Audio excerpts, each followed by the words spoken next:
The Age of the Emperor. To understand the tragedy of the Horus Heresy, it is first vital to understand what came before it. Both the shifting, tenebrous millennia of strife and the too brief, shining centuries in which the Emperor walked amongst his subjects and dispelled the darkness. Old Earth. 300 centuries ago, mankind first left the polluted, used-up carcass of old Earth for the unknown bounties and perils beyond the skies of our birth world. In those forgotten early years, it is unknown what enemies and trials humanity overcame in our uncaring universe to not only survive, but thrive and forge a domain amongst the stars. Colonies spread across our galaxy so that humanity was scattered across 1,000,000 worlds, and found treasures and horrors uncounted. Mankind's mastery ascended to an almost unimaginable zenith, and at its heart lay a resurgent Earth. The promised wonders of our species' earliest ambitions were made manifest, and our application and control of the sciences was unparalleled. Humanity reached its pinnacle, raised up by the miracles of technology which it wrought, reshaping uncounted worlds in the vision of distant old Earth.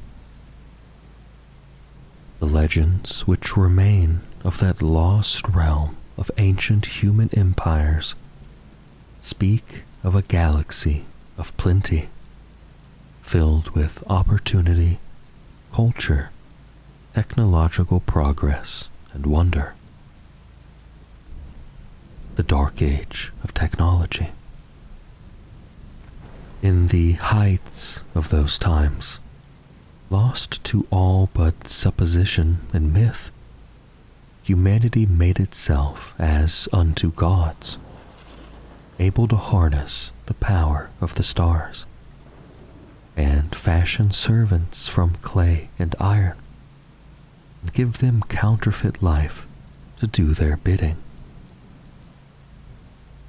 Unfortunately, this era of advancement was not to last, for humanity fell prey to its own sciences. Mankind's golden age failed, wherein the promised wisdom of science and technology did not elevate mankind to the divine, but rather smote it for the consequences of its reckless excess and ambitions untempered by reason. Martian-Terran wars of terrible destruction ensued, and the beautiful, animate tools which mankind had created and so coveted were corrupted and turned upon all humanity. Horrors were perpetrated to possess meager resources all but depleted from the earlier age of prosperity.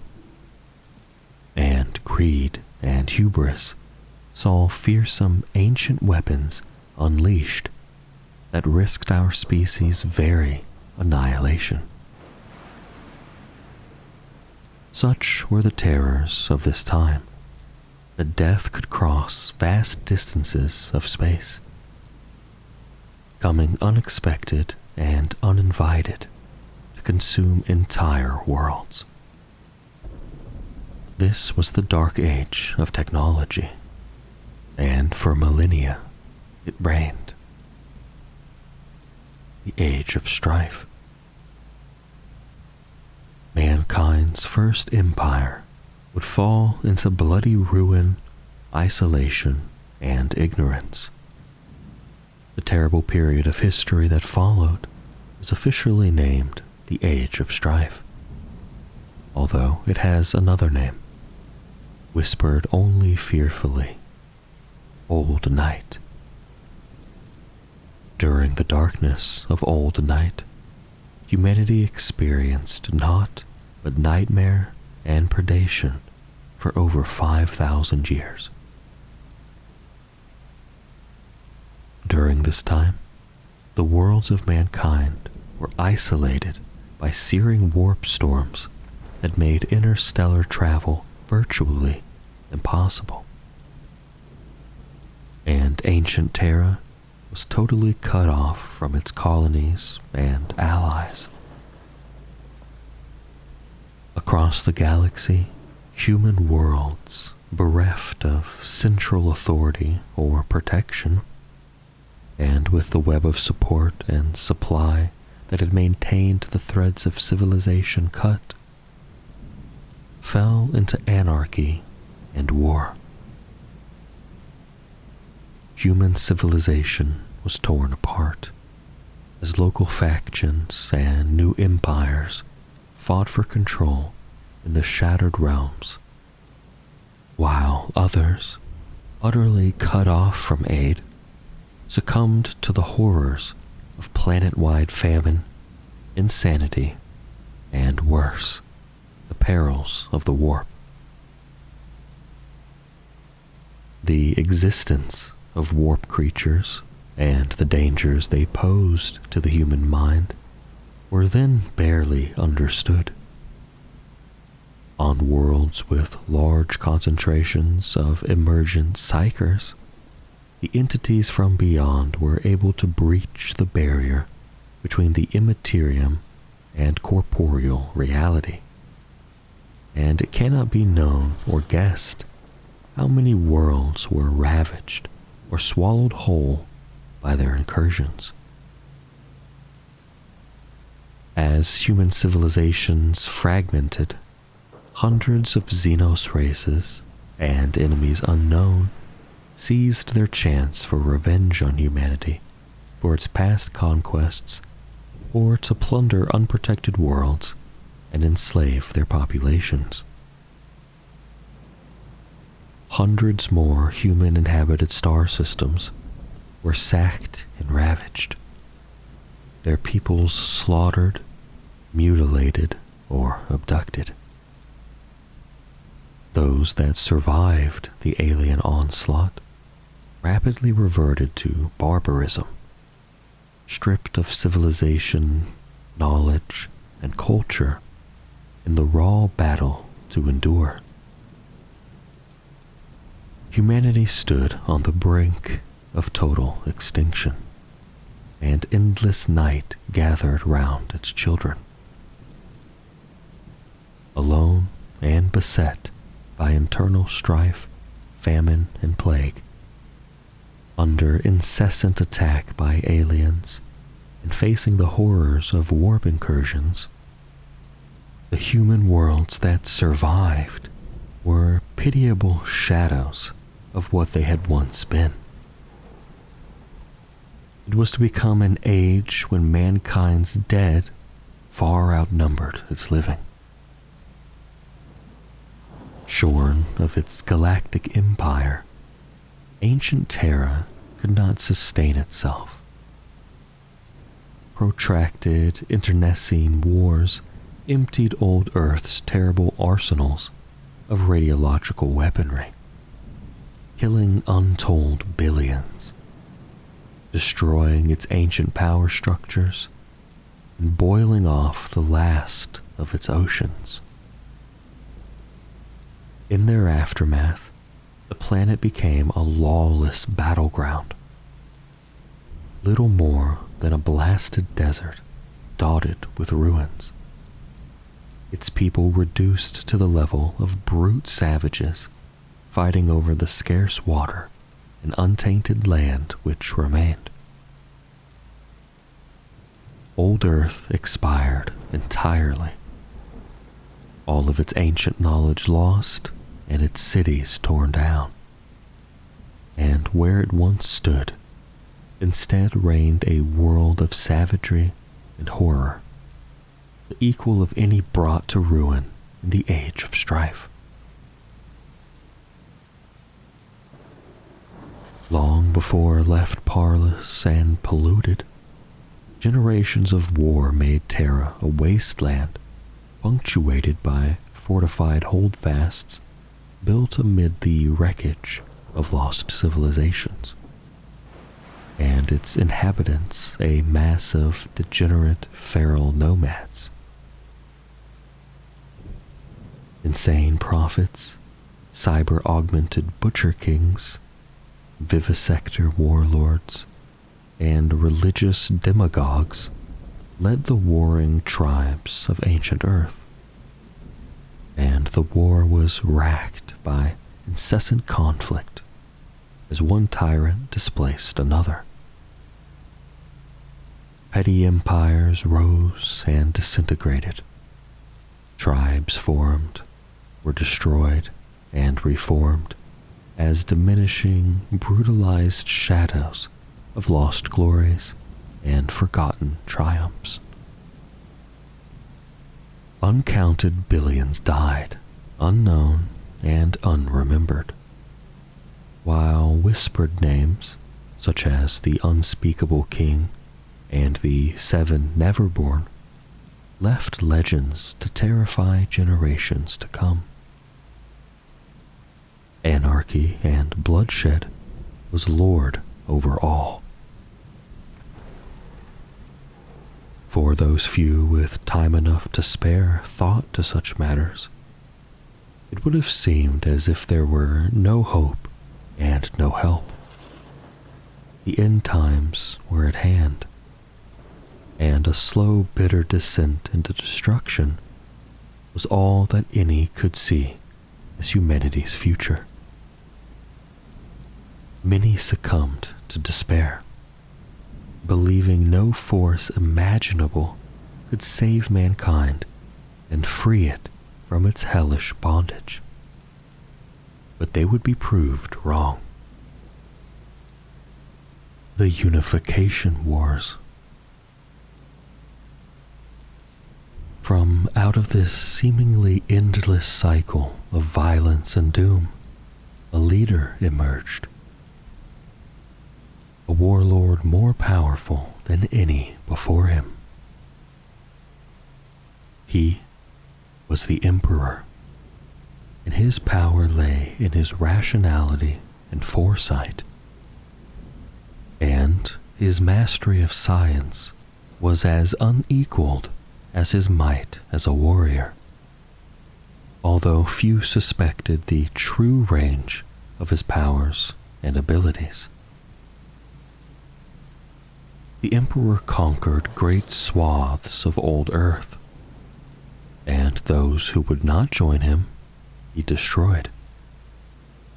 But his conquest was not merely one born of blood and ambition, but a higher calling. Where his dominion reigned, the idols of fear and blind faith were cast down, and order and rationality were raised up in their place. Under his rulership, humanity would be restored, intellectually, spiritually, and physically, to the heights it had once known, and the shackles of darkness cast aside. It was not enough merely to secure military victory, however. The betterment and restoration of humanity required more. So, it was that even before victory on ancient Terra had been achieved, the Emperor and those learned souls he had gathered to him started to experiment with genetics.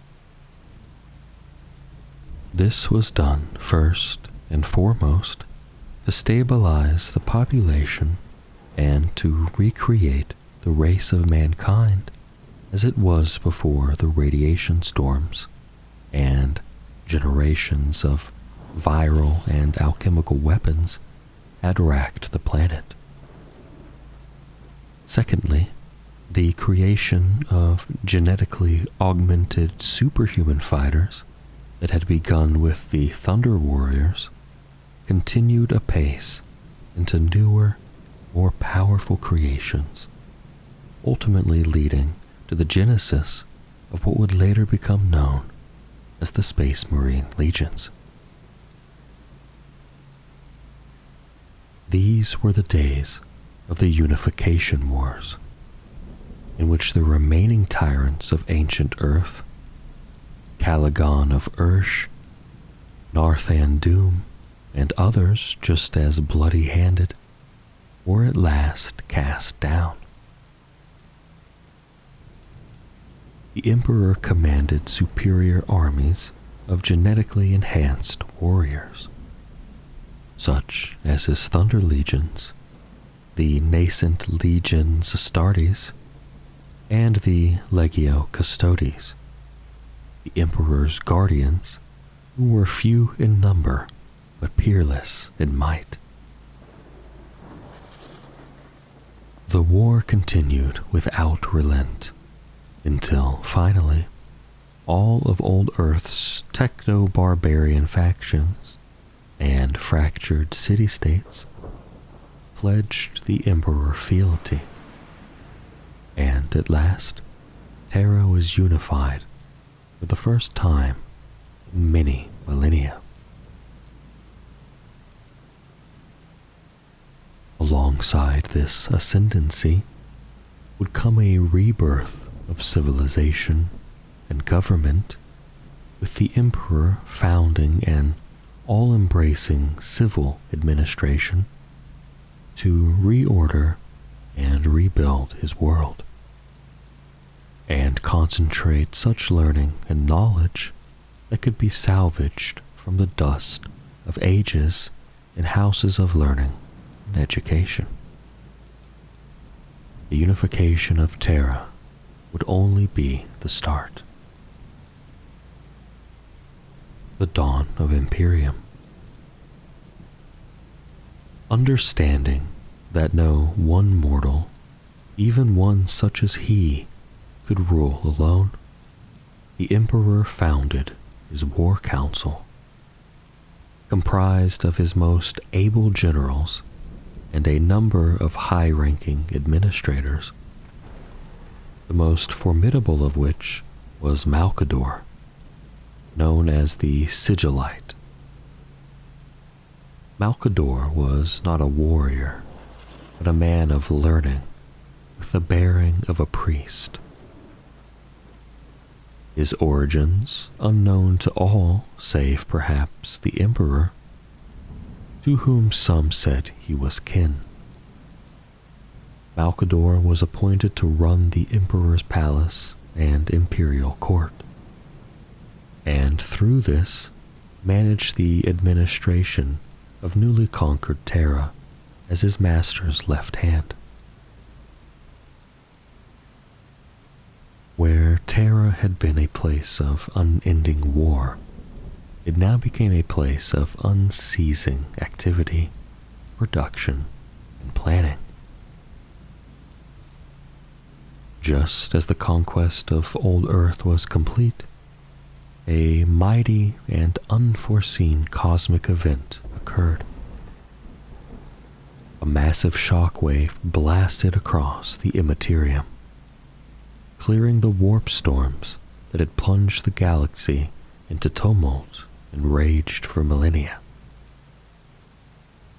It seemed to some divine providence, fueling the belief of those that considered the Emperor to be himself divine, no matter how much he decried this claim. The way to the galaxy was now open, and the Emperor's armies would now be able to take to the stars with the other planets of Terra's solar system the first step upon the road.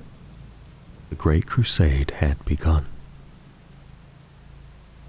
Lords of the Red Planet.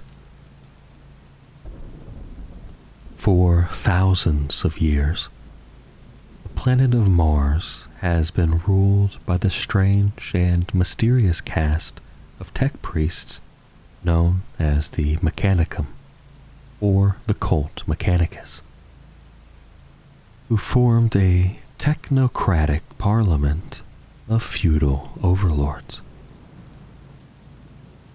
This religious sect rose to dominance on Mars during the early centuries of the Age of Strife.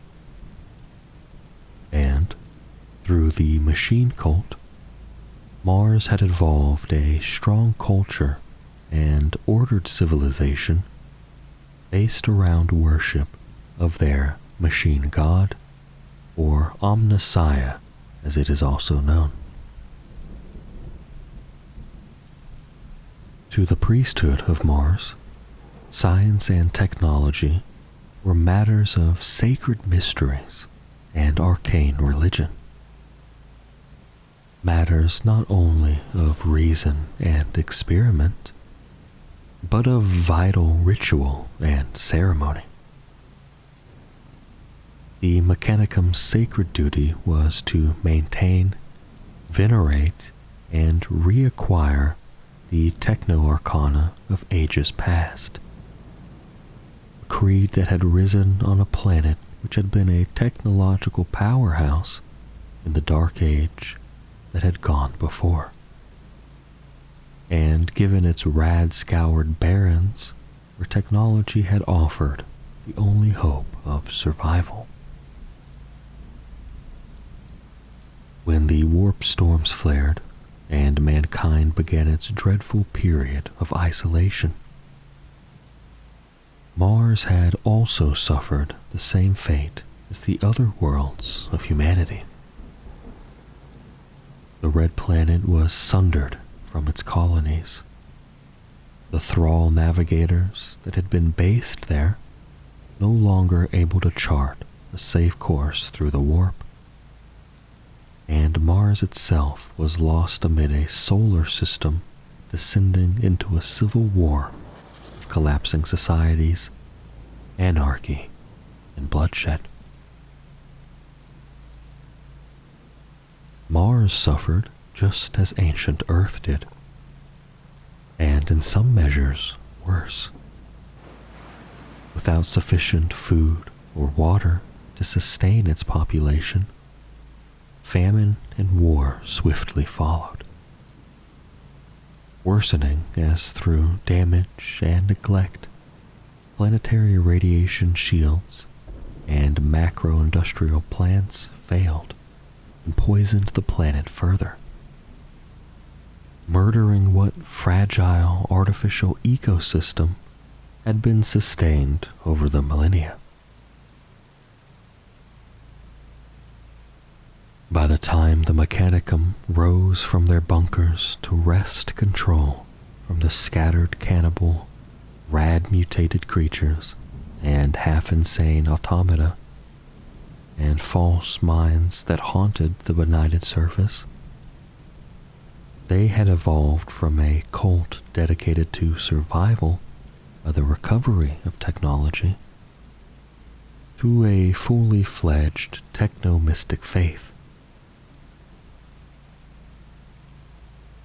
Under the control of the Mechanicum's feudal tech priest overlords, order was restored, the rad shields repaired, and great machine temples rose up, turning out materials and machinery, synthetic food and oxygen, and Mars was rebuilt in the image of their inhuman god construct.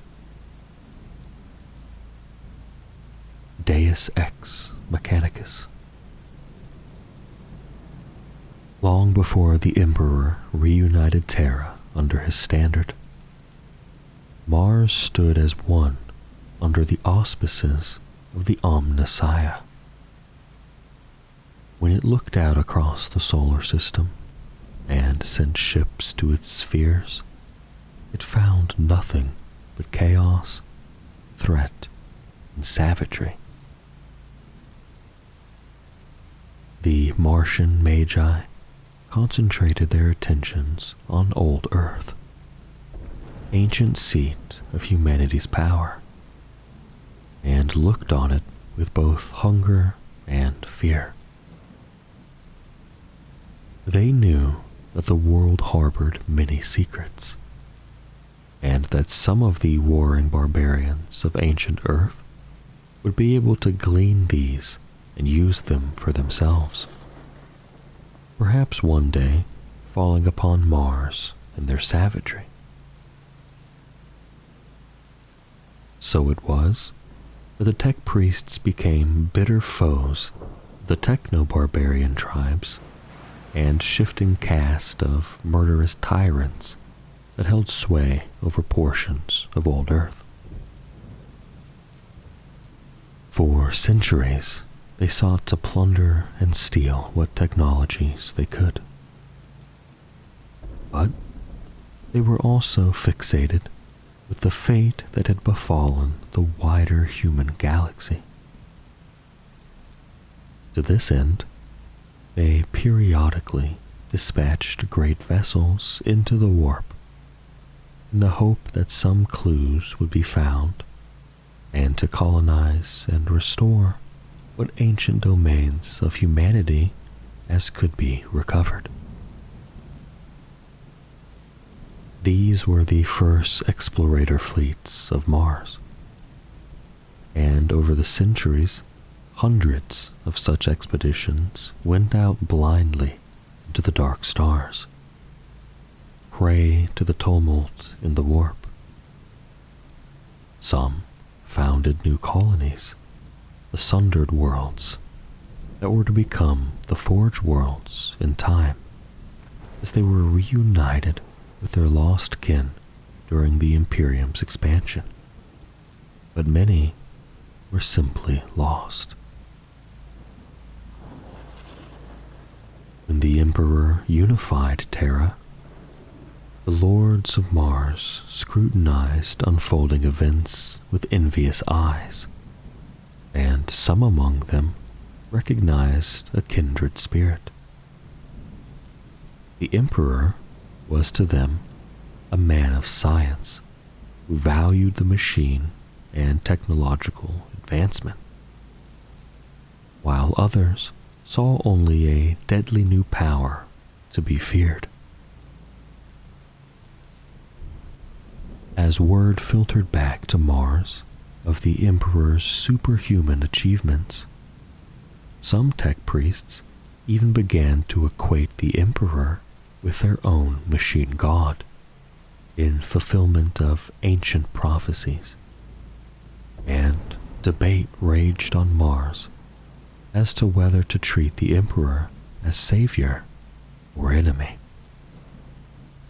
Such facts the Emperor was not ignorant of, for he too had watched the Red Planet from afar and made his plans accordingly. Mindful of the diplomatic opening the Mechanicum's beliefs afforded, and the vast strategic difficulties and destruction to his own forces any, and by no certain means, attempt to take Mars by force would entail, the Emperor sought a negotiated alliance with the Mechanicum Parliament. In return for supplying material for his armies and building a mighty war fleet for his crusade to the stars, the Emperor promised to protect the tech priests and respect the sovereignty of their forged worlds across the galaxy, affording them a level of independence unequaled within the Imperium. Furthermore, the Emperor gave to the service of the Mechanicum 6 of the houses of the Navigators, to replace their long-dead thrall navigators, so that their ships might once again travel safely through the warp. Given such an incentive, Mars assented to an alliance, although not without some bloody internal strife over the matter. The alliance was sealed, and the Mechanicum's ambassador to Terra, the powerful Fabricator General who spoke for the Martian Parliament, was respectfully given a seat on the War Council of the Great Crusade. Access to the giant factories of Mars enabled the Emperor to vastly increase the power of his legions, with improved war gear and supply. And in addition, the tech priests of Mars lent their arts to the construction of the massive warp-capable battleships that could transport the Emperor's legions across the galaxy, and provided the mighty city-crushing war machines known as Titans to the ever-expanding Imperial military. The Great Crusade. Where Terra had once been a realm of unending war, it now became a place of unceasing activity, production, and planning. For it was the Emperor's great cause not simply to bring Terra once more to the light of prosperity and order, but to liberate the unimaginably vast and scattered worlds of humanity from the darkness and reunite them into a single Imperium of Mankind. The Great Crusade was a mammoth operation on an inconceivable scale and complexity, involving billions of troops and tens of thousands of ships. And only a mind such as the Emperor's could have had a hope of successfully comprehending and executing it. Hundreds of thousands of human worlds needed to be saved, and as many more alien or otherwise hazardous worlds ravaged if the so-called Pax Imperialis, or the Imperial Peace, was to be brought into being across the galaxy. With Mars now a part of the Imperium, the Great Crusade could begin. The solar system was the first region of space to be conquered by the Emperor and his newly rearmed and re-equipped Space Marine legions. Alien invaders were flushed from the moons of Saturn and Jupiter, and their wretched enslaved human inhabitants repatriated to Terra. The once human creatures of the Neptunian deeps were exterminated without mercy, and the baleful false world of Sedna at Sol's Edgelight was boiled away to vapor under the guns of the newly forged Warfleet. The next step was to conquer the stars beyond. In order to manifest this conquest, the Imperium's forces were divided up into an expanding and frequently reconfigured series of expeditionary fleets. Semi-autonomous battle groups assigned to voyage the stars, map the darkness of the void, and make war in the Emperor's name. They were composed in chief of a bewildering array of void ships great and small. From battleships and war cruisers to mechanicum arcs, provender barks, and colossal troop transports, and countless lesser escorts, dropships, pathfinders, and scouts. The paths of these fleets were dictated both in general by the Emperor and his war council, but also at the will of their commanders, who were entrusted to seek out the enslaved and destroy the alien under their own cognizance. Their passages were dictated by many factors: apocryphal lore left over from the Dark Age vaults as to where the great colonies of old might be found, the prognostications of the tech priests of Mars and the savant scholars of Terra, and the reports of that rare and infamous breed of rogue traders given license to run before the fleets as birds of ill omen before a storm, as well as myth, rumor, and legend.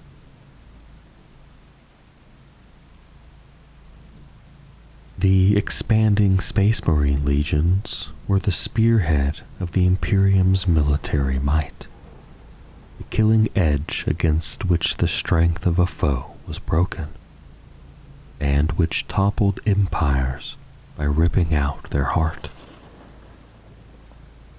Alongside them was the Imperial Army, hundreds of regiments of human troops drawn from Terra, and also from conquered worlds, serving in a support capacity and holding ground conquered by the Space Marines.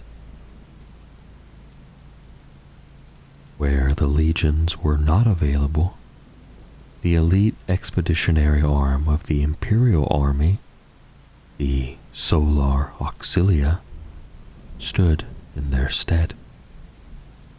Weight of numbers their chief advantage.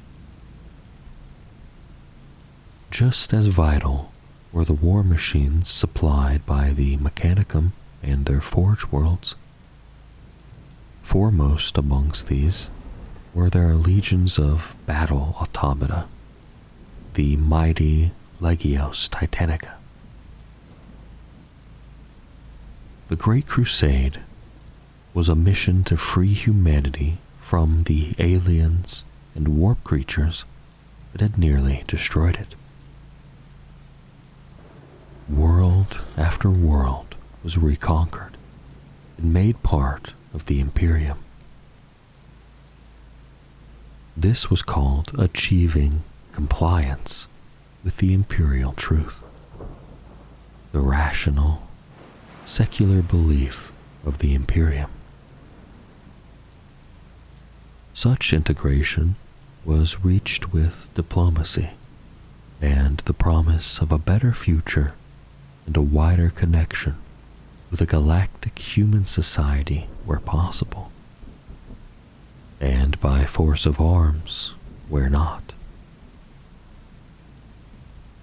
Tyrants were broken, the falsities of religion and dogma forbidden, and to humankind mercy was shown where it had not become irrevocably tainted or changed. For the alien, there was no such mercy, and Xenos oppressors were routed or annihilated in a series of epic wars which freed billions of enslaved humans. In every corner of the void, the brute scourge of the alien was found, and everywhere it was confronted and routed. Ancient Xenos empires were met with death and destruction. Lesser species were exterminated without pity or remorse, and those too strange or unnatural to be bested in conventional warfare were instead contained or driven into the outer darkness. The Great Crusade did not shirk from this dire task. Where planets were encountered that had become infected with warp creatures, and the barriers of reality slashed open, those worlds were cleansed with powerful virus bombs and vortex missiles in apocalyptic orbital barrages designed to slay the living and seal the breach. This act of sanction, known as exterminatus, was never undertaken lightly.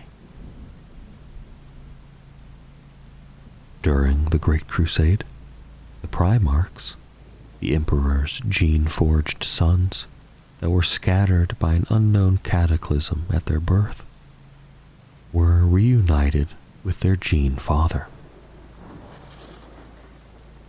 These the Emperor set to his cause, granting each a legion to command, and using the planets on which the Primarchs had been raised as their legion's home.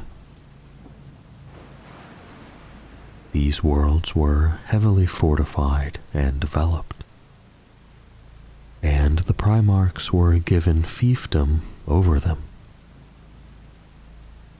The Legion homeworlds, along with a handful of other strategically vital planets, such as staging posts and fortress worlds, became linchpins of the Great Crusade as it moved further from Terra, and direct central command and coordination became ever more difficult. Furthermore, the logistical task of supplying the Great Crusade fleets would have been impossible without the great reforging of the Mechanicum, by which Martian power brought back into the fold its sundered forge worlds and colonies that were scattered the breadth of the galaxy during the Age of Strife. Each of these forge worlds created more void ships and arms, and accelerated the pace of the Great Crusade until its outer expanse was almost autonomous of Terra, carrying it to the verges of the galaxy and beyond.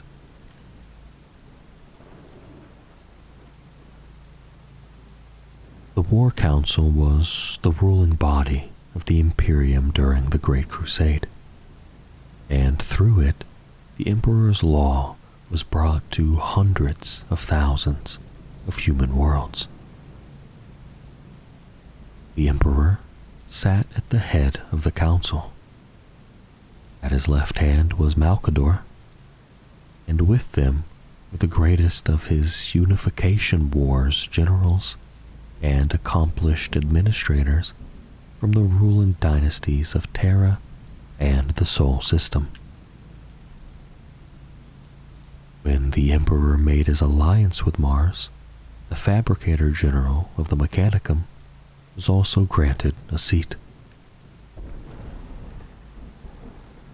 Supporting the council was a clade of astropaths who provided communication between the members, since it became increasingly impractical for the group to physically assemble given the size of the growing Imperium and the inherent difficulties of travel through the warp. Conquered worlds were given new governors. Many were Imperial commanders rewarded for their service by being given a planet to rule in the Emperor's name, while others were the indigenous rulers of worlds who had bent the knee to the Emperor and had been rewarded for their wisdom. Imperial governors were masters of their worlds, but operated within clearly defined strictures of imperial law. and possessed important responsibilities.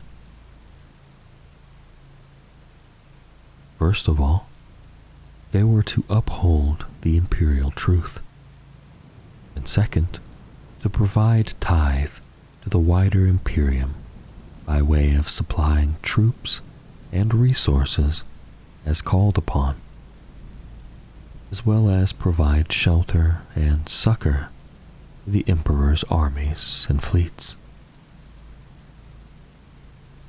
Importantly, it was their responsibility to cleanse their population of grievous mutation and, specifically, psychers.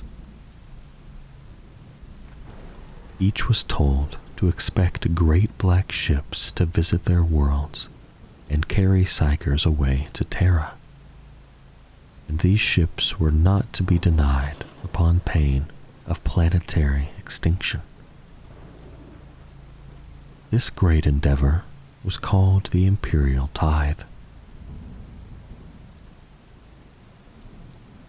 As the Great Crusade progressed, joined to the War Council, if not granted the elevation of joining it, were an inevitably widening vortex of admirals and commanders, generals, sector governors, and ministers of state.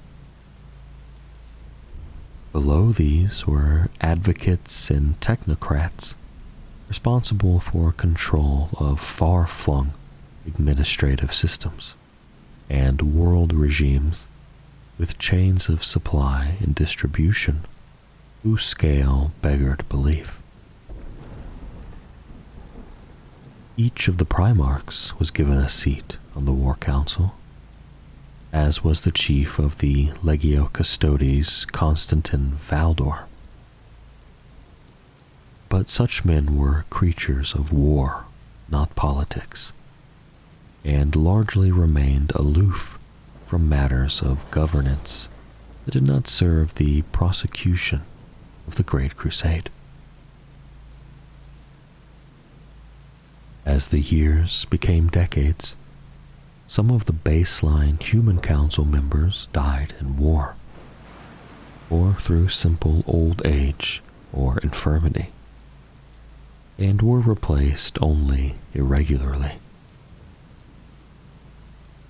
So it was that increasingly beyond the ultimate authority of the Emperor himself, Malcador the Sigillite, the unnaturally long-lived and razor-minded imperial regent, proved the only individual capable of managing the minutiae of this vast imperium, becoming over time both overseer of the imperial tithe and overall chief of the imperial administration. At the end of nearly 2 centuries of war, the Primarchs were all united with their legions, and millions of human worlds had been restored to the fold. The alien had been smashed and driven to the edges of the galactic fringes, or contained within dead voids, devoid of human colonization, to be slowly annihilated at the Emperor's pleasure. The power of the Imperium was at its zenith, and the Great Crusade was reaching its conclusion.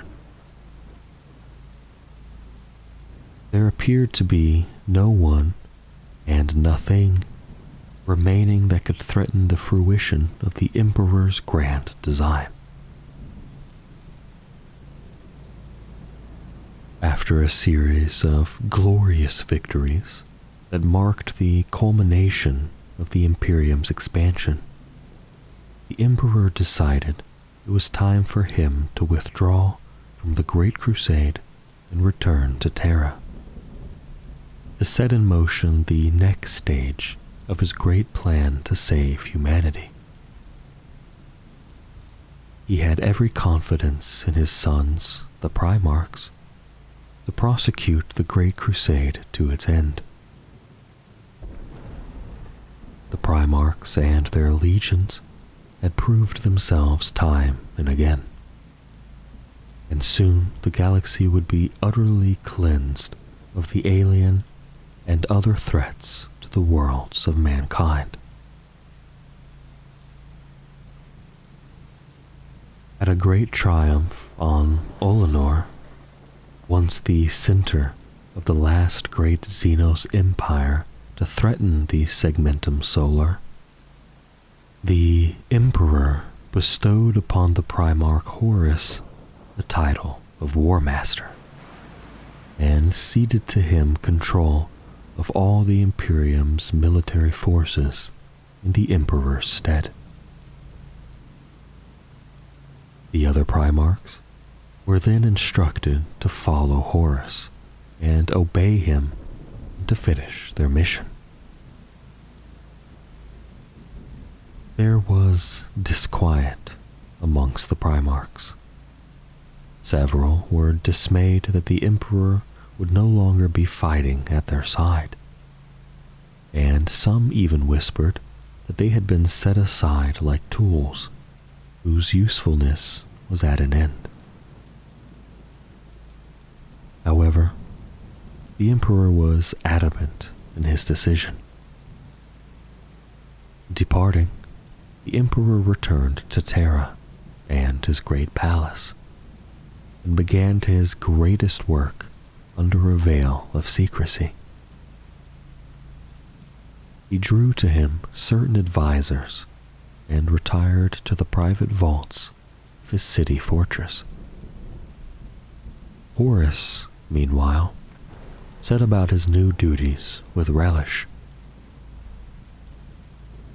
He immediately dispatched messengers to the other Primarchs in order to make plans for the resolution of the Great Crusade with almost feverish haste, knowing that while some would welcome his new rank and authority, others would be at best indifferent and at worst resentful of them.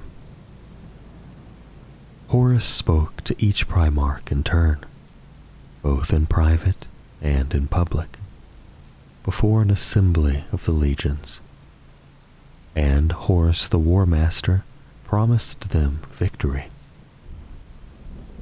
He promised them that he would never fail in his command, and never leave them leaderless while breath remained in his body. The Imperium of Mankind. The Imperium, at the dark advent of the Horus Heresy, was a colossal organization comprising trillions of souls on uncountable worlds, and aboard thousands of space-faring fleets. Its organization and governance fell to a myriad of bodies, and, though all power stemmed from the Emperor on Terra, decision-making was ultimately devolved due to unreliable nature of communications and logistics over unpredictable spans of time and space. To truly understand the Imperium, one must first understand the underlying conditions and complications inherent to the functions of a galaxy-spanning empire, and the nature of the powerful bodies responsible for the nearly impossible bureaucratic task of maintaining order within it. The imperial truth was the rational atheist philosophy that guided the Emperor's conquest of old Earth and the formation of the Imperium through the Great Crusade. At its heart, the imperial truth held that the universe was rational, that knowledge defeated fear and brought freedom from the terrors of the old night. With this assertion went the denial of the irrational and the superstitious, as well as the abandoning of faith in powers and principles beyond the knowable. In the unified Terra and Imperium of Mankind, there could be no mysteries of the soul, no sorcery, and no gods. Those who clung to their ignorance were cast down, their lies silenced. If mankind was to survive its rebirth, it could not tolerate the delusions of the past. With a foundation built upon the tenets of the imperial truth, mankind achieved greatness. And though it was not destined to last, humanity was briefly elevated in glory to become the dominant species of the galaxy. At the heart of this doctrine of enlightenment was a great but necessary lie. It concealed that the warp is alive with malignant sentience, the very essence of which is supernatural.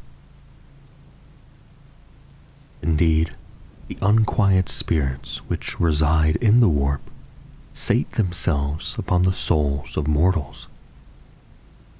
The Emperor hid this truth from his subjects to protect them with the shield of ignorance.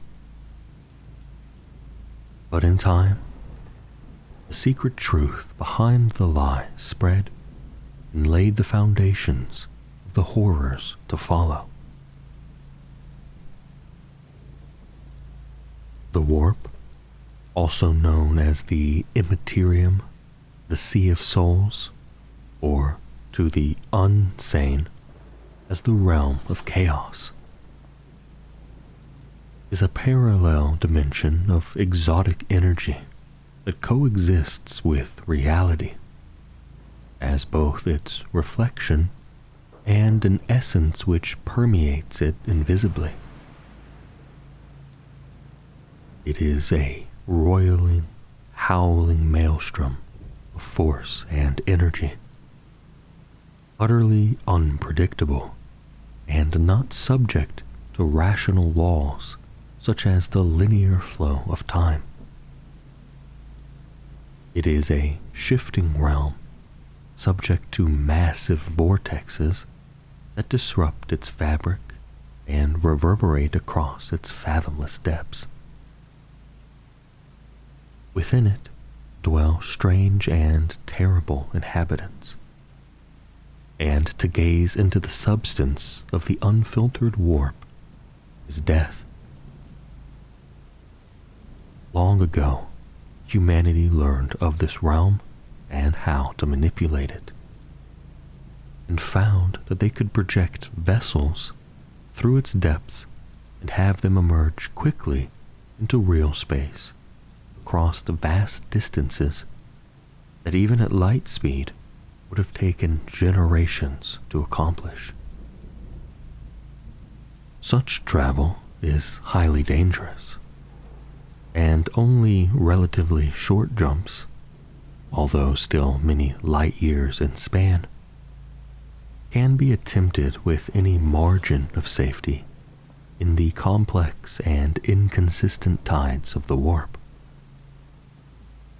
Ships attempting long journeys often end up wildly off course, lost permanently within the Immaterium's complex weave, or simply shredded to flinders. Furthermore, such vessels may suffer bizarre time shifts, aging their passengers to dust, or arriving years after, or even years before they had originally planned. Warp storms and other disturbances can also block navigation completely. cutting worlds and sometimes entire regions of space off for days, weeks, or even centuries. During the Age of Strife, massive warp storms shook the entire Imperium, preventing any long-range interstellar navigation for millennia. Psykers are sentient beings who can harness or manipulate the warp. The Emperor is the first and greatest of all human psykers. But there are psychically able people in every human culture and on every world throughout the galaxy. And to every generation, yet more psykers are born. Many of these people possess only minor, apparently harmless talents, and a scant few preternatural power that sets them apart. But regardless of its measure, all psychic abilities come at a price. Some psykers are driven mad by precognitive dreams and visions. Others find their talents uncontrollable and wreak terrible damage on themselves and the people around them. And at worst, becoming living conduits to the warp and its nightmarish denizens. And by doing so, perhaps doom an entire world. Because of this, many psykers are treated as witches and executed or banished into exile. And the Imperium organizes the tithe of the black ships to round them up and control their danger. Stringent testing upon the black ships ensures dangerous psykers can be dealt with permanently, while those more stable are appointed to various Imperial organizations under a sanction of strength. The rarest and most powerful find themselves in the employ of secret Imperial organizations whose shroud of mystery still holds fast. The paradox of the psyker was that while a pressing danger to humanity, their presence was utterly vital to the pursuit of the Great Crusade. On a practical level, this was embodied by the Emperor, and most widely and vitally by the bloodlines of the navigators who facilitate long-range warp travel, and the astropaths that make interstellar communication possible. The majority of psykers are sent to the Emperor's palace to undergo the soul-binding ritual that renders them into astropaths. These are specially trained and controlled psykers who are capable of communicating with others of their kind through the warp over vast interstellar distances. They enable inhabited worlds, many light years apart in physical terms, to act as one realm and bind the fledgling Imperium to Terra and its worlds to each other as one domain. Due to the nature of the warp, their messages must be transferred in the form of allegory or metaphorical dreams, and the astropaths and their handlers are responsible for the difficult task of deciphering such communications. At the center of the Great Crusade was the creation of the Astronomicon on Terra.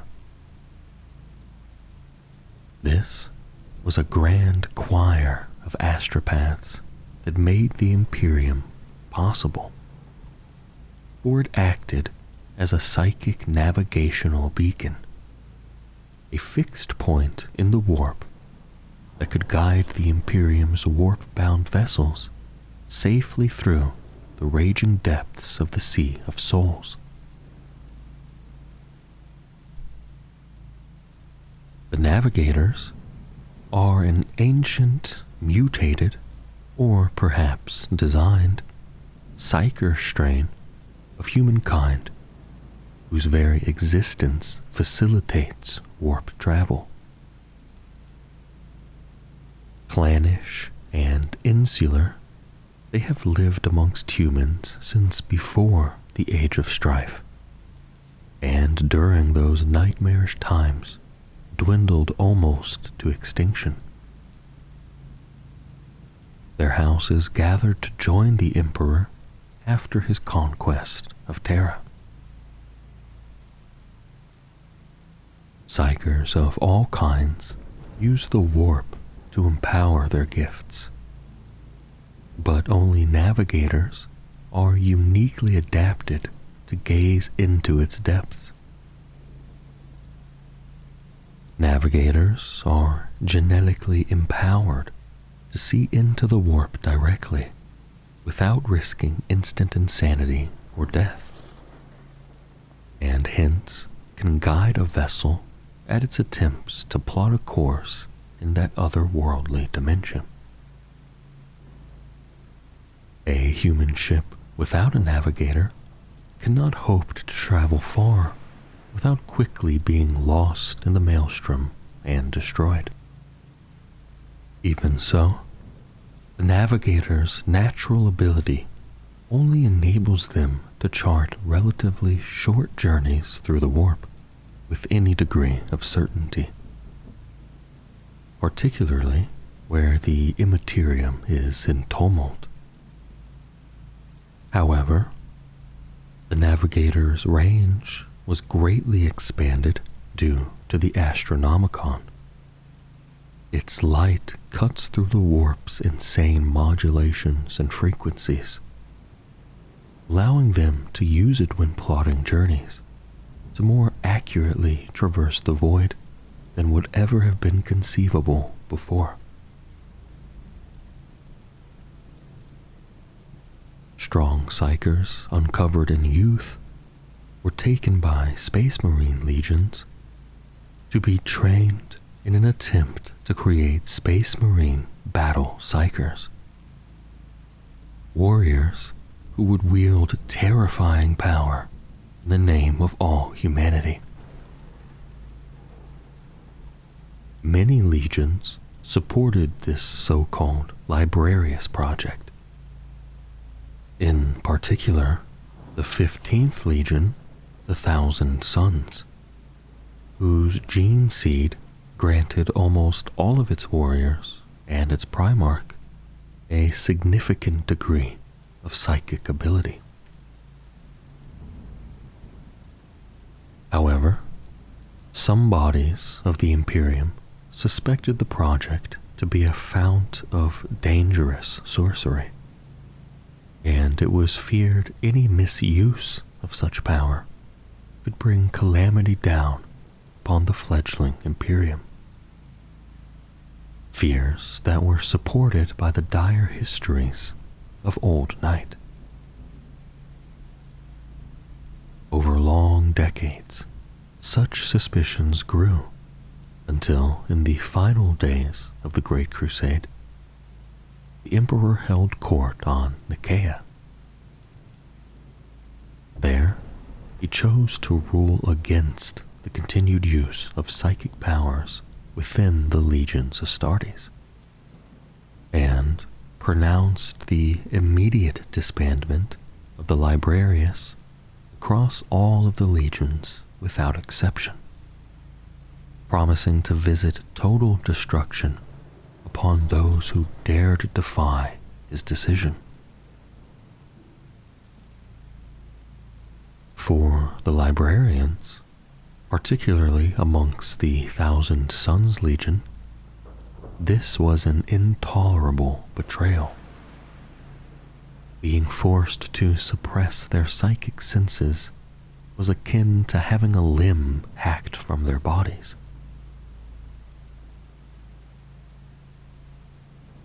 When the Emperor withdrew from the Great Crusade at its height, he returned to Terra to pursue his great work for the salvation of mankind.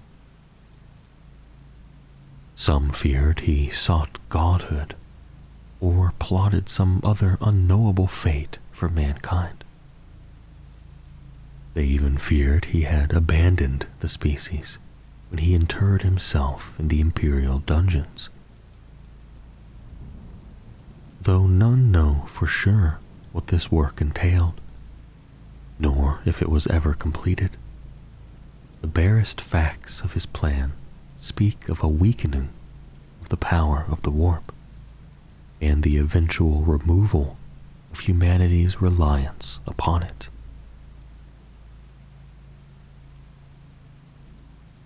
Malcador the Sigillite was an unfathomably ancient being, said to have been with the Emperor since the earliest days, or even to be his kin. As regent of Terra, Malcador was the overseer of the minutiae of the imperial governance, a role which only grew as the Emperor secluded himself in his great work, and the Great Crusade expanded the Imperium. It is said that while the Emperor looked to the future of mankind, Malcador safeguarded its present and its past. In doing so, he founded many of the Imperium's institutions and created several organizations, both public and secret, to aid in the effort of preserving mankind's cultures and histories, as well as pruning from that grand heritage any aspect deemed unsavory for remembrance. Amongst the many bodies controlled by the regent were the remembrancers, iterators, assassins, elucidators, and the administratum. The remembrancers were a class of itinerant artists and chroniclers that accompanied the forces of the Great Crusade under license and edict. Following the expeditionary fleets, they recorded what they saw in words, picts, paintings, sculptures, music, and any number of other modes of expression, in order to immortalize the actions and forces of the Great Crusade. The order died with the onset of the Horus Heresy, and its works were deemed too dangerous to endure and have since been destroyed, although much is said to remain under a seal of utmost secrecy.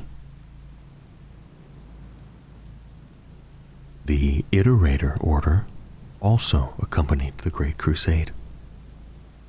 The task of the Iterators was to promulgate the message of the imperial truth on every compliant world ascending to the Imperium,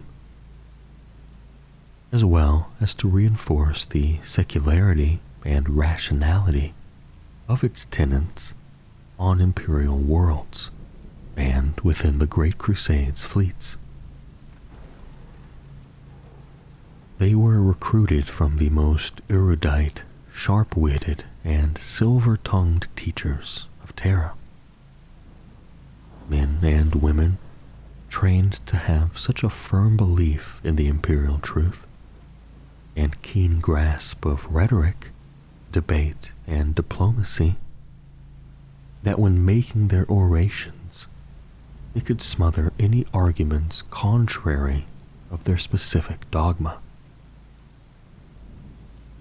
Dozens of peaceful compliances were achieved thanks in no small part to the work of the iterators, though cynics might suggest that it was the threat of the bolters of the legionnaires Astartes standing at the iterators' sides, which cowed worlds into compliance rather than philosophy, eloquence, and logic.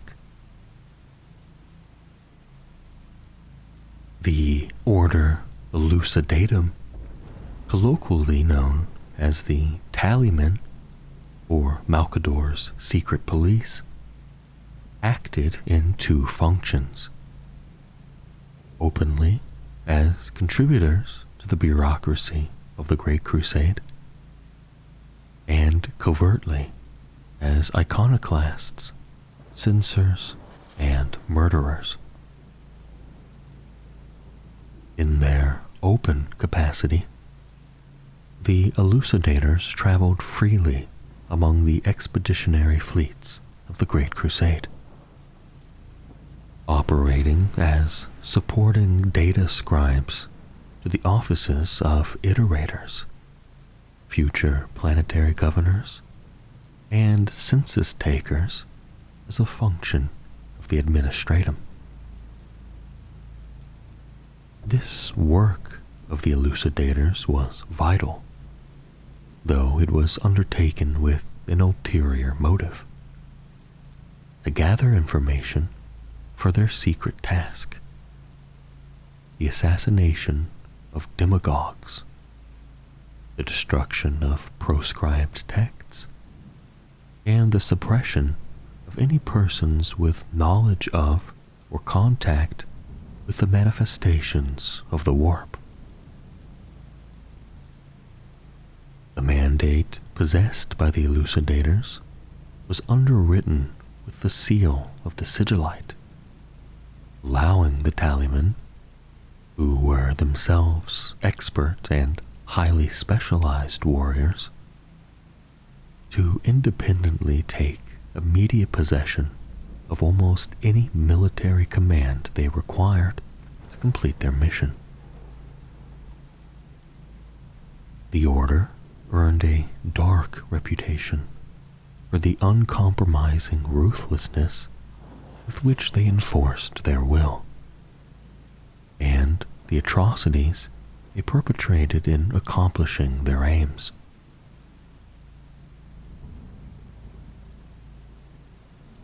Upon his retreat to Terra, the Emperor called to his side Malcador and the Imperial Court and issued them with new commands. No longer were they to support the military campaigns. These were now safely in the hands of the new War Master. Unlike the far-flung members of the War Council, of which Horus was leader, the Council of Terra would attend to the matters of state and the establishment and maintenance of imperial law across the myriad worlds of the Imperium.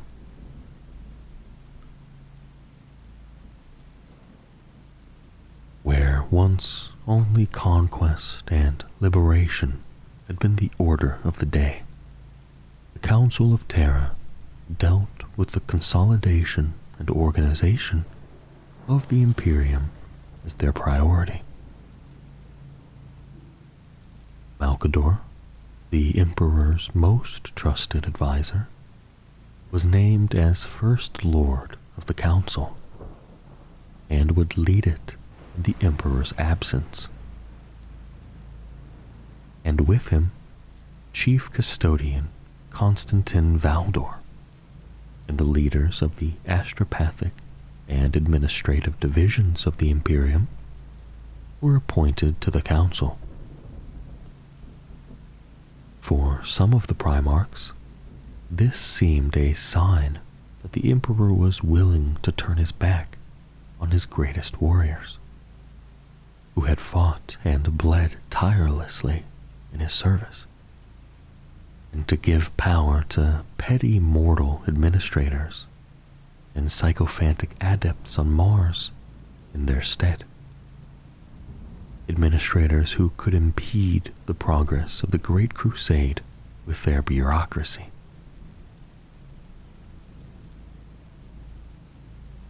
The Administratum is the core bureaucracy that holds together the Imperium.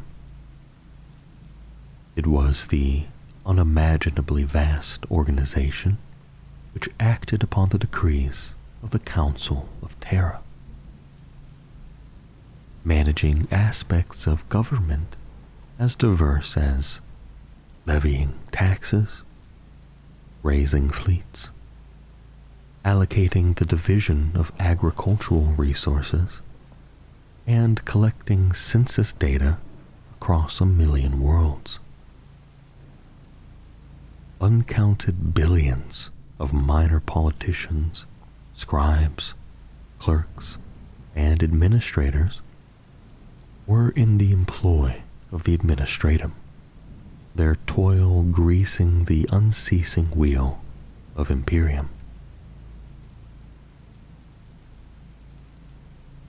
The Exertus Imperialis was the vast organization of the Imperium's mortal military, comprising billions of second-line and support troops, functionaries, laborers, void crew, logisticians, almoners, adepts, and staff officers, and the countless quantities of weapons, equipment, war machines, void conveyances, and warships they needed. While there were a few million space marines, the untold billions of the Exertus made the Great Crusade a reality. Within this vast body of men and women under arms were many divisions, each created to serve a singular purpose, and each a vital cog in the vast imperial war machine. These included the highly specialized void troops of the Solar Auxilia regiments, the well-armed and thoroughly trained battalions of the Imperial Army, or Imperialis Auxilia, and the innumerable ad hoc provincial militias raised for planetary defense. The Exertus was ultimately the responsibility of the Officio Militaris on Terra, but in practice, their numberless ranks were commanded by the principal agents of the Great Crusade under the War Council, particularly the Primarchs, and almost every significant body of the Great Crusade host, from the navigator houses to the planetary governors, could call upon the Exertus Imperialis to obey them. The Great Crusade was the most ambitious military endeavor ever attempted. It was a campaign fought on worlds without number, across star systems, on expeditions into interplanetary gulfs, and into the entropic darkness of the intergalactic horizon. Conquest of the void was only made possible by the Armada Imperialis, the Imperial fleet. The Armada comprised countless tens of thousands of warp-capable vessels that transported the legions Astartes and many billions of Imperial Army soldiers from one star's light to the next. and then supplied them and fought battles at their behest in the void.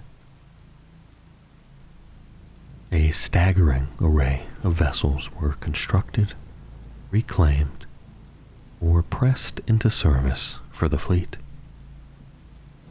The first vessels to enter the servant of the nascent Imperium were constructed in the orbital foundries of Terra, and later Mars and Saturn, and 100 other worlds. And as the Imperium expanded, so too did its fleets. Each great expeditionary fleet, which pushed outwards into the galaxy, contained hundreds of thousands of vessels.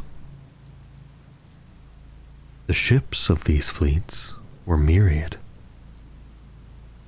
From singular, recovered wonders of technology to mass-produced void supremacy vessels. From stately, galleous engines of doom, their armor concentrated to the fore, and their flanks replete with rank upon rank of broadside batteries,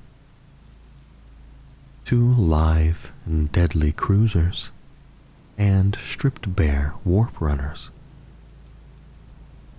to watchful frigates and lumbering star fortresses.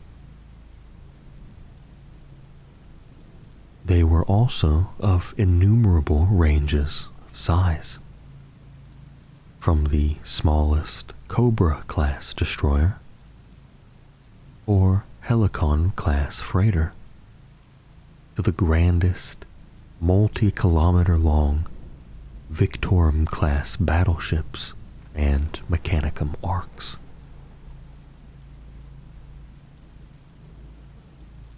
Fleets led by Chartist captains were the principal independent trade and supply fleets of the Imperium.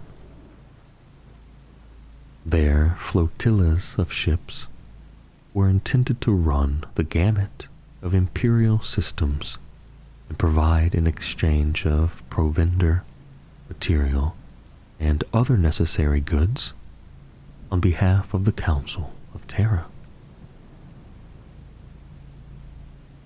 They were granted warrants of passage by the Emperor during the early expansion of the Great Crusade, and often assisted the expeditionary fleets, in whose wake they traveled by securing supply routes, providing news, and transferring orders from central imperial authorities down a chain of messengers to the front lines. Rogue traders militant commanded independent flotillas that scouted ahead of the leading edge of the Great Crusade, accompanied by their own armies, which sometimes included imperial assets. They were tasked with finding uncharted human worlds or Xenos civilizations for the expeditionary fleets to deal with in turn. Operating so far ahead of the Emperor's crusading armies, the rogue traders militant could expect little or no aid should they encounter foes too powerful for them to overcome. And so, over time, they fortified, and in the far darkness, made use of esoteric and alien technologies. Many rogue traders were former powerful rulers of worlds conquered by the Emperor. Given the choice to serve in the outer reaches of the galaxy or to die, these rivals were never allowed to return to the core systems of the Imperium, and many vanished alone and unheralded slain, consumed, or enslaved by nameless Xenos abominations, far from the light of Terra.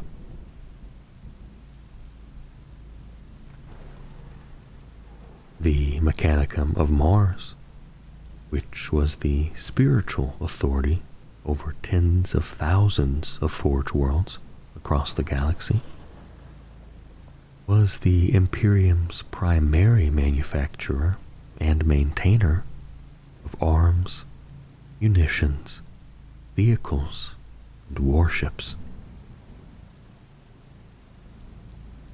Dedicated to working their machines and forges with religious ardor, the lion's share of their output was committed to the furtherance of the Great Crusade. The Mechanicum's leader, Kelbor Hal, the Fabricator General of Mars, held a seat on both the Council of Terra and the War Council, commanding vast authority and power. Under him was a grand synod of magi, each controlling a forge world, macroforge, explorator fleet, or a splinter of the Tagmata Omnissiah, the armies of the machine god. Amongst the armies of the Mechanicum were the Titan Legios, which fielded the largest and most impressive war engines in the Imperium, each a mobile weapons platform able to raze a city to rubble.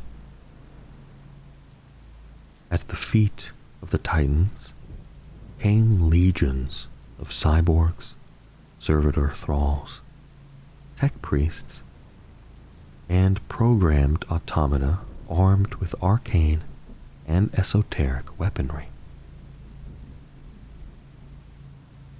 In support of the Magi of the Mechanicum were the Skitarii hosts, cyber-augmented elite defenders of the machine god.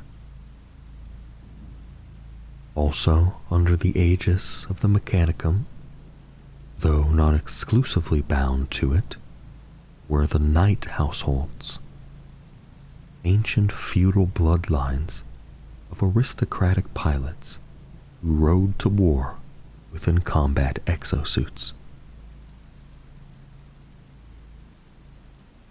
In preparation for the reconquest of the galaxy, the Emperor created 20 Primarchs to be his agents of change and lords of war, long before he conquered ancient Terra.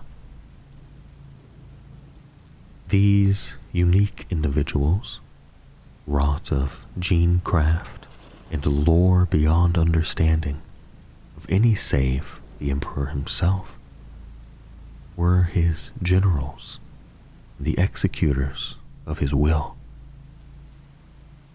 Great leaders who would conquer uncounted worlds.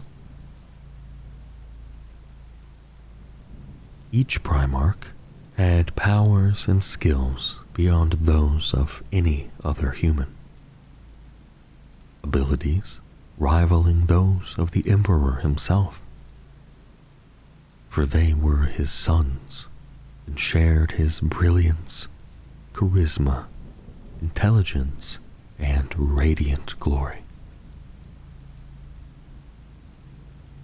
Furthermore, no two were alike. Each embodied a different facet of the Emperor's character, and had their own preference for warfare.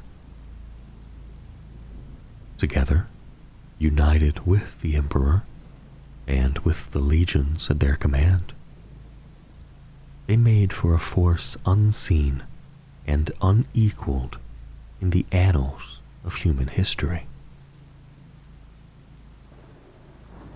But the Emperor's ambitions for the Primarchs appeared to be thwarted by a cataclysmic event, the true nature and scope of which has never been revealed.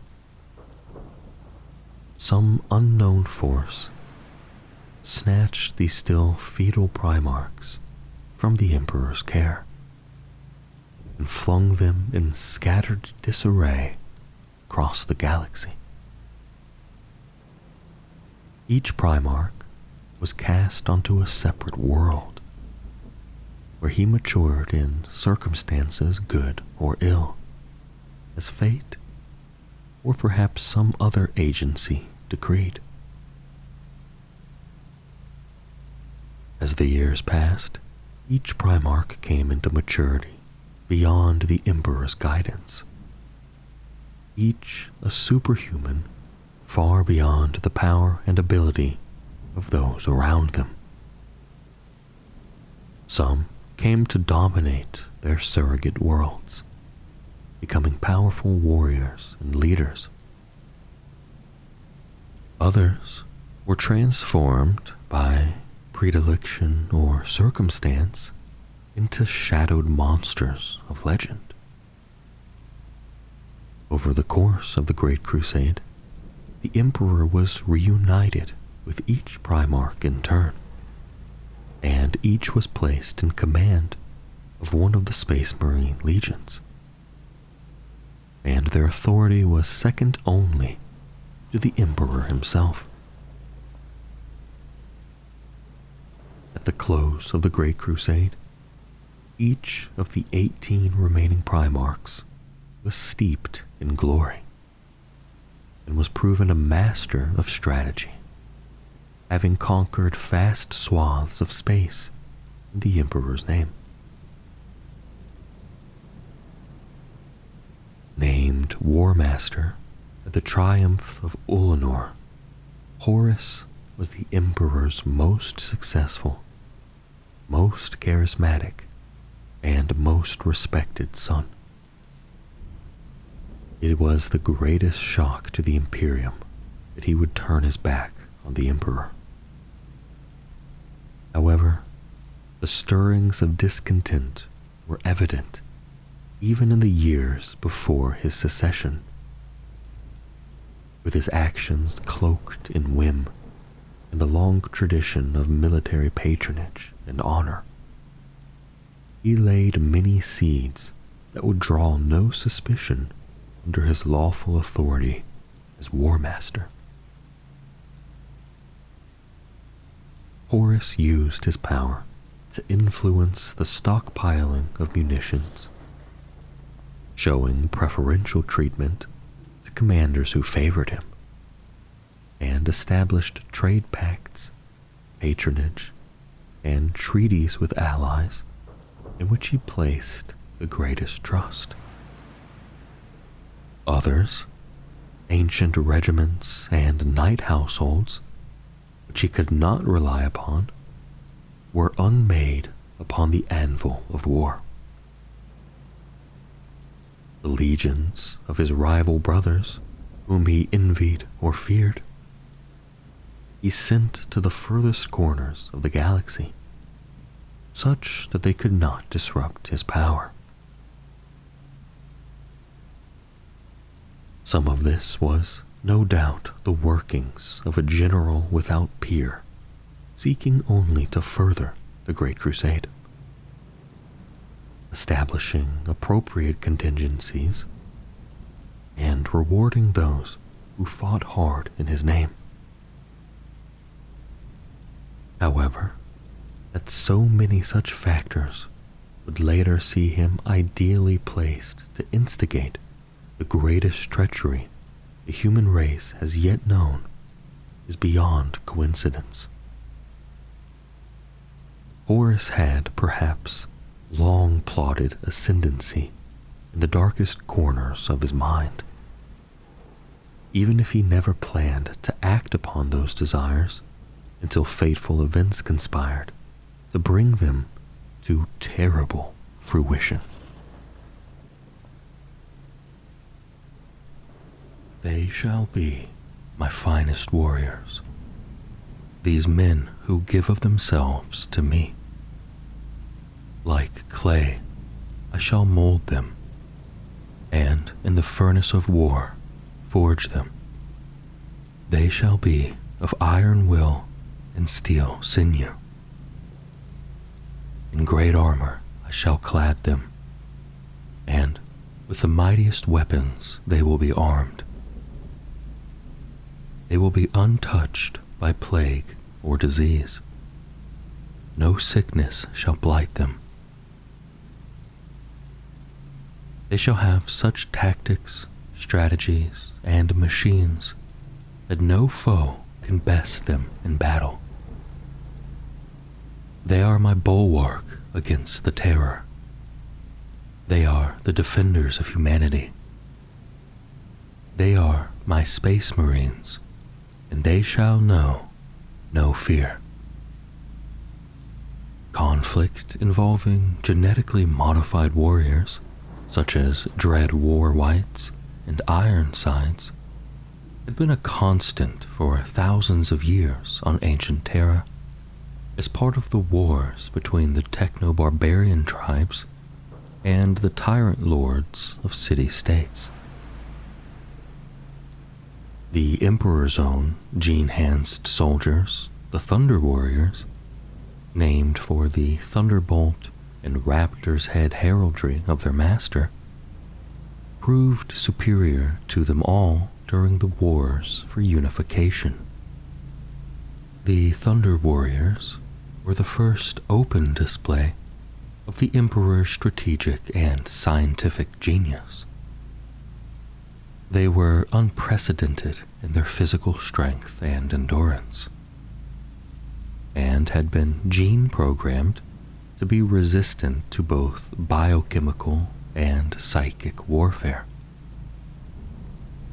They were an army unlike any that came before them, but despite their many victories in the unification wars, they were far from perfect, suffering from both mental and biological degeneration, as their own superhuman physiques turned against them after an unpredictable span of years, in what is speculated to have been a planned and programmed obsolescence.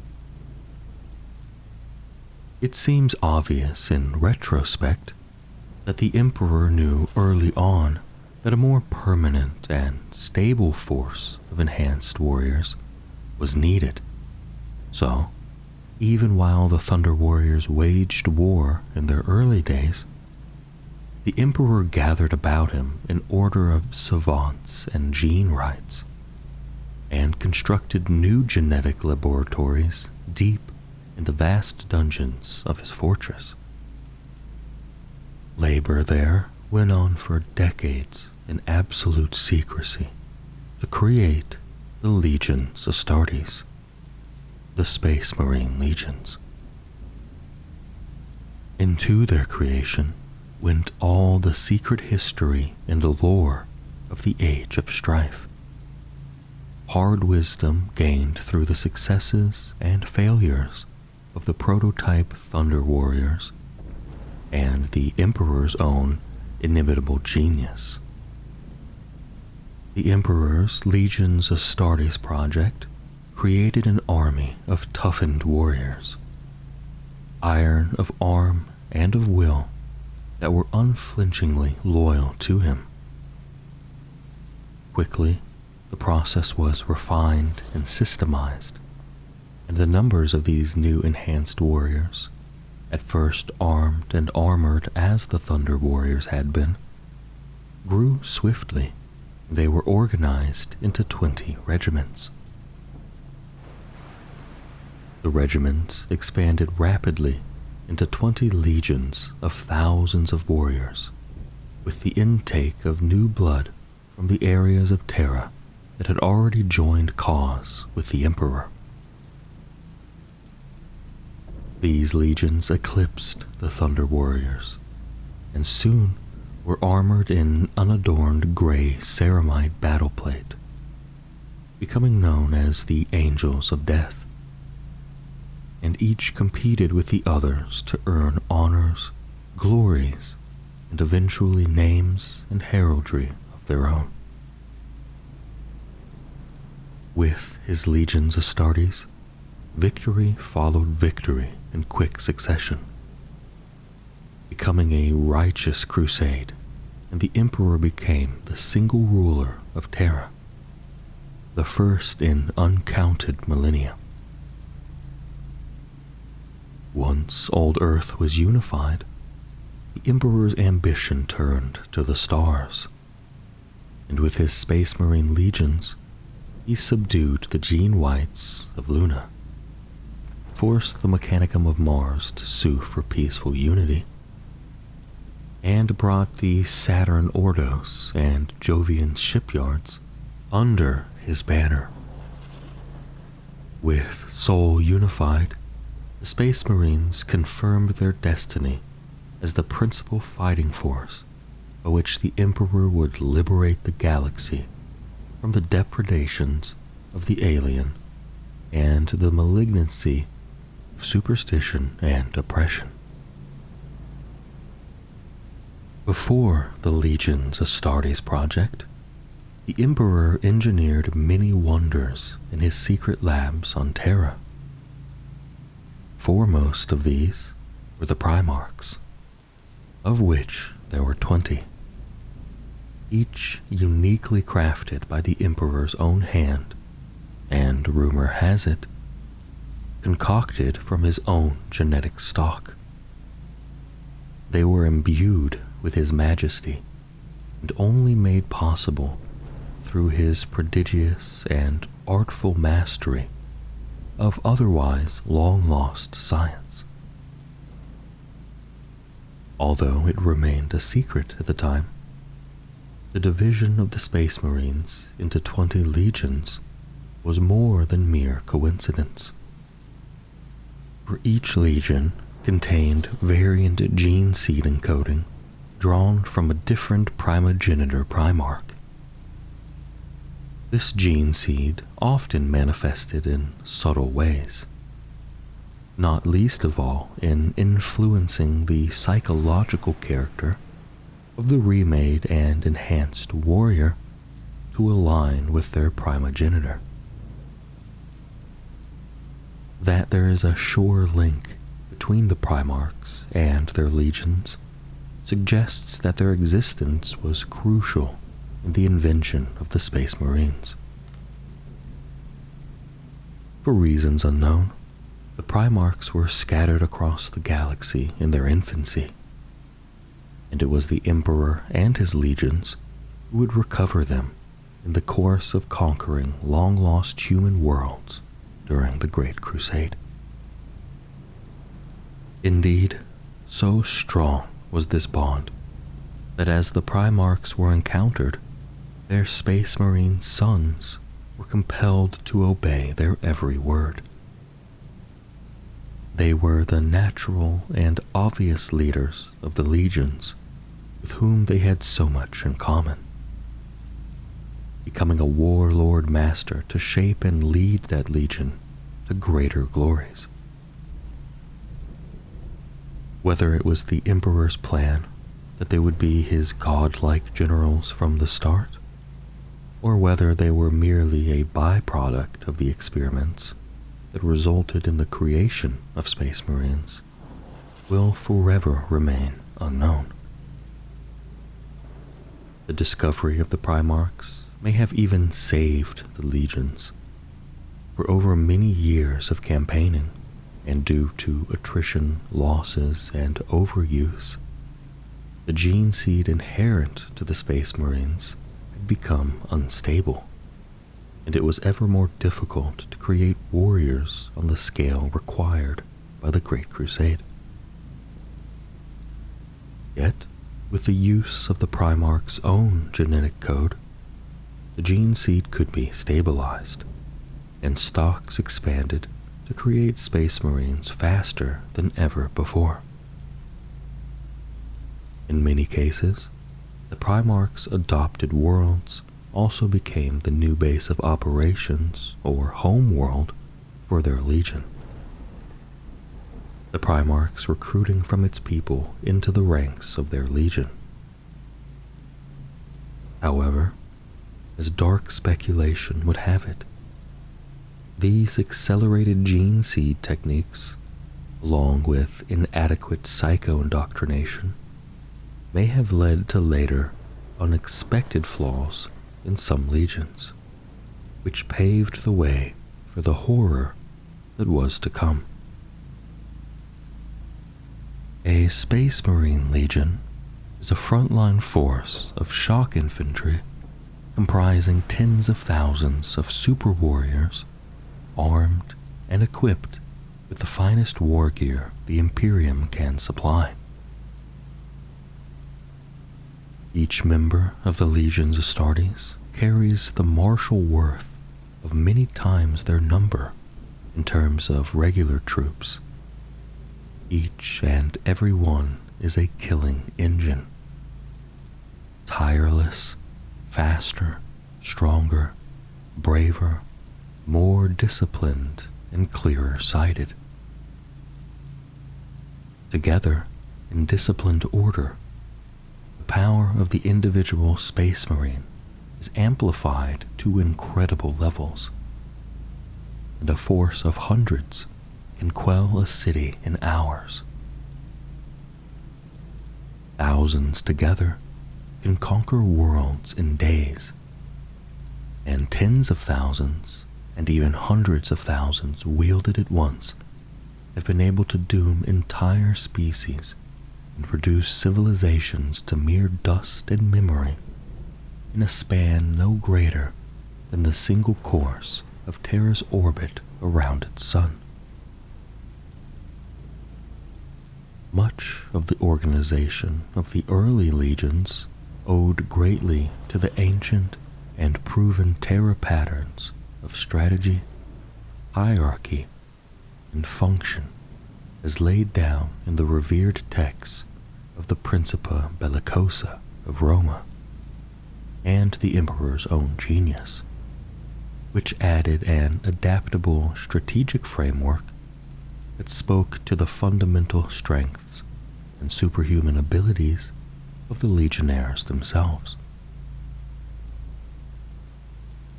The chain of command was simple and direct, and the legion's officers, themselves mighty warriors, would lead them into battle personally, as had long been the wont of the techno-barbarian tribes of Earth, and the battle would be taken always to their enemy, because to defeat an enemy was never enough for the Legion's Astartes. Only the utter destruction of a foe was victory. Of these 20 legions, each steadily expanding in numbers over time, 18 would survive to grow in vast forces. As to those that did not, nothing can be said in this record. Each legion had grown to be a powerful military force in its own right, with its own supporting fleet to carry it between the stars, and many times its number in servants, supporters, and auxiliaries who lived and died at the behest of its commanders and Primarch.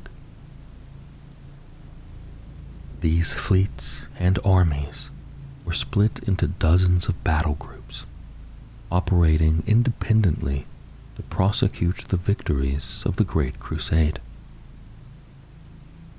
Taken together, the 18 legions represented an unmatched apex of force unequaled in the galaxy.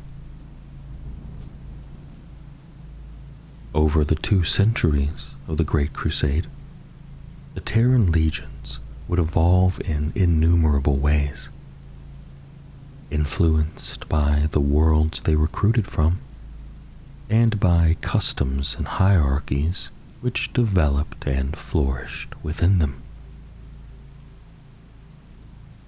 With the finding of the Primarchs, who stamped their own personality and will unto their legions, Entire paradigms of culture, tradition, and even ideology were overwritten. The legion's regimens of training and indoctrination each became hugely divergent, and many legions abandoned the strictures, doctrines, and terminology of the Principia Bellicosa to reform into fighting bodies adapted to a favored style of warfare. By the end of the Great Crusade, the legions had their own distinct character. These unique divisions from the once united body of the legions Astartes would birth rivalries and, over time, feuds which would be exploited with the advent of the Horus Heresy. The Space Marines of the legions Astartes are an awe-inspiring spectacle for any mortal to behold, a fact that brought about the bloodless compliance of numerous worlds throughout the Great Crusade. Legions Astartes vehicles are slab-sided and brutal of aspect, and the weapons a legionary bears are of equal scale to their overlarge physiques. But most distinctive and fearsome of all are the many marks of power armor in which the legions are clad, serving as much to cow the foe as to protect the wearer from harm. The early legions Astartes were oft named the Grey Legions, for they went to war in imposing armor of cold gray, unadorned save for the Emperor's thunderstrike symbol of unity, and an ordinal number denoting the bearer's legion. Over time, legions gained their own marks of distinction and names. Emperor-given, in some cases, came to replace numbers, with many companies seeking to single themselves out from their brothers. Battle honors were accumulated, and the effect of each legion's character worked upon them, so that as the legions expanded to conquer the galaxy, Stormcloud Grey became Granite, Silver, Viridian, Iron, Sable, Gold, Ocean, Ash, or Ice. And by the time of the triumph at Olenor, the Grey Legions of Unity were gone, lost to history. As various as the colors taken by the Space Marines or the suits of armor they wore. During the Unification Wars, the armor the first Space Marines wore was not new, but the same partially powered and enclosed plate armor that had evolved on Old Earth and was worn by the Emperor's Thunder Warrior regiments. This Mark I Thunder armor was largely newly forged, but the Emperor's warsmiths also cannibalized many suits from their armories and the corpses of conquered foes. However, thunder armor had faded from use amongst the legionnaires Astartes, even before the Great Crusade was underway. As the Unification Wars slipped the bonds of Old Earth and engulfed the entire Sol system, Mark I power armor proved itself unsuited to the nature of the mission for which the Space Marines had been created. Indeed, the rigors of combat upon the airless satellites of the Sol system called for a suit of fully enclosed battle plate, equipped with its own air supply, made fast against extremes of temperature and vacuum. and hardened against the effects of radiation. As such, Mark I armor was largely relegated to ceremonial use and only worn in battle during rare times of desperation. Mark II power armor was better suited to fulfill the needs of the Space Marines of the Great Crusade, and became the standard for all the legions as the Imperium ventured from the light of Sol. However, the formulation of Space Marine armor quickly became a race of technological and functional improvement, and from the functional template of Mark II, many more variants of power armor were developed. It is notable that throughout the years of the Horus Heresy, the numerous classes of weapons and war gear utilized by both sides remained remarkably consistent, with each legion having some access to every mark of armor, from Mark II through Mark VI to some degree. Indeed, the spread of Standard Template Construct System (STC) information and production imprints only appears to have hastened during the Horus Heresy, with the steady dissemination of knowledge between the Forge worlds being accelerated during the course of the so-called networked war, in which design schema was forcibly stolen from hundreds of both traitor and loyalist Forge fans and shared rapidly between forges of the same allegiance for strategic advantage. Furthermore, the vagaries and grand scale of logistics played a vital part in the utilization of various marks of power armor throughout the legions.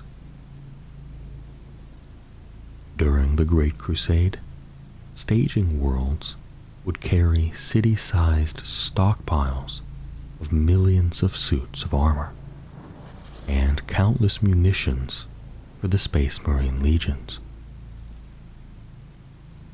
Upon returning at completion of a campaign, or simply when at last they paused long enough for supply ships to catch them up, the legions would be resupplied in mass from these worlds. Thousands of suits of armor would be issued at once in this manner, entire battalions setting aside their worn and damaged suits and taking up whichever marks were available for immediate supply.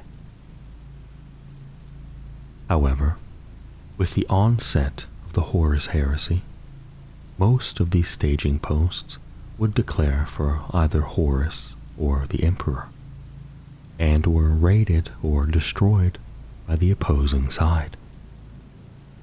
Supply lines became increasingly fraught as the Age of Darkness continued, with each and every cache of fresh armor being bitterly contested. The ubiquitous bolt gun. Even as the armories of the legions Astartes were issued with new marks of power armor throughout the Great Crusade and the Horus Heresy, so too were they swelled with numerous other marks and patterns of equally essential equipment.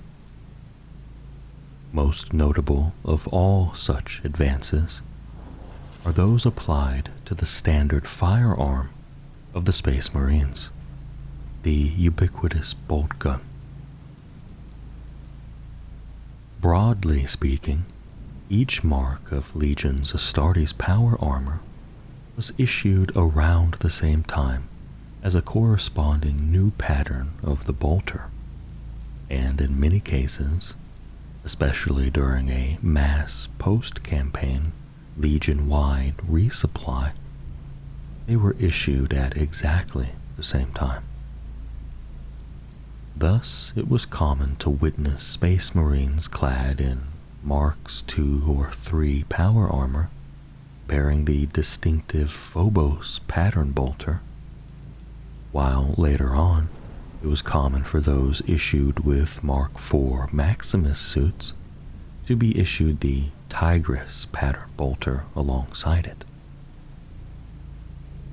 By the time Marks V and VI were in widespread use, the Umbra pattern bolter was being manufactured in vast quantities, and this would serve as the iconic pattern of Legion's Astartes bolter for many years to come. Despite these broad alignments of development and supply, however, there existed no formal regulations prescribing that certain marks of armor be combined with certain marks of bolter, or indeed any other item of war gear. Indeed, after unification with Mars, attempts were made to replace the bolter with more advanced Volkite weaponry. And while many companies adopted this change, Volkite weaponry was too complicated to manufacture in mass, limiting its supply, and too difficult to maintain in the field for the legions to accept it wholesale. Rather, the Horus Heresy was a time of chaos and anarchy, where brother fought brother with whatever weapons were literally to hand. Mark II Crusade Armor. Mark II was the epitome of Space Marine power armor, a void-sealed and radiation-shielded suit of battleplate able to withstand an unprecedented degree of punishment. It was able to function effectively for days, if not weeks, without resupply, and housed an advanced sensory and communications array. However, the true strength of power armor is the interface of connections it shares with the black carapace implanted beneath the skin of a Space Marine, allowing the armor to synchronize with their reflexes. So successful was Crusade armor that all subsequent forms of power armor would build upon the template of advantages it established. At the height of the Great Crusade, Mark II was predominant, many millions of suits being manufactured on Mars and elsewhere for service in the legions. For the greater part of the 2 centuries for which the Great Crusade waged, Mark II plate was synonymous with the legions Astartes, the Imperium, and the Imperial Truth. Even though the mortal multitudes of the Imperial Army outnumbered the transhuman Space Marines 1,000 times over, it was the grim visage of the Mark II helm that was at once the sum of all fears and all hopes to the scattered tribes of humanity, dependent on whether they chose to oppose or to welcome the coming of the expeditionary fleets. By the closing decades of the Great Crusade, Mark IV power armor had supplanted Mark II in many legions.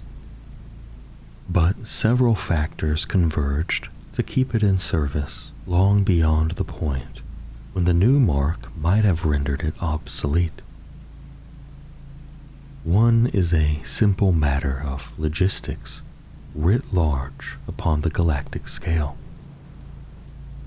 With legions which had pressed the furthest into the outer darkness forced to draw upon existing reserves of Mark II, simply because newer patterns had yet to reach them in great quantities. Certain legions retained Mark II for its reliability and for its history of service, unwilling to trust to the newer patterns. Yet, another reason reveals the great web of the War Master's treachery. In allocating new resources and technologies, Horus supplied first and foremost those legions which he favored, securing in his dark genius stockpiles of arms and armor in preparation for a protracted war in which lines of supply would be bitterly contested. Mark III Iron Armor. Iron armor is a specialized, up-armored variant of Mark II plate. In general, wherever Mark II was in heavy use, large stocks of Mark III would invariably be found as well.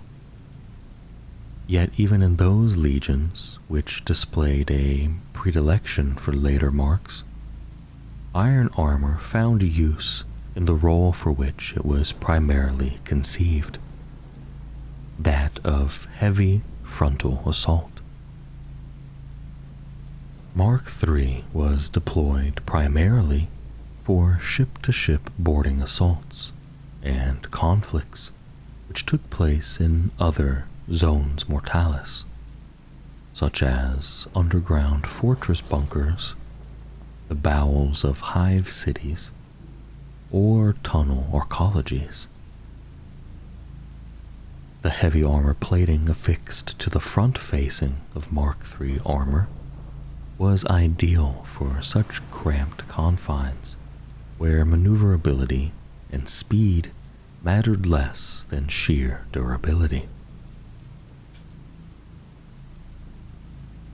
There were many legions which displayed a marked preference for this pattern over the others, even after newer marks had become available.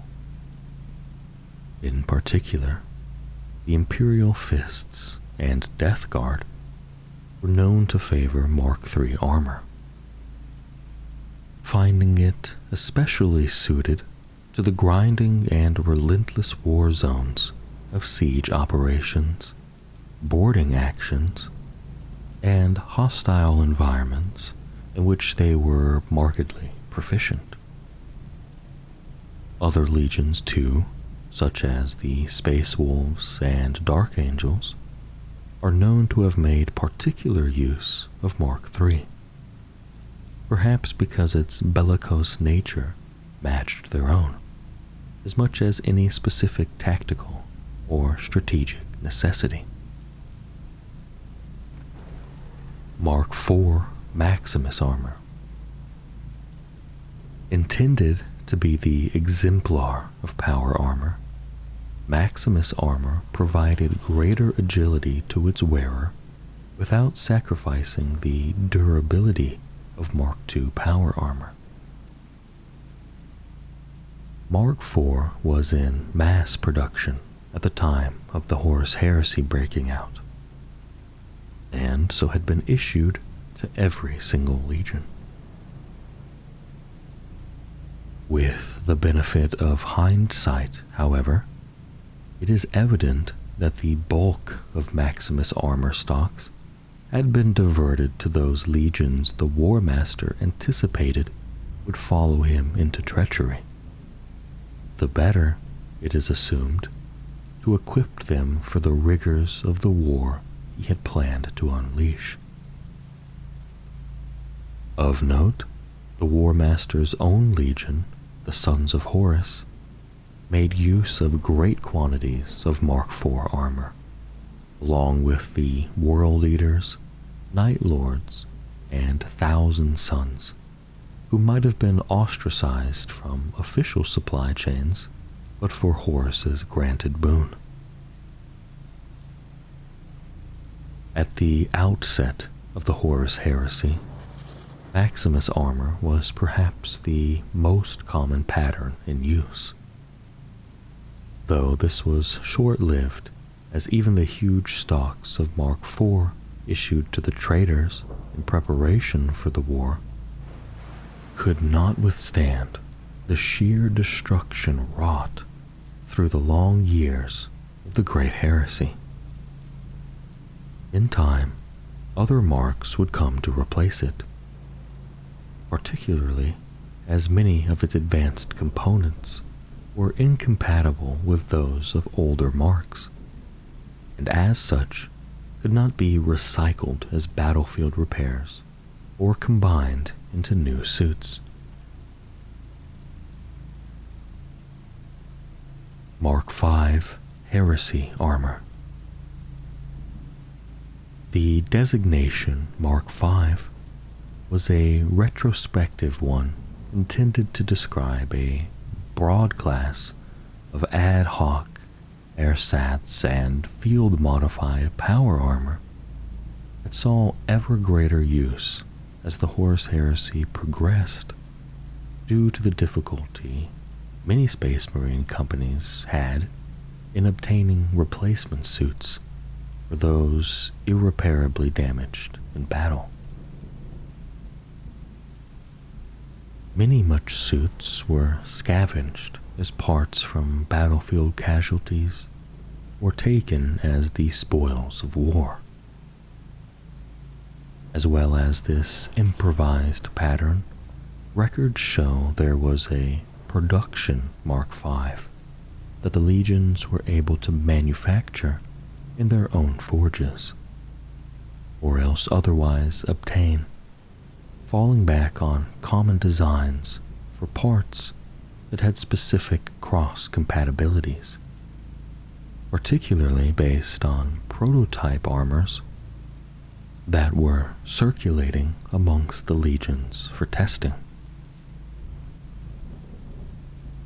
In essence, the most common and recognizable form of Mark V power armor was a stabilized hybrids of elements of Marks IV and VI, which could be locally manufactured or obtained from extant stocks, and which could be maintained even in the face of extreme lack of supply.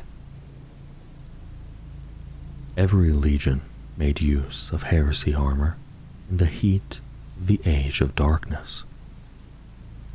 Reliance on Mark V power armor was most prevalent in those detachments and legions far removed from their homeworlds or isolated from resupply, such as the Iron Hands and Salamanders amongst the shattered legions in the wake of the Isstvan massacres, and amongst those who were most rapidly inducting new Space Marines into their ranks.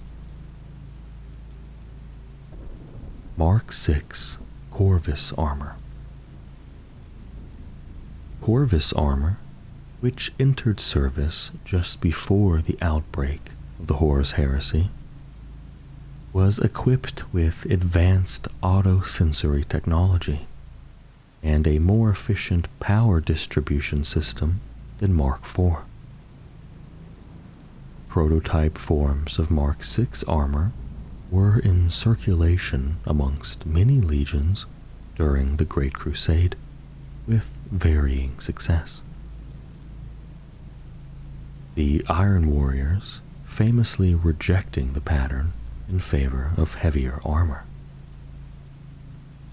Many of the first suits, which were evacuated from the Martian Schism, were issued to the Raven Guard, who favored them for their lightweight and stealthy profile. The Alpha Legion, too, is believed to have obtained an early schema for the production of Mark VI armor, and used it widely from the onset of the Horus Heresy.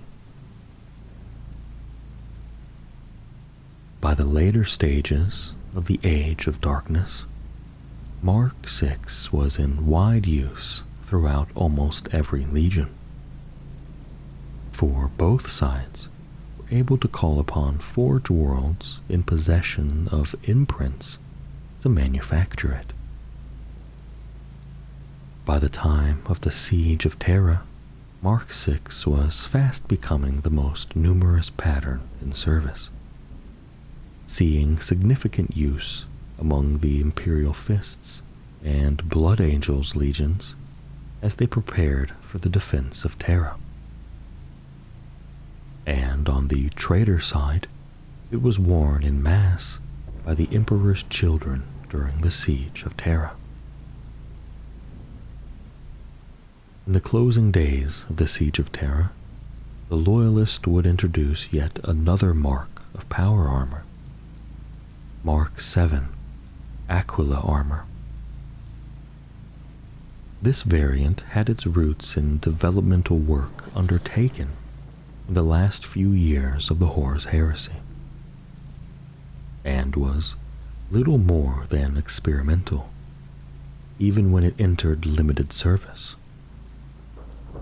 In the great scouring that followed, it would be Marks 6 and 7 which would enter mass distribution amongst the Loyalist. But such grim tales are the preserve of another volume. They are my bulwark against the terror. They are the defenders of humanity. They are my space marines, and they shall know no fear. The first legion's Astartes. Stark and uncompromising, the Dark Angels were the first of the Emperor's legions, and the truest to the mold from which the legion's Astartes had been struck. They were killers of the purest and most refined kind, for whom there could be no other destiny but a lifetime of war and death in the name of the Imperium and mankind. They did not build empires, made no attempt to master the ways of peace or the subtle skills of the artist, craftsman, or diplomat. They offered no excuses for their nature and made no compromises in the pursuit of their assigned duty, shirking neither the price they paid in blood nor that paid in infamy and solitude. Their greatest battles are to be found in no catalogue of compliance or roll of honor. No scholars or poets sing of these glories or remember those fallen in their prosecution. For they fought against foes so monstrous that it was deemed necessary that all mention of them be erased from history. Such was the nature of their service, not only to be prosecutors of the Great Crusade, but also to serve as the Imperium's most potent bulwark against the unknown terrors that lurked in the dark between the stars. The heraldry of the Dark Angels proclaims their lineage as the first of the Emperor's legions Astartes. But other than that simple fact, little is known of the origins of the legion and its initial gene stock. What is known with some certainty is that of all the many breeds of these post-human warriors, the Dark Angels were conceived by the Emperor as a template for those that would follow, distilled from the gene code of the most stable of all his Primarchs, and without any attempt to foster specific traits or curb the eccentricities of the stock from which they sprang. The diversity of their origins brought a wealth of disparate martial traditions into the fledgling legion. During the early years of the Great Crusade, they were among the largest and most heavily armed of all the legions Astartes. They fielded more warriors under arms, maintained a larger fleet, and had access to weaponry more powerful than any of their brother legions at that time. They learned and specialized in all forms of war, and their knowledge was passed on to the other legions. They won countless victories for humanity in this formative age. The most notable, perhaps, being the Rangdan campaigns, wherein more than 80,000 of the legions Astartes and uncounted millions of the Imperial army gave their lives to hold back the hordes of the Xenos Rangda and their cohorts, preserving the fledgling Imperium from utter destruction. It was during this time that the Legion was to be reunited with its Primarch, Lion L. Johnson. The Dark Angels maintained a secretive and esoteric schema of heraldry and rank, each warrior being a member of an order, an organization of warriors which transcended Legion structure, and a wing, as well as, in some cases, several other internal circles or councils outside of the traditional Legion hierarchy. In the days before the coming of the Lion, the ranks of the First Legion were organized into 6 hosts, known as the Hexagrammaton, each with its own combat specialities and tactical doctrines, developed by veterans of the Legion over long campaigns. Later, after reuniting with their Primarch, these hosts would be refined and reorganized to become the 6 wings of the Dark Angels. The wings were structures which sat outside of Legion rank, created such that warriors of many disciplines were available to respond to the need for their expertise in any war zone. The Storm Wing incorporated the majority of the Dark Angels' line infantry, training battalions and mobile ordnance batteries within its ranks. The members of this wing were drilled in the discipline and stalwart arts of close order warfare and set-piece battles, unshakable in defense and resolute in attack. Its veteran warriors were the core of the Legion's infantry companies, capable of executing complex maneuvers and formations under the heaviest of enemy fire. When the Legion took to the field of battle in mass, the veterans of the Storm Wing stood in the front ranks, serving to steel the resolve of their brethren and to oversee the execution of orders in the chaos of battle. The Deathwing excelled in special operations alongside other units of the Legion, especially as a counterpart to the more numerous Stormwing, with a multitude of sub-disciplines within its ranks.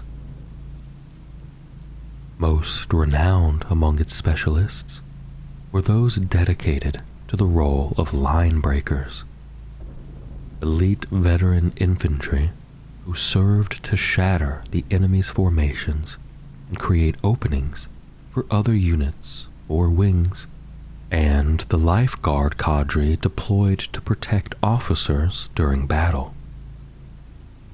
These lifeguards were especially prominent, with few high-ranking officers in the Legion lacking a small force of Deathwing veterans sworn to give their lives to ensure their safety.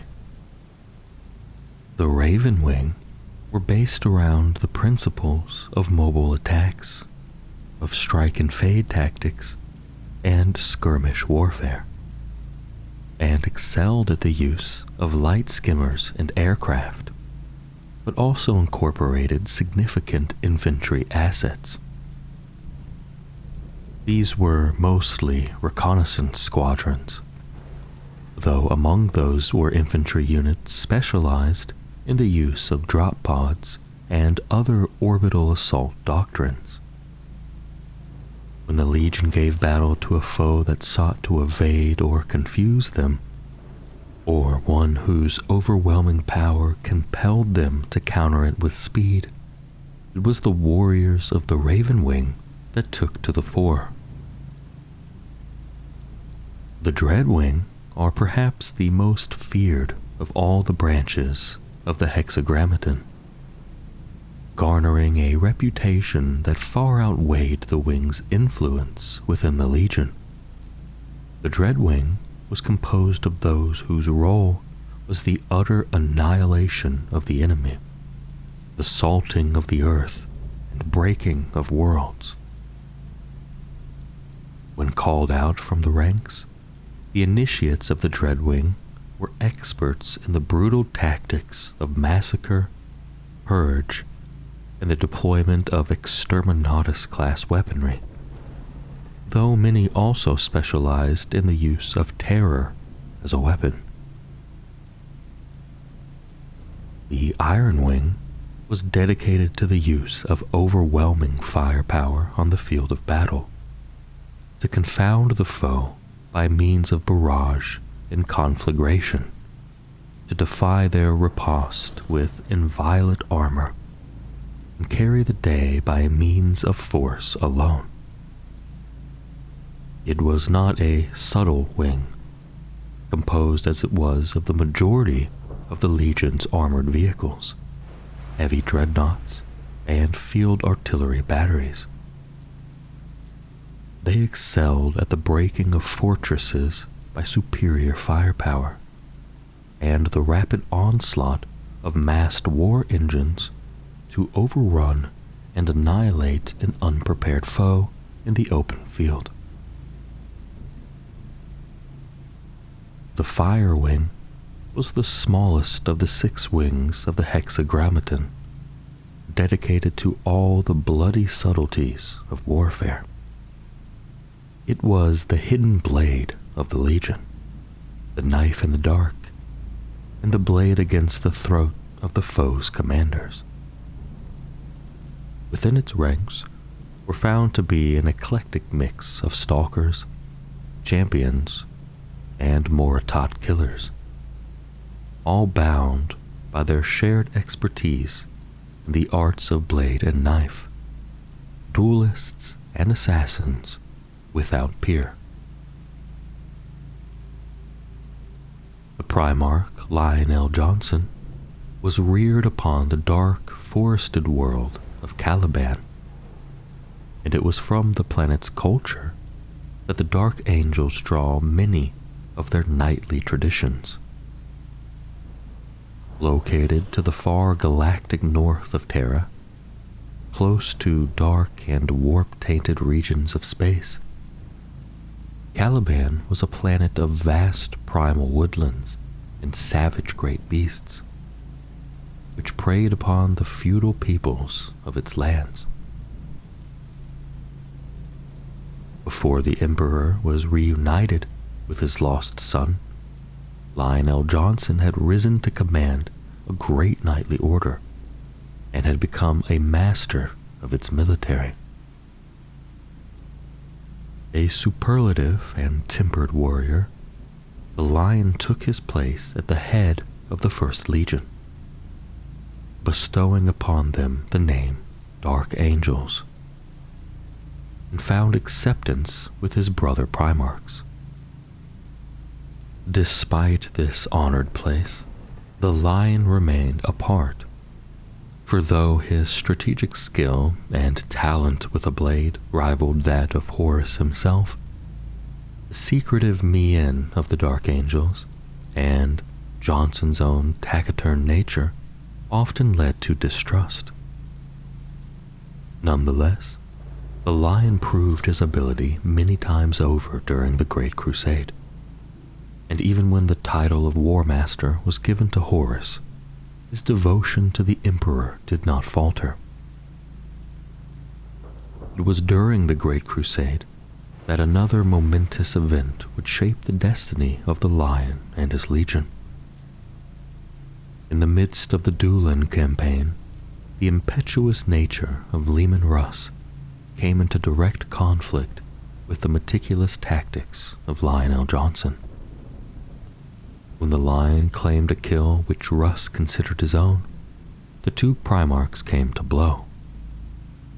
The two legions would become rivals, but also close brothers in arms. Both were relied upon by the Imperium to vanquish the most terrible of foes, and trusted beyond all others to enact the grim will of the Emperor when the utter destruction of a foe's works and worlds was required. The Third Legion's Astartes.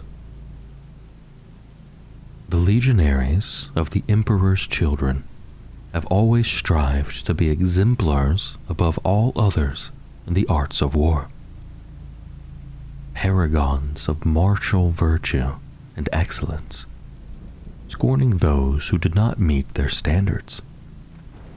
This led them to seek perfection in war as a fluid, lightning-quick force whose battles were preordained victories brought about by a combination of acute strategic planning and flawless execution. Always they sought greater challenges against which to prove themselves and attained greater glories in turn. From this vaunted height, the Third Legion would descend into treachery and become the lowest and most vile of creatures, enslaved to pride and consumed by desires that no natural power could fulfill.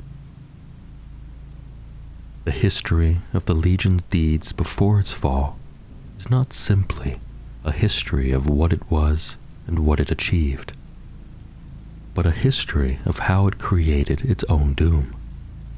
For as the ancient texts say, pride goeth before destruction. And seldom has this proverb been more apt than in the case of the Third Legion. Terran recruits for the Third Legion were drawn from the noble houses of Europa, forming an aristocratic brotherhood bonded by martial pride. The Legion's gene seed was free from flaw, and its warriors were given to a competitive spirit, eager to prove their individual superiority. The nascent Third Legion was deployed not in mass like its brother legions, but in smaller cadres, leading Imperial Army regiments, allowing its legionaries to prove themselves as natural leaders with a superb ability to execute the intent and exceed the expectations of the Emperor in war. The noble bearing of the Third Legion's warriors made them ideal diplomats and emissaries, often afforded the honor of carrying the Emperor's standard. None were honored more highly by the Master of Mankind, for after a cohort of the Legion sacrificed themselves to shield him during the betrayal at Proxima, they were given the exclusive right to bear the Emperor's sigil, the Palatine Aquila, and he named them his children. Though the Emperor's children earned huge renown, their superlative rise was not to last. Just as the Great Crusade was beginning, the Legion suffered a tragic gene seed crisis, through which, treachery and viral blight, its reserves of gene seed dwindled beyond replenishment. Withering to a shadow of the force it once was, attrition bled the strength of the Legion to almost nothing. With only 200 warriors remaining, so few that each carried the banner of a perished company, on the very brink of extinction, the Legion was reunited with its Primarch and saved. In the Third Legion, every warrior was placed into a function best suited to their ability. Fulgrim maintained rigid order amongst the divisions of his legion and command hierarchy, which were then divided into strict lines of authority, with 30 Lord Commanders below the Primarch, of whom the first 10 were exalted as Princes of War, forming Fulgrim's inner circle. Each Lord Commander led a chapter named a Millennial, and authority descended through an elaborate and multi-tiered command structure, from company praetors down, with each Space Marine looking to his superior devoutly for leadership in a manner that bordered on a cult of personality. At their height, the 30 Millennials numbered 110,000 warriors, though in the wake of the Isstvan campaign, it is believed to have been reduced to roughly half, only recovering by the eve of the Siege of Terra through accelerated implantation and indoctrination procedures.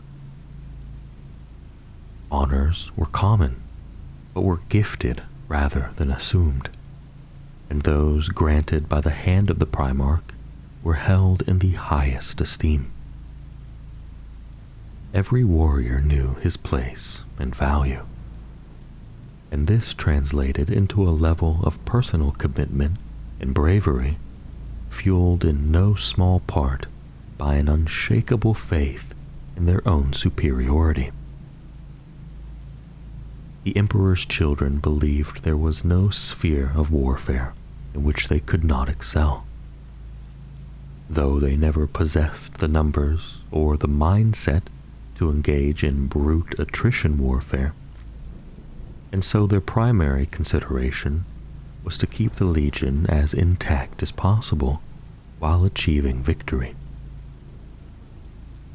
One of their chosen virtues was lightning warfare, for they believed that speed and decisiveness assured victory over strength and endurance. Moreover, Fulgrim himself preferred swift and elegant combat styles, and many companies of the Legion adopted large numbers of jetpack-equipped assault units, jet bikes, and land speeders. The emphasis on excellence led to the formation of a number of unique elite and specialized units such as the Sunkillers, las cannon-equipped squads formed from the cream of the Legion's heavy weapon specialists, or who fulfilled more formal roles such as the Phoenix Terminators, Fulgrim's Praetorians, whose number was set at 200 in memory of the first days of the Legion's rebirth. Single combat was encouraged as a primary martial tradition, the duel seen as the ultimate expression of a warrior's prowess. So highly regarded were the blade masters of the Emperor's children that a semi-formal formation was allowed to develop whose membership existed outside of the rigid rank structure, that of the Brotherhoods of the Palatine Blades, who formed only for battles against foes deemed worthy of their attention.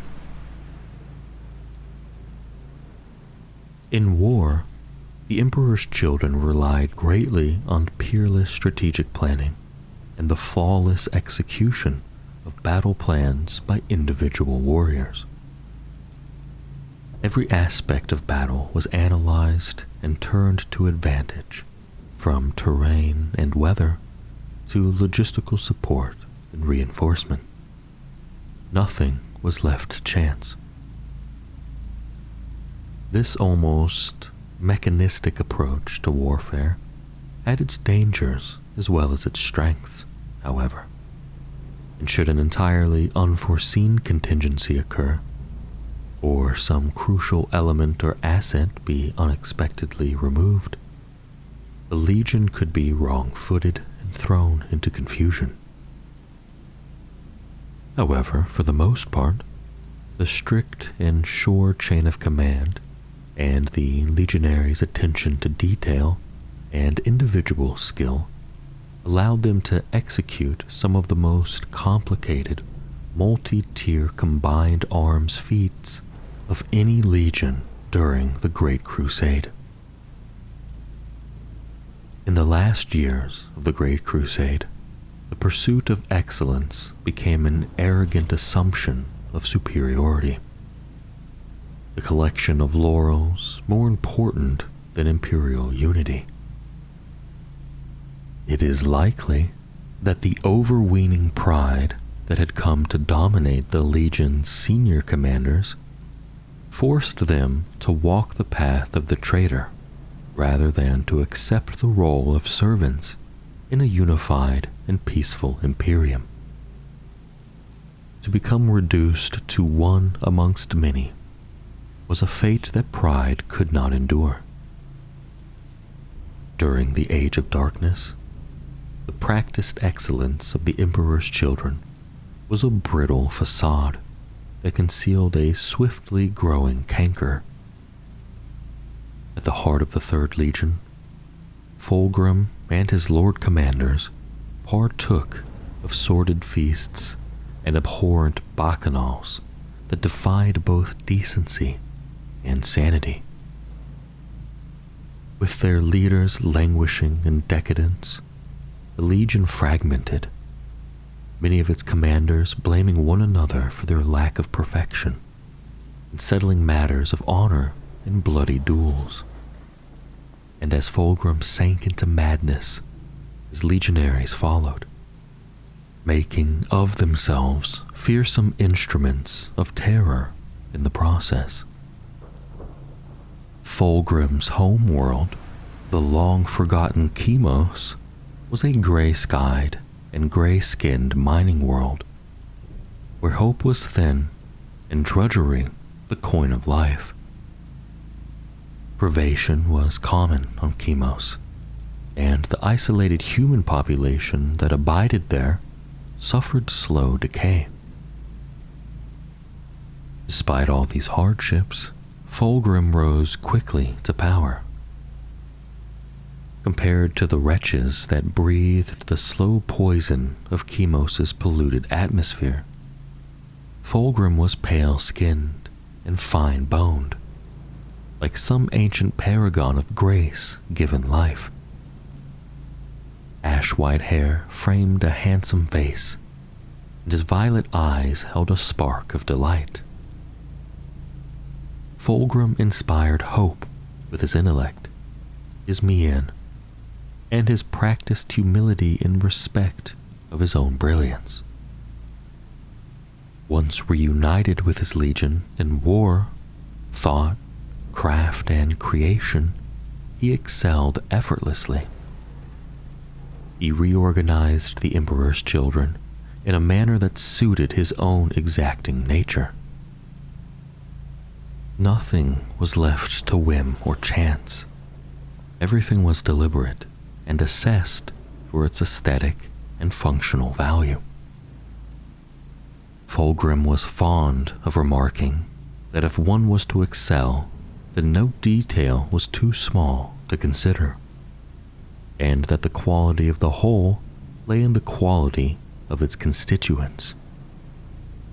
In ordering his legion, it is not surprising, then, that Fulgrim favored formality, conformity, and order, albeit with some leeway for flair. He sought to maintain the majesty of his legion, recruiting from the ruling elite worlds brought to compliance. He was a being who reveled in the beauty of art, music, and poetry, insisting that those around him were more than just warriors, but artisans of the finest aspects of humanity. Fulgrim's only flaw was his pride, and it is among the greatest tragedies of the Horus Heresy that one of the Emperor's most noble paragons would be corrupted through his weakness, and brought from the height of glory to the basest nadir of degeneracy. The 4th Legion, Astartes. The 4th Legion was the cold-hearted battering ram of the Great Crusade, a maul used to tear down every impregnable fortress or unassailable citadel that dared stand in the path of the Emperor's will. The Iron Warriors became a byword for relentless, punishing warfare, and for mastery in siegecraft, both in defense and assault. They took no pleasure in their duty, nor did they shirk from it. They saw war only in terms of cold logic, ensuring that the arithmetic and calculus of bodies and machines sent into the meat grinder was always made to balance in their favor. Defeat was anathema to the Legion, and victory worth any price paid in blood. The 4th Legion was ever dutiful, ever reliable, but never lauded. It was a legion deserving of every glory enjoyed by its brothers, but time and again was overshadowed. A shining blade blunted in the mud of 100 worlds. During the long, grueling years the Legion spent on campaign, its warriors became embittered and distrusting of the Great Crusade which they served, and resentment festered in their hearts. From its inception, the 4th Legion's gene seed was highly adaptable, and rates of implant rejection were low. This meant that the 4th strength was built rapidly, expanding to several full battalions, while other nascent legions were little more than company musters. In turn, the 4th Legion was swiftly put to active service.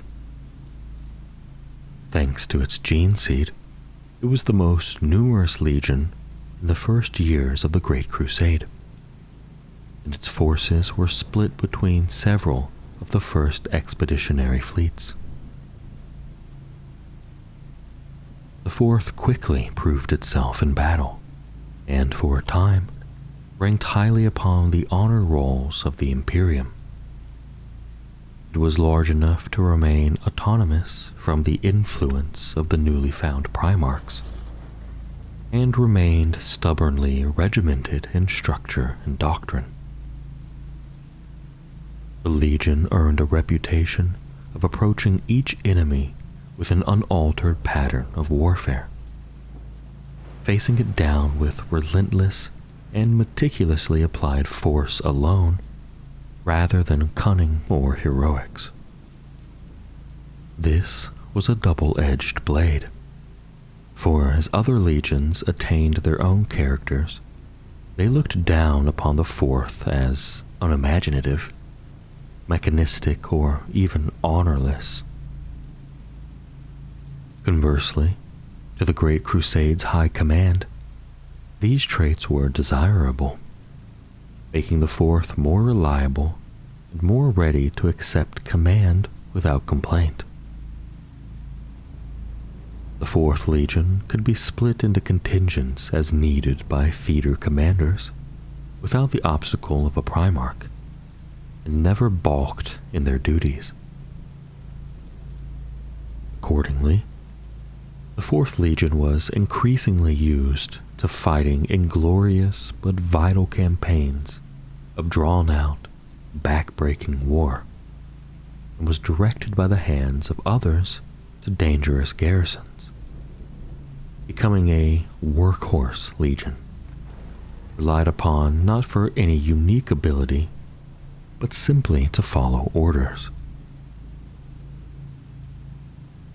Over time, the Legion was exploited, bled through thankless attrition, outpaced in glory, and made resentful.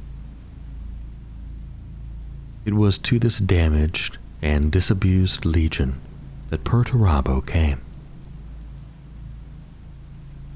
Within the 4th Legion, Perturabo's word was law, and all his warriors were grist for the bloody mill of war.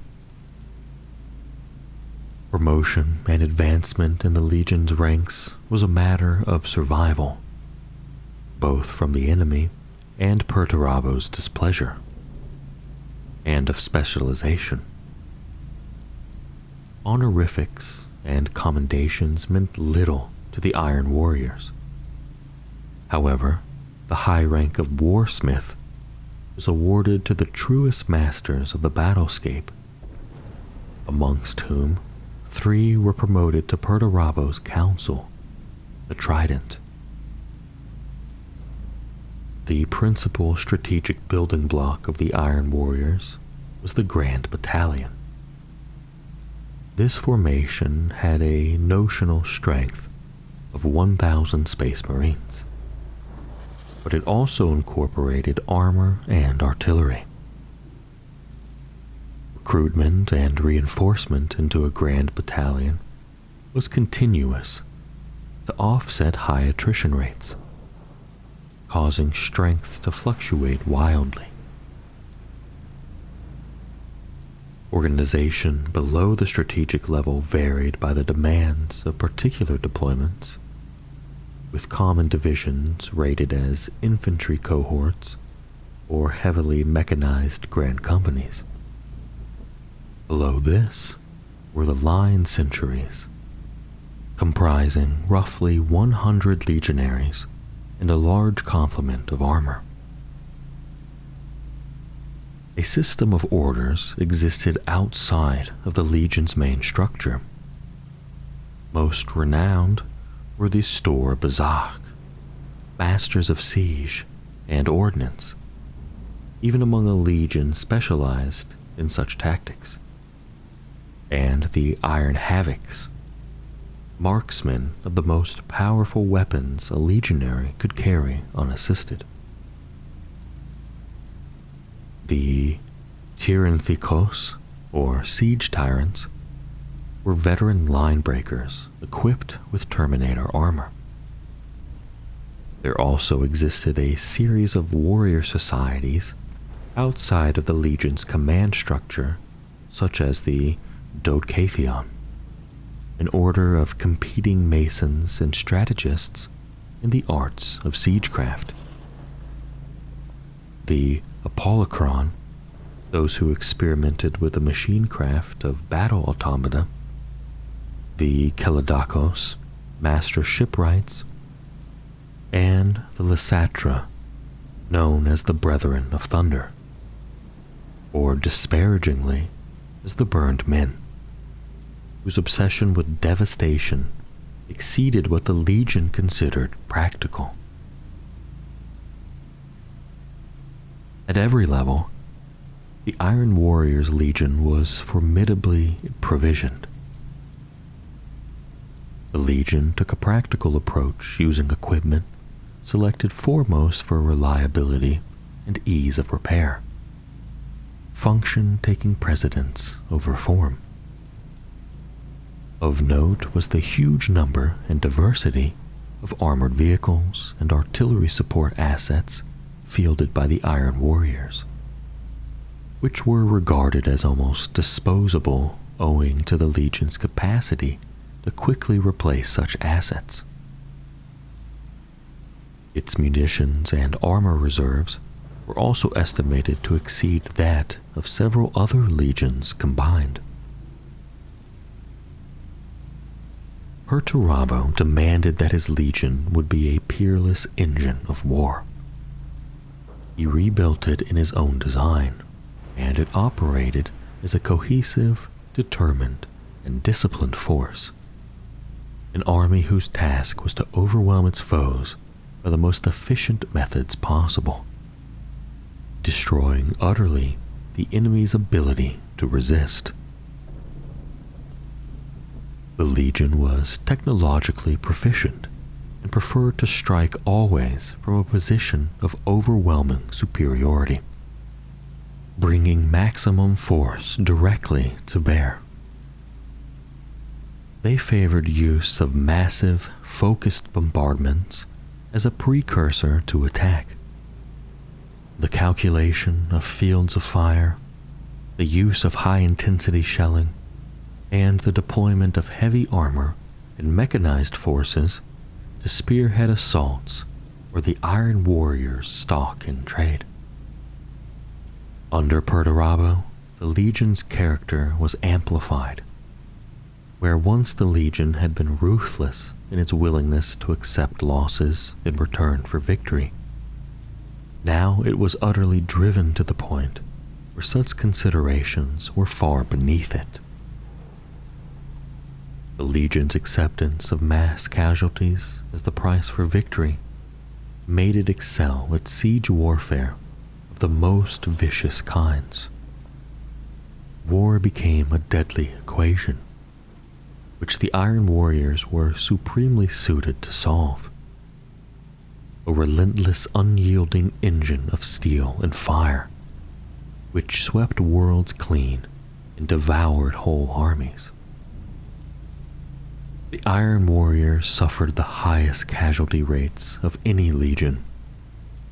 Yet, through the cruel genius of Perturabo's calculus, it absorbed these mass losses without serious damage to its combat effectiveness.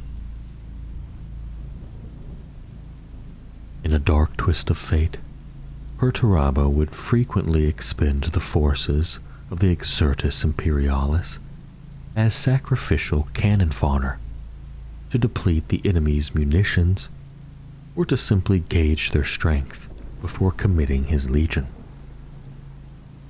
This tarnished the Legion's once pristine reputation with the War Council, and, as a consequence, relegated it to hopeless wars in forlorn corners of the galaxy, only furthering the growing bitterness of resentment felt by its warriors.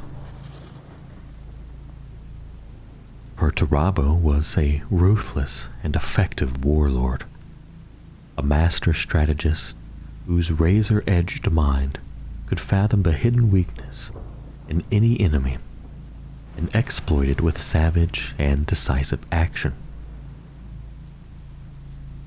His capacity for learning was incredible, and his intellectual curiosity insatiable.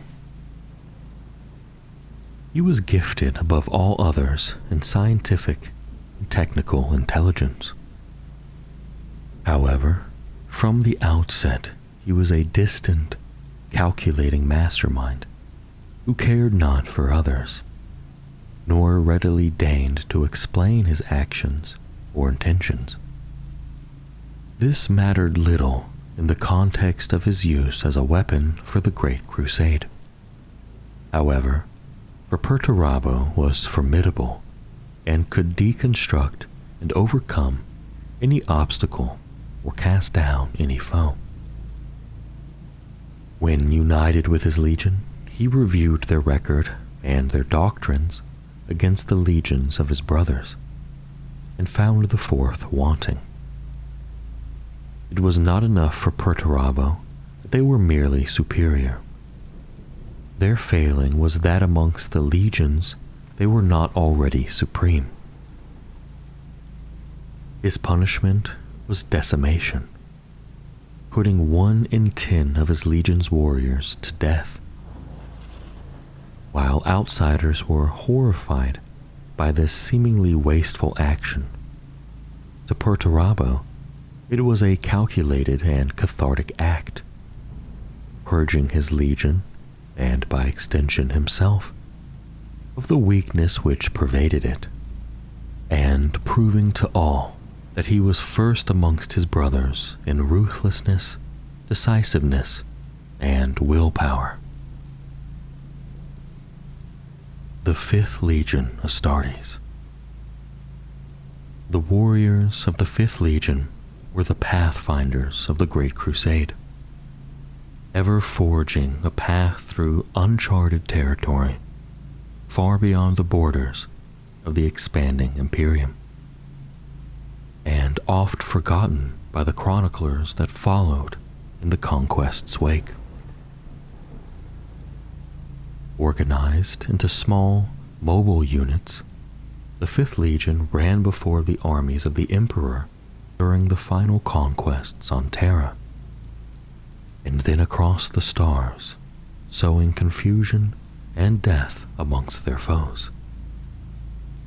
They were the swift blade that probed for weakness before a sudden and deadly strike, not the sledgehammer that some of their brother legions had become. Theirs was the lightning that struck from clear skies and withdrew without a trace, leaving only ashes behind. The white scars were often overlooked and considered the outcasts of the legion's Astartes, operating so far from the imperial core and being so culturally distinct from the Terran norm, though alternatively disdained or unremembered by most. It would be the 5th Legion that would overturn the scales of destiny itself. From their inception, the 5th Legion were held apart from their brothers, rarely being found in massed ranks among the assembled hosts of the Unification Wars. Yet they were one of the first legions to draw blood in the name of the Emperor. Taken first from the techno-nomadic tribes of the Tulian Basin, whose hardy stock had traversed those icy wastes in vast mechanized crawlers throughout the long years of the Age of Strife, and later from the wider stock of Terran recruits, the warriors of the 5th Legion were the Unification's eyes and ears. While some of the earliest legions were committed to the front lines of the initial conquest alongside the Emperor's Thunder Warriors, the 5th Legion was granted the solitary duty of seeking out the hidden fastnesses of the many gene-wrought demagogues and warlords that ruled the war-ravaged face of old Earth. Always they were pioneers, used in reconnaissance and sudden shock assault, and where they could not eliminate an enemy outright, they gathered information on the foe's strength and force disposition, acting as the vanguard for a reserve Imperial host. As the Emperor's war for galactic reconquest moved outward from Terra, the 5th Legion moved ahead of the expeditionary fleets. For over half a century, the 5th fought a lonely, piecemeal crusade, each of its companies separated by such distance that its flotillas slowly began to lose any sense of unity with their brethren. Each of these pioneer companies, their many acts of heroism beyond the leading edge of the Emperor's ever-expanding domain, garnered a little praise or attention amongst the lords of the Imperium. There, in the outer darkness, shorn of supply and reinforcement, was the basis of the White Scar's mastery of hit-and-run warfare established by necessity. For they simply could not afford to engage in protracted wars of attrition. The 5th Legion has never adhered closely to the strictures of the Principia Bellicosa, a deviance which only grew under the command of the Great Khan. Lacking in the numbers that allowed many of the other legions to operate as fully fledged war hosts, the 5th Legion was originally organized into small pioneer companies, each operating as a separate, fully autonomous and independent force. This independence of operation and command was both a necessity due to the size and mission of the early 5th Legion, and a legacy of the fierce spirit of its original recruits. When the Great Khan took command of the Legion, he reformed these warriors into a number of flexible hordes, equivalent to groupings of a number of chapters. These formations stood above the Brotherhood, or company level, in the Legion structure. In creating his new Legion, the Great Khan was careful to split up the old pioneer companies, mixing warriors of differing origins together with new recruits from his homeworld of Chagoris to constitute the new hordes. The other main organizational unit within the White Scars, the Brotherhood, was a unit roughly equivalent to the standard company. Just like the larger hordes, each Brotherhood varied in size quite widely, with some being formed of less than a few hundred warriors, and others up to several thousand. Typical Brotherhoods were almost always mechanized cohorts, in that the entire force of the Brotherhood was either mounted on jet bikes or supplied with other forms of transport to enable rapid deployment and high-speed onslaught or pursuit operations. However, some specialized Brotherhoods comprised dedicated artillery trains and slower-moving vehicles of war, or lighter skirmishing and reconnaissance units, the Legion remaining a flexible force able to prosecute any form of warfare. Most Brotherhoods also included what the White Scars referred to as a Keshig, which indicated a body of troops somewhere between a lifeguard for the Khan and an elite reserve intended to bolster both the fighting spirit and tactical firepower of the line troops. Given the overtly aggressive nature of most White Scar tactics, these units often formed the forefront of any assault, and most often contained the most skilled and experienced warriors within the Brotherhood. Several bodies of warriors also existed outside of the Brotherhood structure. These included the Dark Sons of Death, destroyer cadre warriors deployed in combat when the utter annihilation of the enemy was required, as well as for certain ritual roles in the wake of key campaigns. The Falcon's Claws served as hunters and forward scouts, experts in survival and quiet elimination of enemy commanders. The Karash, less a formal order and more a temporary assembly of penitent or glory-seeking warriors, was assembled whenever the need for a divisionary or shock assault force arose. The Uhan Solban, Omens of Ill Fate, comprised almost every one of the limited number of dreadnoughts in service with the White Scars. The Akoglanar was the Legion's expanded apothecarian. The White Scars also made use of so-called weather witches or storm seers, a cohort of battle psychers which was maintained even after the Edict of Nicaea. Jagatai Khan, the Warhawk, was reared upon the wild planet of Chagoris, a wilderness of sweeping plains, forests, and mountains. Its tribes fought constantly, though all would ultimately submit to the might of the Khan of Khans, as Jagatai came to be known.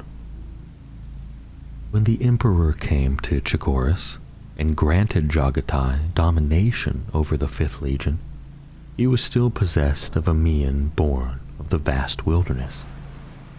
And despite having already mastered the strategies of conquest, Jagatai Khan was unfamiliar with the advanced technologies of the Imperium.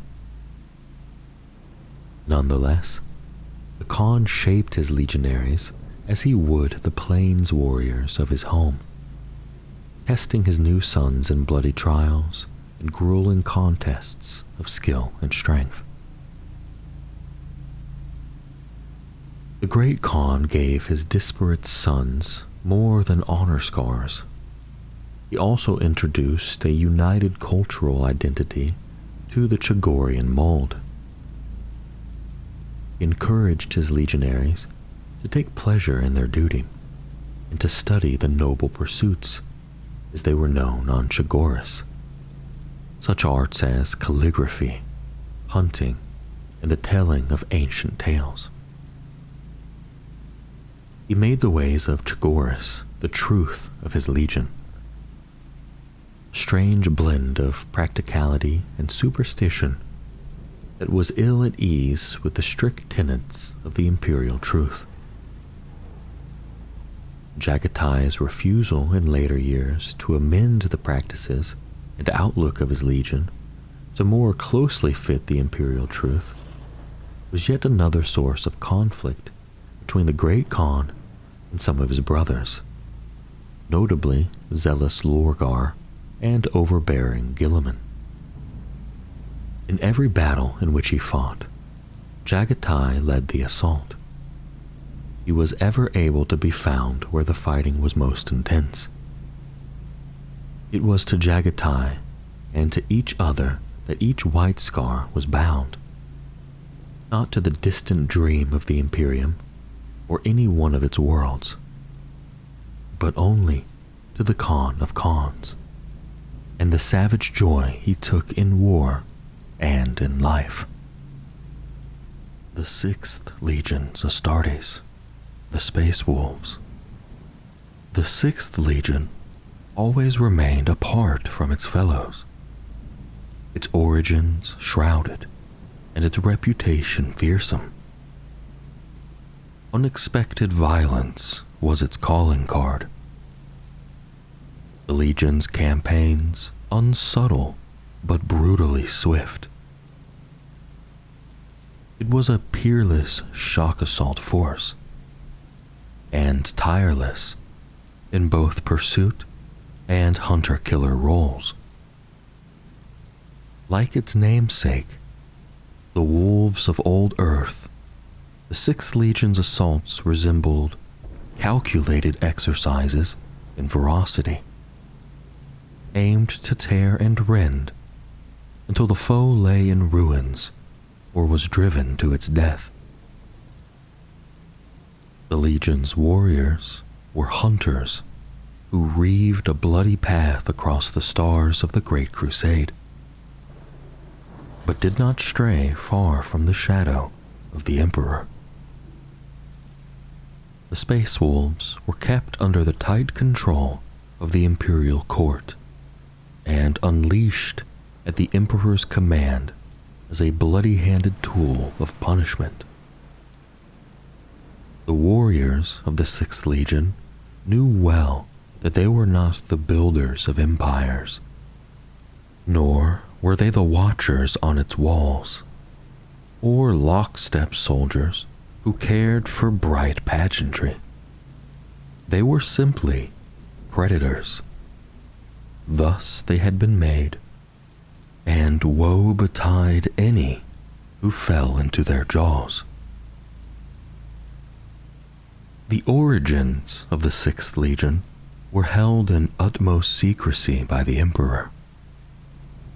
Legion recruits were drawn not from Terra's nation-states, but selected on an individual basis from the most barbaric, regressive, and hyper-violent of cultures. Those who held to no collective identity and could be molded into weapons without prior imprint.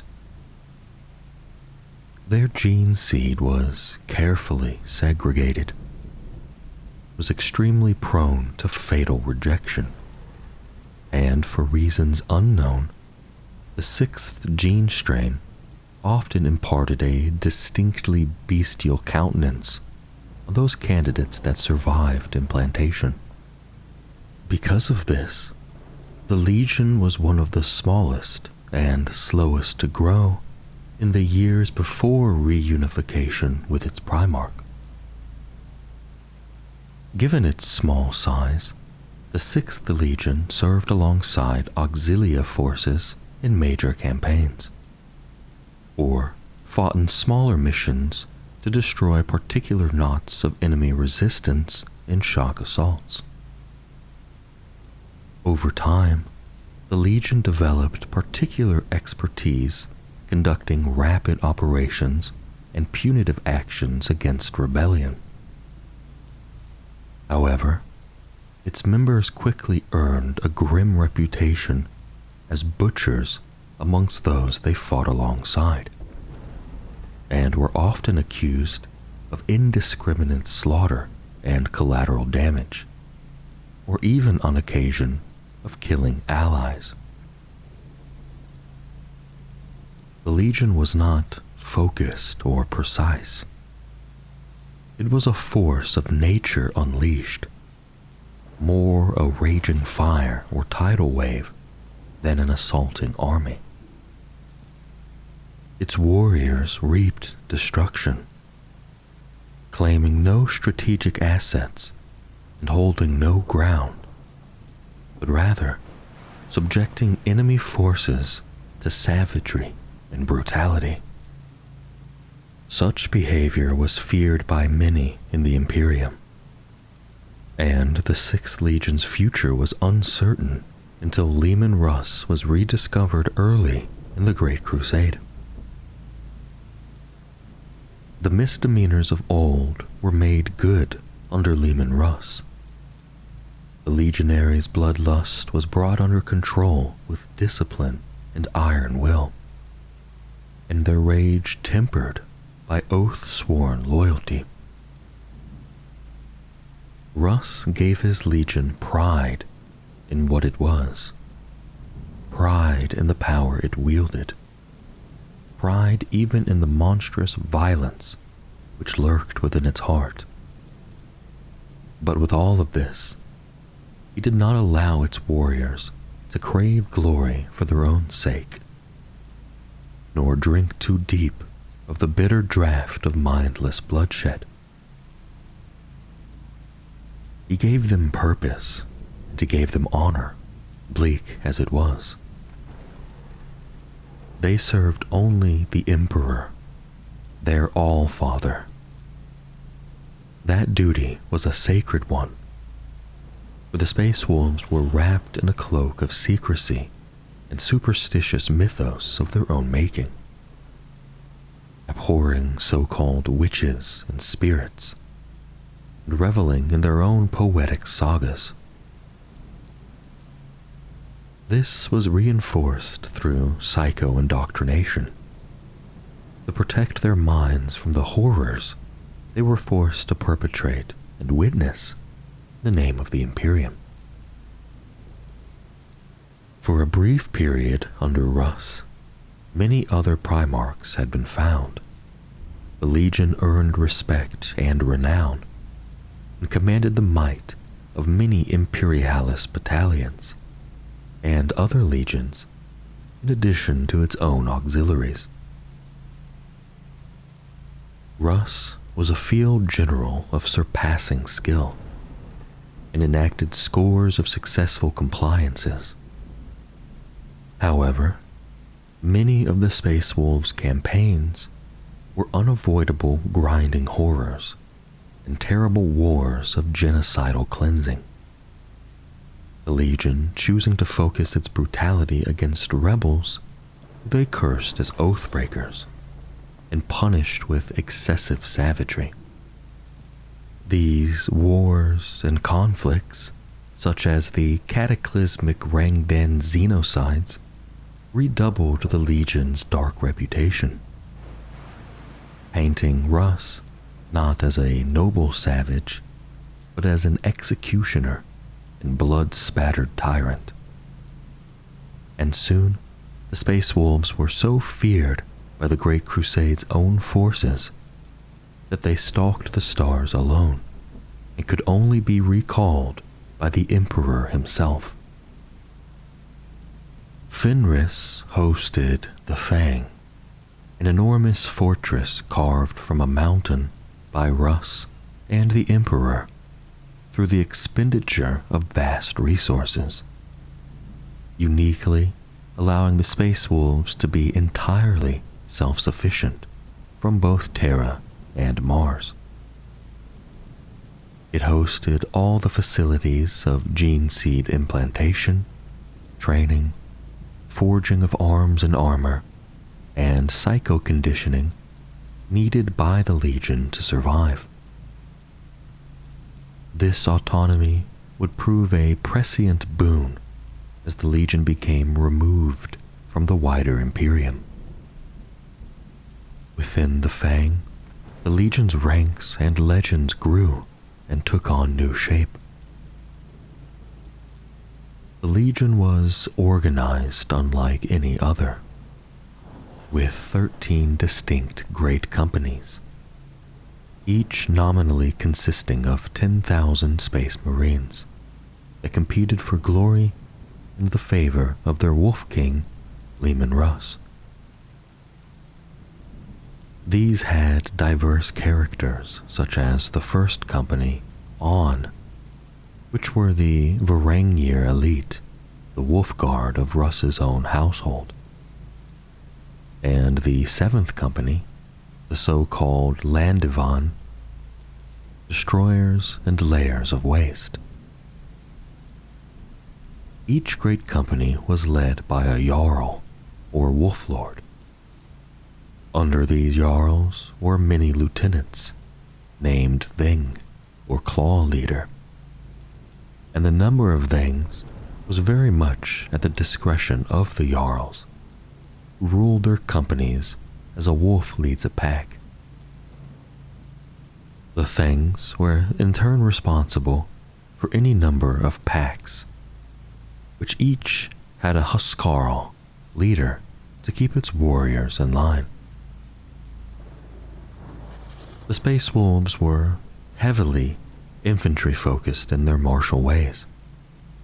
Packs were conditioned to hold a near suicidal disregard for danger, and trained to exploit this to their fullest extent on the battlefield, pitting their courage and might where it would be most effective, in the very teeth of the foe, overwhelming opponents by sheer speed and ferocity of attack, both in hand-to-hand combat and in brutal short-ranged firefights.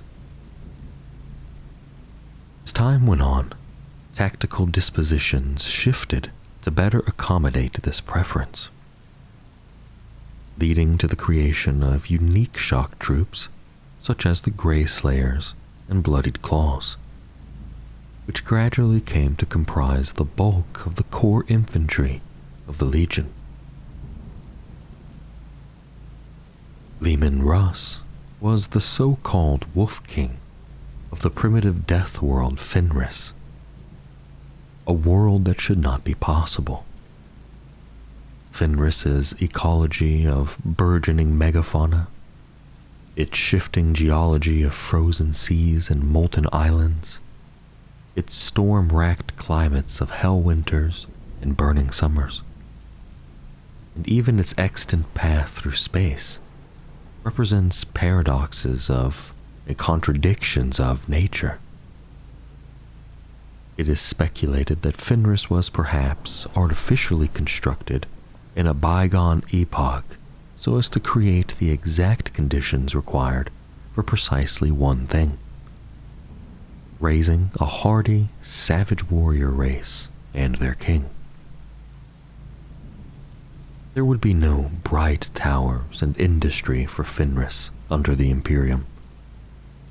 Its conditions would be carefully preserved and shrouded in deeper myth by Russ and the Emperor.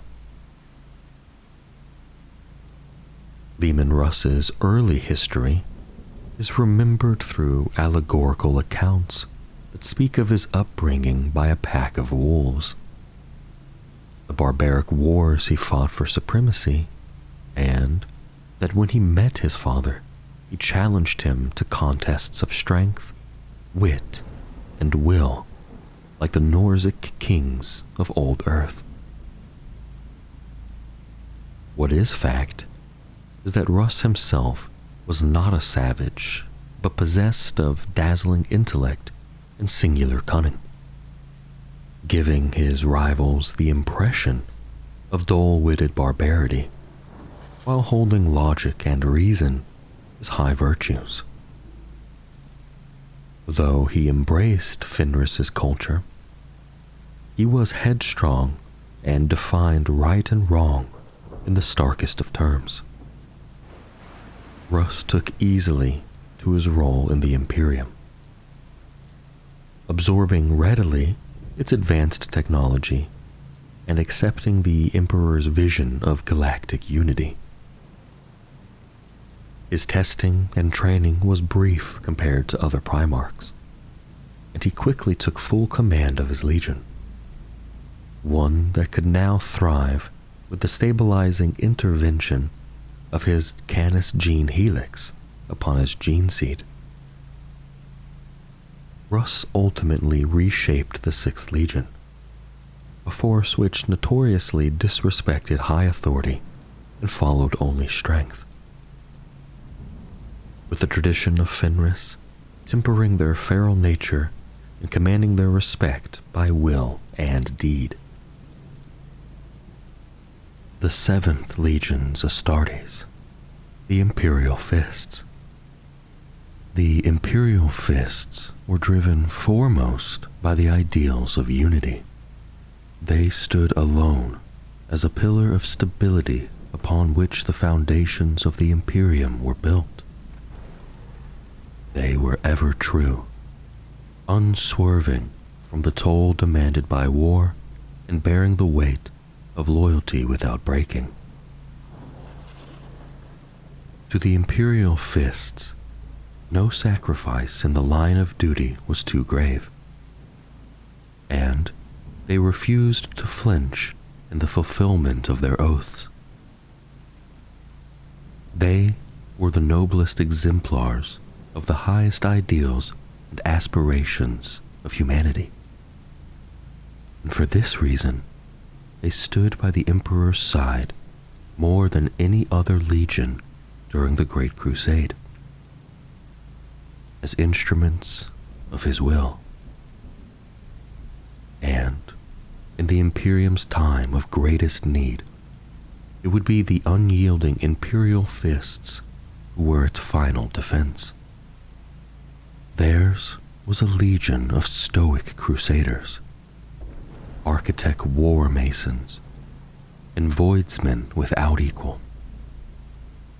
The Imperial Fists were masterful in both attack and defense, fighting with unshakable discipline and with methodical application of force. As the Imperium expanded ever outwards, They were always to be found at the leading edge, embodying the Great Crusade's spirit and constructing mighty fortresses at the sites of their victory, to act as much as garrisons, as beacons of unification. The 7th Legion was created to secure and consolidate the realms of mankind, beginning with the newly conquered territories of the Unification era. It drew recruits from every region of Terra. The Legion's gene seed implantation inflicted intense pain, and only the hardiest stock was suited to surviving such a process. Nonetheless, few initiates lived to become legionaries, and those that did were taciturn, dour, and grim of nature. At their root, the Space Marines of the 7th Legion were crusaders. In war, they sought conquest with a focused hunger, favoring massed shock assaults using their full array of weaponry. Multiple battalions often took to the field in mass, breaking enemies with hammer blow force. They were the very hand of the Emperor, that descended and gripped worlds with an unbreakable fist, a feat for which he honored the Legion with its name. But simple victory was not enough. To conquer one had not only to defeat one's enemies, but to hold the prize of that victory. The 7th Legion would raise bastions within days of victory, and across the galaxy, their fortresses gazed down on those who dwelt in the land around, a constant sign that the strength which had conquered them remained rooted in the earth. These fortresses solidified conquests, and ordered domains sprang up around them, replacing what had been broken with something far stronger. After each conquest, more warriors were inducted into the Legion. However, the 7th did not linger, but drove ever on, without pause or respite. Nor did it administer or draw upon and enforce laws. The Imperial Fists were warriors of the Imperium, not its masters, and they existed only to serve in war and die for its ideals. The discovery of its Primarch and the planet which had raised him only strengthened the character of the Imperial Fists, and their integration was swift and complete. The Legion's organization aligned with the strictures of the Principia Bellicosa set down by the Emperor, for Dorn was practical, seeing no need to change an effective structure. Its numbers remained largely stable throughout the Great Crusade. In the region of 100,000 warriors, subdivided into many companies, ranging in size from a handful of squads to several hundred Space Marines, the numbers of which waxed and waned due to battlefield attrition and recruitment. These companies were grouped into flexible battalions based on the needs of particular deployments, rather than as standing formations, and larger battalions were called a crusade or household. Company-level captains were functionally the most senior ranks in the Imperial Fist's hierarchy, with every warrior in the Legion obedient directly to Rogel Dorn and above him to the Emperor. However, while Dorn maintained no fixed inner circle of advisors, his counsel was whoever stood beside him in battle. he honored many captains of skill and merit with additional authority. Commanders of appointed theaters were given temporary titles and afforded the greatest respect. These were the marshals, fleet masters, and siege masters.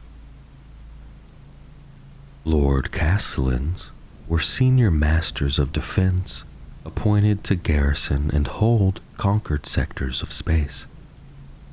And Lord Seneschals were responsible for the crusading strategies of whole spheres of the galaxy. Above these stood the first captain, Sigismund, renowned as the greatest warrior of the age. Sigismund was a master of the Temple of Oaths, which bound each legionary to their purpose, and of the first company, the Temple Brethren, which numbered 1,000 warriors, each a tempered exemplar of the spirit of the Legion, the Great Crusade. Many other storied veteran subdivisions formed in the Legion over the course of the Great Crusade, such as the Phalanx Warders, specialists in the desperate confines of Zone Mortalis warfare, whose charge was the defense of a legion's flagship, the Phalanx, and the Huscarls, an elite bodyguard cadre sworn to the singular purpose of defending Rogel Dorn himself. Favored by Terra and the Manufactoria of Saul, the Imperial Fists were blessed with the cutting edge of Imperial war gear and technologies, and were often the Legion chosen for testing advanced weaponry such as the assault cannon. They were amongst the strongest proponents of the development of tactical dreadnought armor, and fielded a significant number of squads equipped in all variants of Terminator armor. Furthermore, they fielded a larger complement of heavy tanks and more dreadnoughts than many of their brother legions, the hardiness of their legion stock contributing to the high survival and internment rate. The last great facet of the Legion was the strength of its fleet. This comprised over 1,500 capital warships under direct command, and many more bonded by oath and fealty. This naval might was the greatest of any of the Legion's Astartes, and was further enhanced by the fact that many of the ships were the largest in the Imperium. Of these, the greatest was the Phalanx, a pre-imperial relic of vast size and unimaginable power that dwarfed entire attack fleets by comparison. The Phalanx was, perhaps, the largest mobile battle station in the Imperium. More battle station than ship, and served as the Imperial Fist's principal base of operations in the Great Crusade. The Imperial Fists also built many space forts and were the preeminent masters of high-intensity ship-to-ship warfare in the Cold Void, seeing a space battle as a natural extension of a siege, divorced from gravity and in 3 dimensions. At the very end of the Great Crusade, Dorn and his legion returned to Terra to guard and fortify the seat of Imperial power. Across the northern segmentum solar, Dorn erected and coordinated the Gauntlet of Stone, a line of defense which would hold the traitor onslaught for a decade across the vital void channel of Paramar, Beta Garmon, and Loren Alpha. The Legion would fight bitter and desperate defenses, and was instrumental to the loyalist efforts at the Imperial core. When Horus brought his hordes to Terra, Rogel Dorn commanded the Imperium's defiance, and without the sacrifices of the Imperial Fists, all might have been lost. Inwit is a world of death and merciless cold, home to warring nomadic ice clans. Inwit's denizens are not unsophisticated. Rather, their world is consciously preserved to teach its denizens strength. Long ago, the people of Inwit carved their own realm from the stars, conquering dozens of worlds. Yet their rulers chose to keep the old ways, living harsh lives like their vassals. It was there that Rogel Dorn ruled.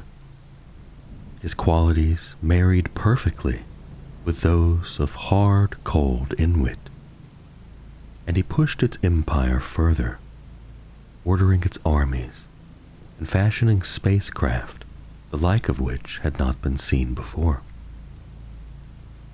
When the Emperor was reunited with Rogel Dorn, he regained not only a lost son, but the strength of a star-spanning society already forged into a tool of war. Rogel Dorn was possessed of a single-minded energy, tempered by a reserved and stoic nature. During rare shows of emotion, he was capable of shaking the ground. His cold rage is said to have held battlements as much as the arms of those standing upon them. Dorn was also an idealist. To him, the reasons he fought were as important as the outcomes of his efforts, and he believed utterly in the dream of the Imperium. When he fought, he did so neither with bombast nor humility, but with a frightening and confident competence, always balanced and methodical, his every blow a precision calculation of force. Rogel Dorn's was perhaps the greatest strategic mind in the galaxy. However, he was blunt and uncompromising in both his ideals and their expression. His manner often vexing as much as admirable. For all this unstable statesmanship and his unbending nature, he was named the Praetorian of Terra and Horus the War Master, a balance of power upon which the course of history would turn. The 8th Legion's Astartes, the Night Lords. The 8th Legion was a force that shaped cruelty and fear into a weapon. It was known foremost for its disproportionate and merciless application of force. Its first blow, an atrocity pitched with such wanton brutality that it forced entire populations into abject surrender and desperation to avoid suffering the same fate.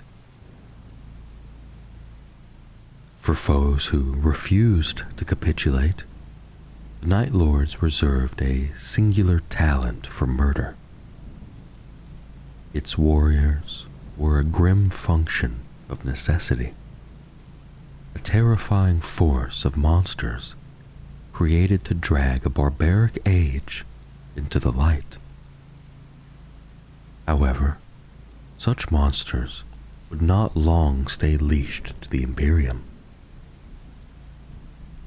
In its final days, the Legion would become an undisciplined mob that came to see cruelty as its goal and not the means to a worthy end. It was no longer a precise weapon of war, but an indiscriminate scourge. As was fitting for a legion of such ill repute and terrible mien, it would not go meekly to fate, nor accept without bloodshed an end to the path it had chosen to walk. Amid the turmoil and destruction of the Horus Heresy, the Legion would turn upon itself in an orgy of violence in an effort to sever itself from a singular curse, its own Primarch. The Eighth was soaked in blood from its very birth. The Legion's first recruits came from the prison sinks of Terra, vast underground caverns where generations of transgressors struggled in blind darkness. Strength, ruthlessness, cunning, and cruelty were vital to survival in the lightless warrens, qualities which paired perfectly with the Legion's gene seed. This gene strain gave the sons of the underworld the ability to see through darkness to a degree that far exceeded that of other legions. This gift was also a curse, forcing them to see the light of suns through flare buffers. Even though they now stood in the world above, the warriors of the Eighth still walked in the night.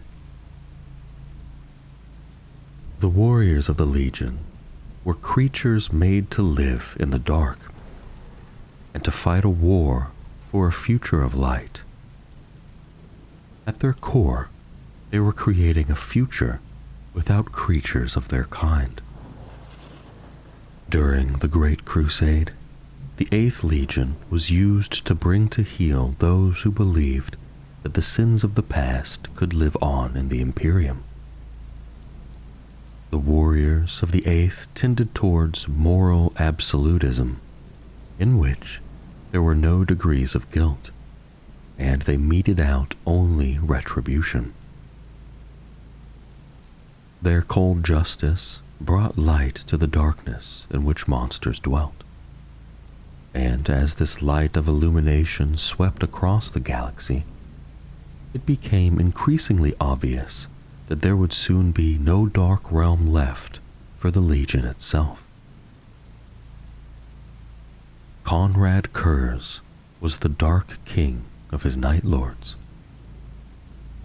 He maintained a court of his most useful sons named the Chiroptera, its members, officers from across the Legion. They were the ruling elite of the Night Lords, and alongside them served the Atramintar, a formation equipped with Terminator armor. Within its ranks were the Contikar, haughty true aristocrat sons of Nostromo, who vied for power and were willing to take any murderous measures to earn a seat on the Chiroptera. This Terminator host was the coldly brutal personal command of the first captain of the Night Lords, Iago Sevatarian, and they were his enforcers of the order within the Legion.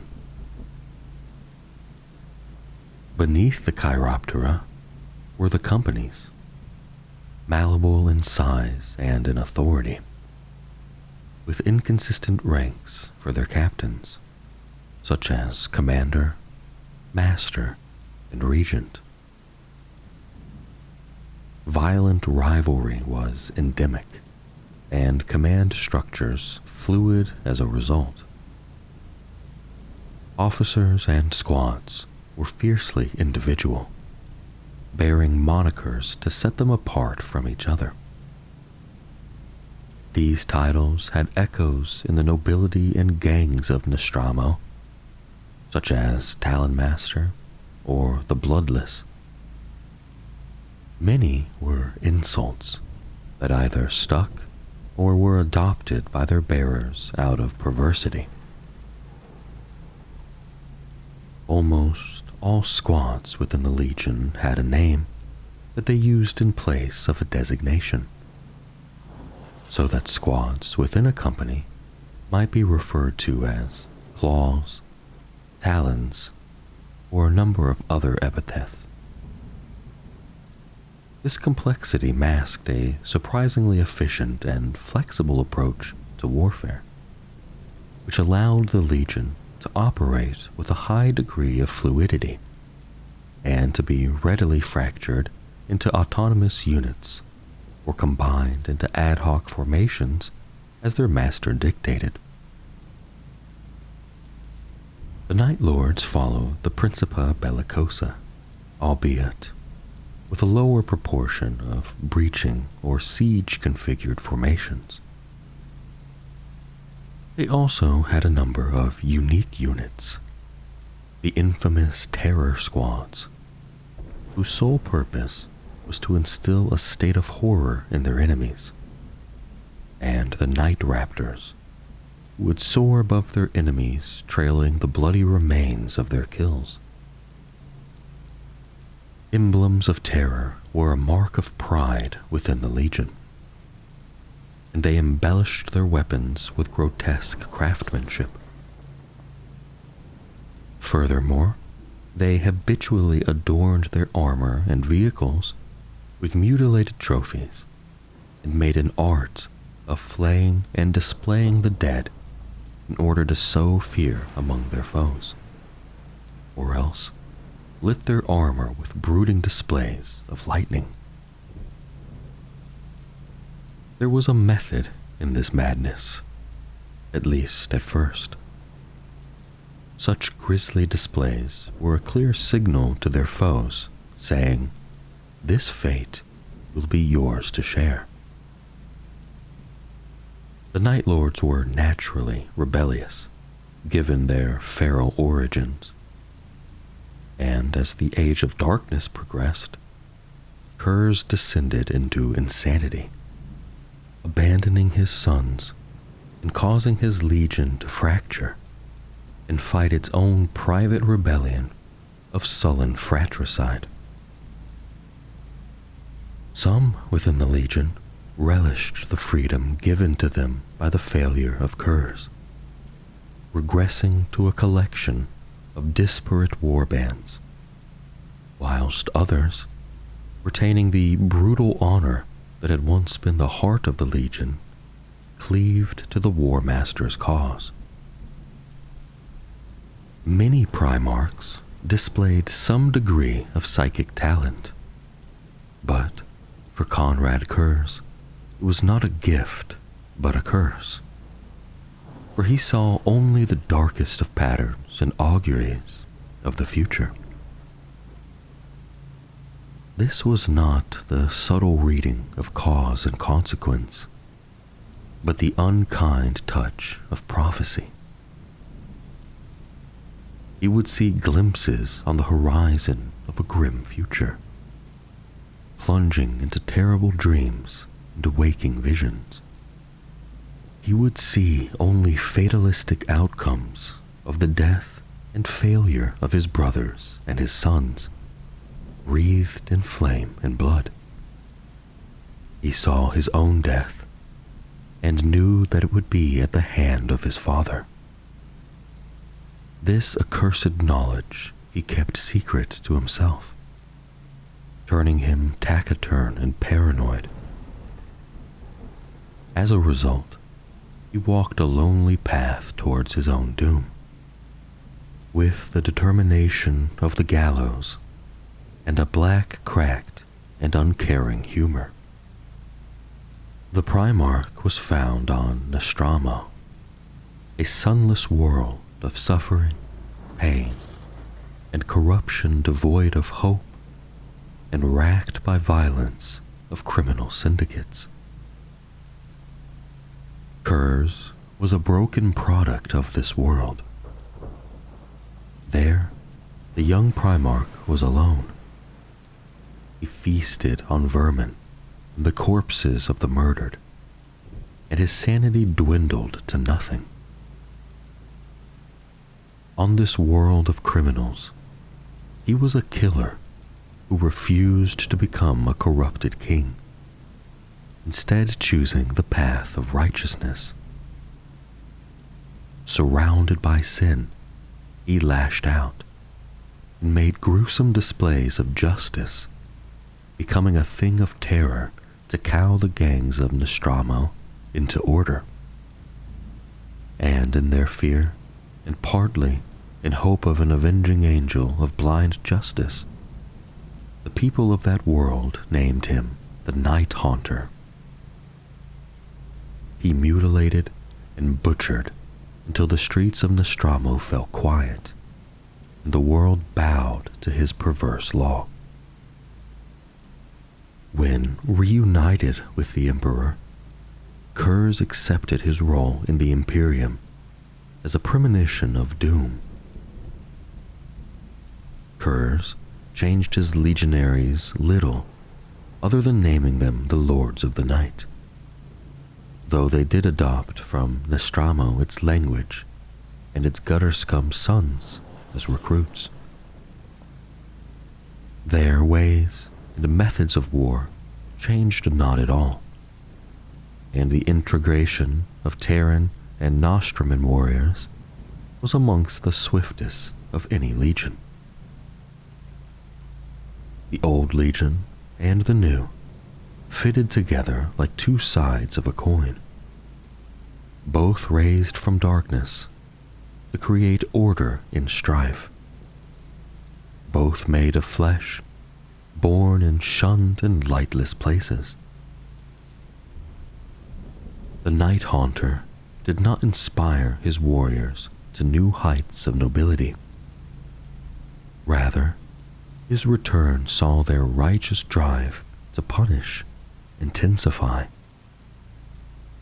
Together, they brought atrocity after atrocity to non-compliant human worlds. The Legion was bound to its new master out of fear as much as adoration, and some legionaries hated him for being so like unto themselves, and not beautiful or glorious as other Primarchs were. Kurz cared not how they saw him, so long as they obeyed. The character of the 8th Legion grew to include a dark and cruel sense of humor, and a snide fatalism with their father leading them. New traditions, twisted reflections of Nostroman gang rights and customs were adopted within the Legion, such as marking condemned legionaries' gauntlets red to show that a death sentence hung over them. The honorific titles sported by many of the Legion's officers started to take the form of those of the cruel Nostroman courts. The reuniting of Primarch and Legion was the beginning of a spiral that would only see the Night Lords descend further into horror and nihilism. A century after leaving Nostromo to join the Great Crusade, short years before the outbreak of the Horus Heresy, Kurz and his Legion would return to their sanctuary amid a series of dishonorable reversals for the Night Lords. There, Kurz found the world that he had raised from barbarity had fallen back into criminality, and those that he had trusted to lead in his absence had succumbed to greed, corruption, and recidivism. Kurz's judgment was simple and swift. The Night Lords destroyed Nostromo. As his world died, Kurz retreated into his own soul, removing himself from his Nostroman sons, whom he now despised. With this act of finality, the Night Lords lost their last tether to restraint and morality. They became not necessary monsters, but simply monsters. The Ninth Legion's Astartes, the Blood Angels. The beatific warriors of the Ninth Legion were the sons of transformation and duality. Once the very worst of mankind, remade bright and true. Its legionaries were rage incarnate, unconstrained and wrathful. Yet they were paladins of the highest nobility. By fate's will, they were accursed. Yet by their Primarch's hand, they were blessed. They were once the basest of savages, but they rose above what they had been and stood astride the fledgling Imperium like the guardian angels for which they were named. They were the most beautiful and the most terrifying warriors of the Imperium. In war, the Blood Angels were the incarnation of the Emperor's wrath upon those who rejected the gift of unity. Their coming nothing less than apocalyptic judgment delivered from on high. Their arrival was heralded by blazing assaults on the strongest points of enemy resistance. Descending from the heavens on the wings of fire, the Legion conquered by their preternatural fury, as well as by the dread and awe they created. They inspired their allies, and any enemy who witnessed the Blood Angels in battle were forced to their knees, cowering before the Legion's wrath and splendor, lest they too perish beneath the Legion's burning blades. On Terra, the Ninth Legion served the Emperor as an inferno, not conquering, but instead ravaging, consuming, and growing wherever deployed, a weapon that could not be directed or controlled, only endured. The Ninth Legion was not the precision fulcrum upon which a battle turned. Rather, as one of the largest proto-legions, it was unleashed in mass to sweep away the opposition in a storm of brutal assaults. The Legion was deployed to the most dangerous of wars, the regions ravaged by the ratophages and chemstrains of Old Night. In the accursed wastelands outside of history's spotlight, Ninth held the line, alone and unnoticed. The legend of the Ninth languished during unification, but its ranks did not. Where other legions took only the best recruits and produced but few initiates, the Ninth Legion took in the hordes of the dispossessed and the broken, and made them an army of angels. The Legion cast its net wide, reclaiming entire tribes of wastelanders, and trains of hopefuls followed in their wake as a cult of the reborn. The Ninth claimed the mutated beasts that the tyrants of old Earth had driven out and hunted, those scarred by long generations, mired in Terra's poisoned wilds and rad zones.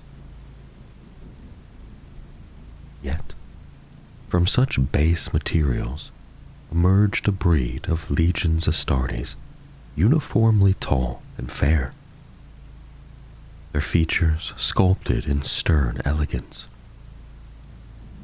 Indeed, the Ninth Legion's gene strain favored the twisted and warped.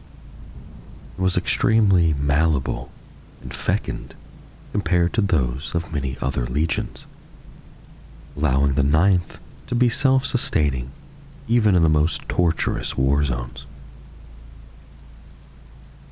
During the Great Crusade, the Ninth Legion would be kept from the sight of remembrancers and historiators.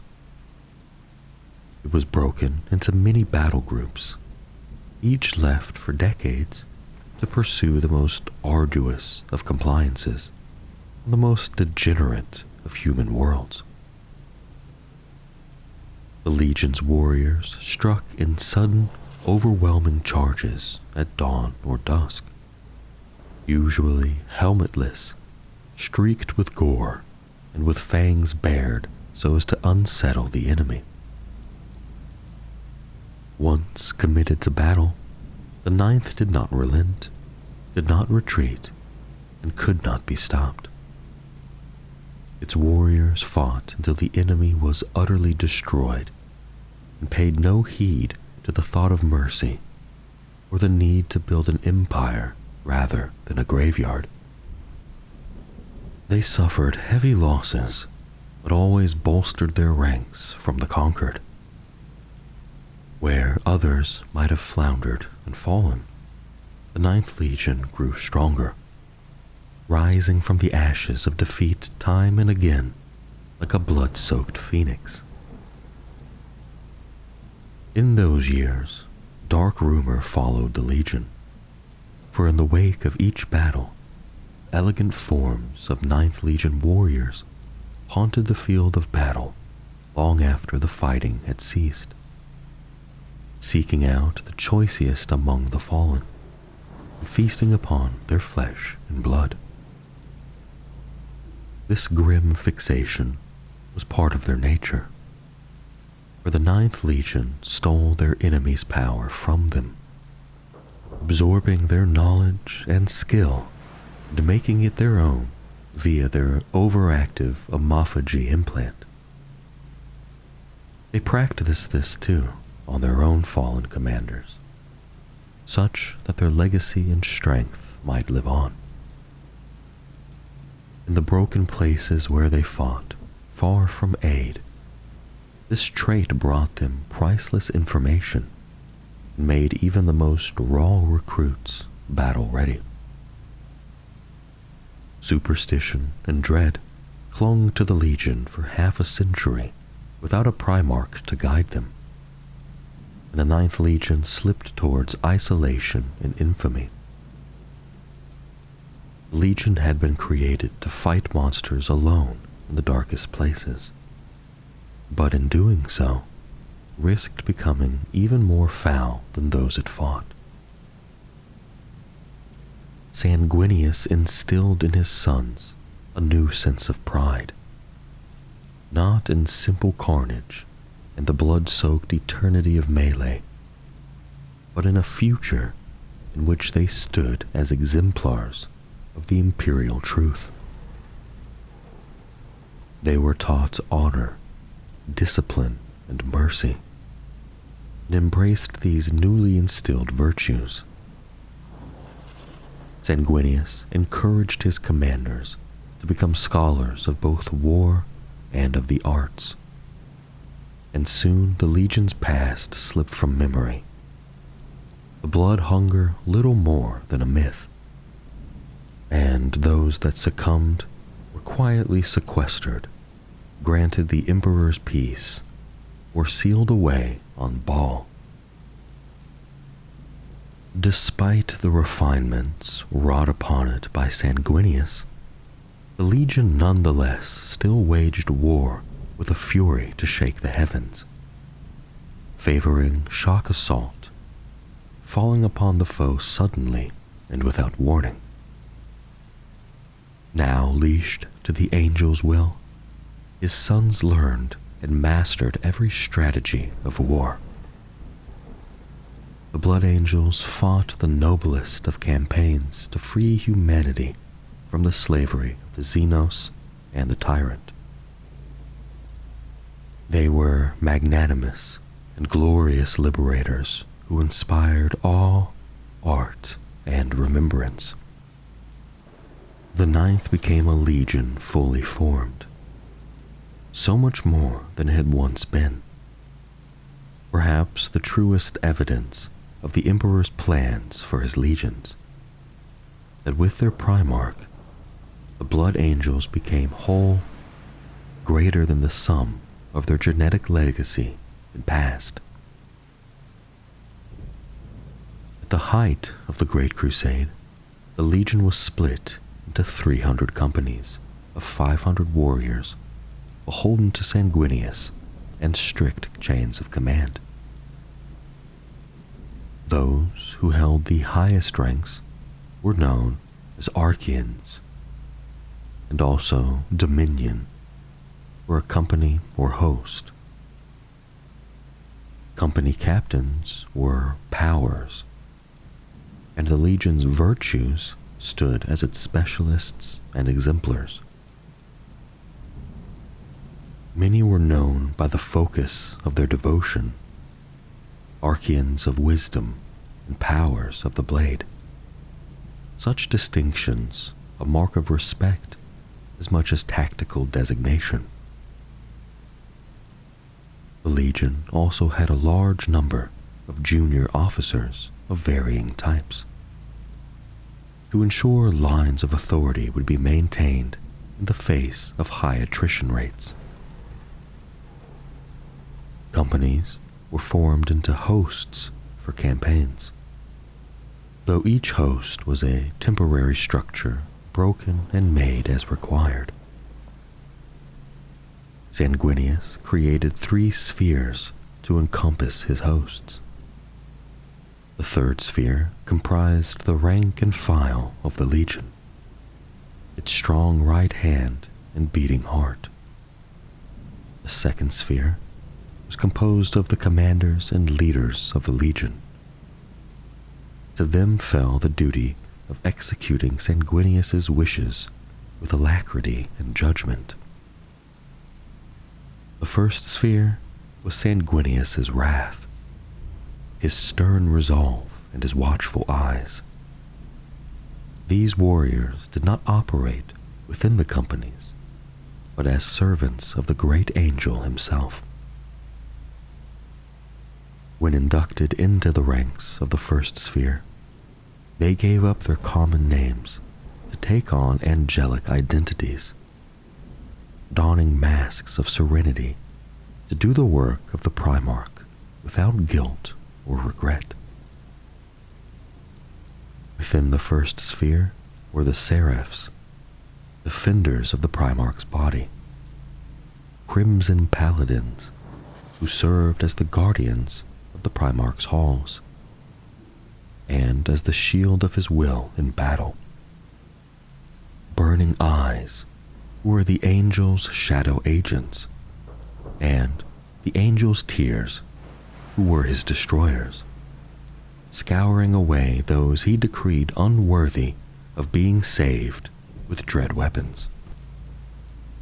Baal was a world long dead, reduced to ruins and rad-blasted wastes by long-forgotten wars.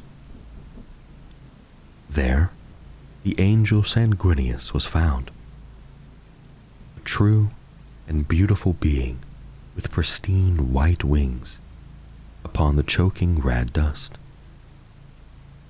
He raised Baal's primitive mutant tribes up by his own ideals. His was to be a legacy of conquest tempered with justice and knowledge. And amongst his brothers, he was first in virtue and beloved by all, even the most recalcitrant. When reunited with the Ninth, he did not demand allegiance from his legion, but offered them his own. He redeemed this broken legion, seeing in his sons the nobility and potential they were born with, and declared them angels of blood, reshaping them with his wisdom. Sanguinius was blessed with a sliver of the Emperor's psychic foresight, and was able to see glimpses of the future.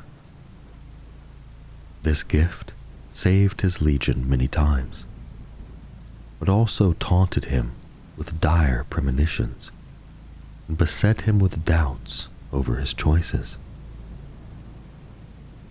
The unpredictable sight showed Sanguinius the moment of his own death at the hands of his beloved brother Horus, at the height of the Galactic Rebellion.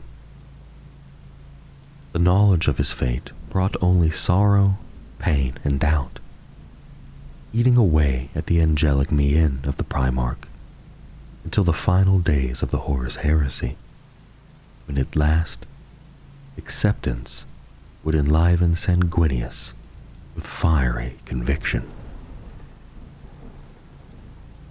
The 10th Legion's Astartes, the Iron Hands, renowned for their pride, their cold-hearted ferocity, and their utter remorselessness in battle. The Iron Hands were the hammer that had shattered countless foes in the Emperor's quest to liberate mankind from the darkness of old night.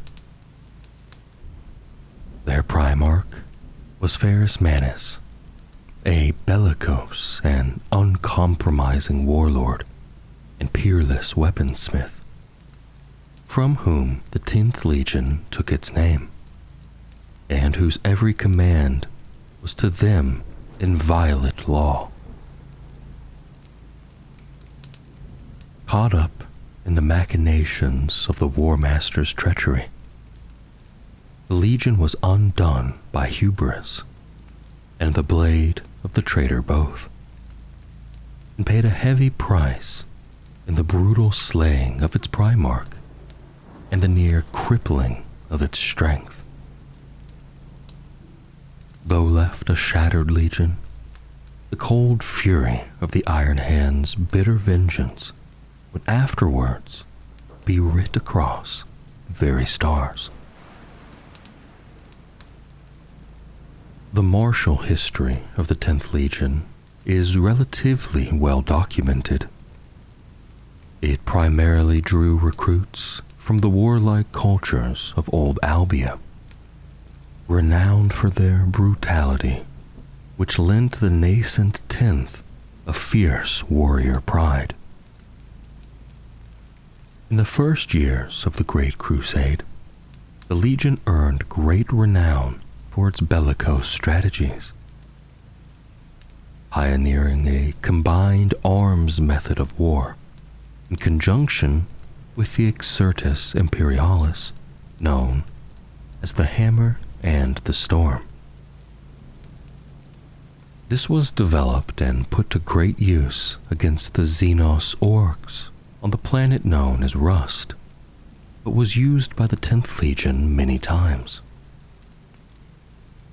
First, the Imperialis Auxilia forces would make planetfall en masse via their brute power of their landing ships, digging into their beachhead. This was the Storm. When the enemy came to meet them in numbers almost beyond count, came the Hammer, the armored spearhead of the 10th Legion's tanks, with dreadnoughts and warriors on foot following close behind to break the enemy's back. This hammer blow earned many grand victories for the 10th Legion during the Great Crusade. The Legion gained much renown for its cooperation with the Imperial Army, its effective leadership, and its strategic prowess. The 10th went on to earn a reputation for remorseless, highly coordinated warfare, and a particular fame for successfully prosecuting set-piece battles incorporating close armored vehicle support was attributed to the Legion.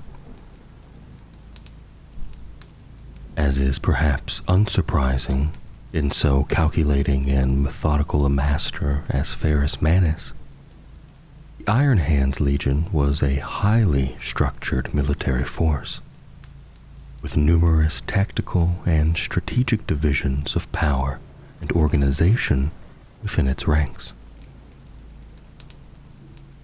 The Iron Hands Legion was deliberately composed of a series of interlocking components, each with its own specialization, duties, and chain of command, beholden only to itself and its immediate superiors. Each of these components, be they Legionary Squad, Armored Vehicle Squadron, or support elements, came together first as companies. But beyond this, each company was a part of a larger grouping with its own independent command, support, and logistical network, armory, and fleet, created for a particular campaign or battle. These formations were referred to as orders and were superficially equivalent to a specialized battalion in general Legion's Astartes terms, but far more concrete in composition and independent in operation. Multiple orders were then often formed into a larger single clan grouping, and sometimes units from different clans fought together within them, often as rivals for glory and achievement. Clans were notionally the Iron Hands equivalent of the chapters of other legions, but were in practice of distinct character, being patterned to a larger extent on the Medusan feudal system, and were linked to the planet's nomadic barbarian populations as recruiting bases. These Iron Hand clans were in fact pocket legions, fully self-sufficient and self-supplied, and each had a single chieftain, Iron Lord, or Iron Father to rule them by Primarch-given right.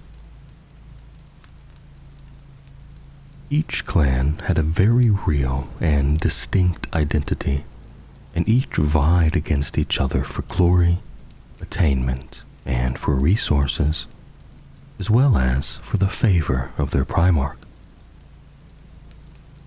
Where a warrior of the clans failed their legion or their Primarch, they were offered a forlorn hope to be separated from their clan and serve the legion at the fiercest point of battle as an immortal, to die with steadfast courage and cold fury. The level of integration and strength the Iron Hands Legion's system manifested was extraordinary, if somewhat inflexible. Whether deployed as a single company or a full legion in scale, it was a crushing leviathan when in action, against which no foe could stand, but also, at times, brutally intractable and slow to change course through its single-minded pursuit of its starting objectives. The Legion maintained a particularly extensive and sophisticated arsenal of war engines, especially tanks, armored vehicles, and dreadnought walkers, the equal of any legion save perhaps for Perturabo's fourth.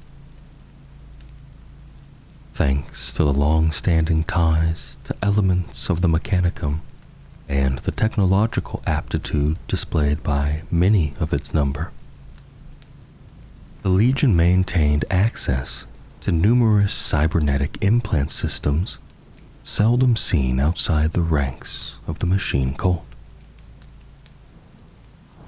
It is also worthy of note that the Iron Hands Legion and its master Ferrus Manus was at the forefront of the introduction of a number of weapon systems and armor patterns over the course of the Great Crusade. The fruits of some, such as their contribution of the prototype Indominus pattern to the tactical dreadnought armor project used by their Gorgon Terminator elite, and the powerful Stormbreaker pattern Thunderhammer, would later be widely disseminated to the rest of the legions. Many patterns and creations they shared with their trusted allies amongst the Mechanicum, while the secrets of certain other weapons and metallurgic and cybermantic crafts, particularly those dangers of Old Night, were covered during the Great Crusade. They kept in Ferrus Manus' secret vaults of Mimir. At the very onset of the Horus Heresy, Ferrus Manus and his legion were drawn into the trap set by Horus and his traitor legions, and their once bright legacy was almost entirely extinguished. Ferrus was slain, and this wrought a terrible legacy on the legion's psyche, for they believed unquestioningly in his inviolable power. A bitter psychosis swept through the ranks of the Iron Hands, for if the Primarch's flesh had failed him, surely that of his sons would fail them in turn. Others would look to the technologies sealed away by Ferrus Manus, unleashing terrible cybernetic nanite plagues and revivifying their own dead in a process known as turning the keys of hell. A fractured, shattered legion would remain of the Iron Tenth, one whose rigidity would fail and give way to the malleability and unceasing quest for vengeance. The Primarch Ferrus Manus, known as the Gorgon, and blessed with arms of living metal, which gave his legion its name, was among the first of the Emperor's lost sons to be discovered. He was found on Medusa, a cold, barren realm, driven for countless generations to incessant clan warfare, through privation and hardship. Medusa maintained a great deal of mechanical and technological lore, though it was little understood by its superstitious denizens. Ferrus Manus displayed an uncompromising intelligence and aptitude towards mastery of technology and the forging of Medusa's sciences, and rose quickly to prominence to unite the clans. Ferrus Manus' transition from planetary warlord to general of the Great Crusade was a swift one, aided by his evident hunger for the task of galactic conquest set before him, and his diligent application to this greater calling. When reunited with his legion, he took command of it body and soul, renaming it and remaking it in his image. The Primarch assessed the 10th with a precision and intent with which an artisan might deconstruct a mechanical chronograph, reconfigure its components, and reassemble it in a fashion more to his liking. Ferrus Manus and his legion cared little for the minutiae and bureaucracy of the Great Crusade. They saw their task as a clear one: to expand the borders of the Imperium and to destroy its enemies. Nothing more.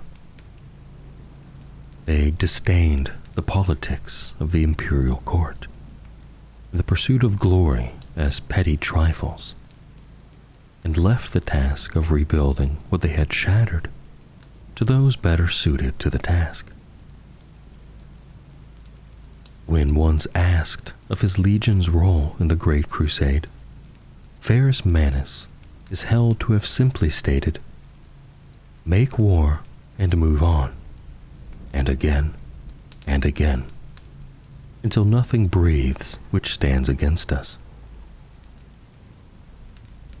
The 12th Legion's Astartes, the World Eaters. The 12th Legion were monsters long before Horus's rebellion.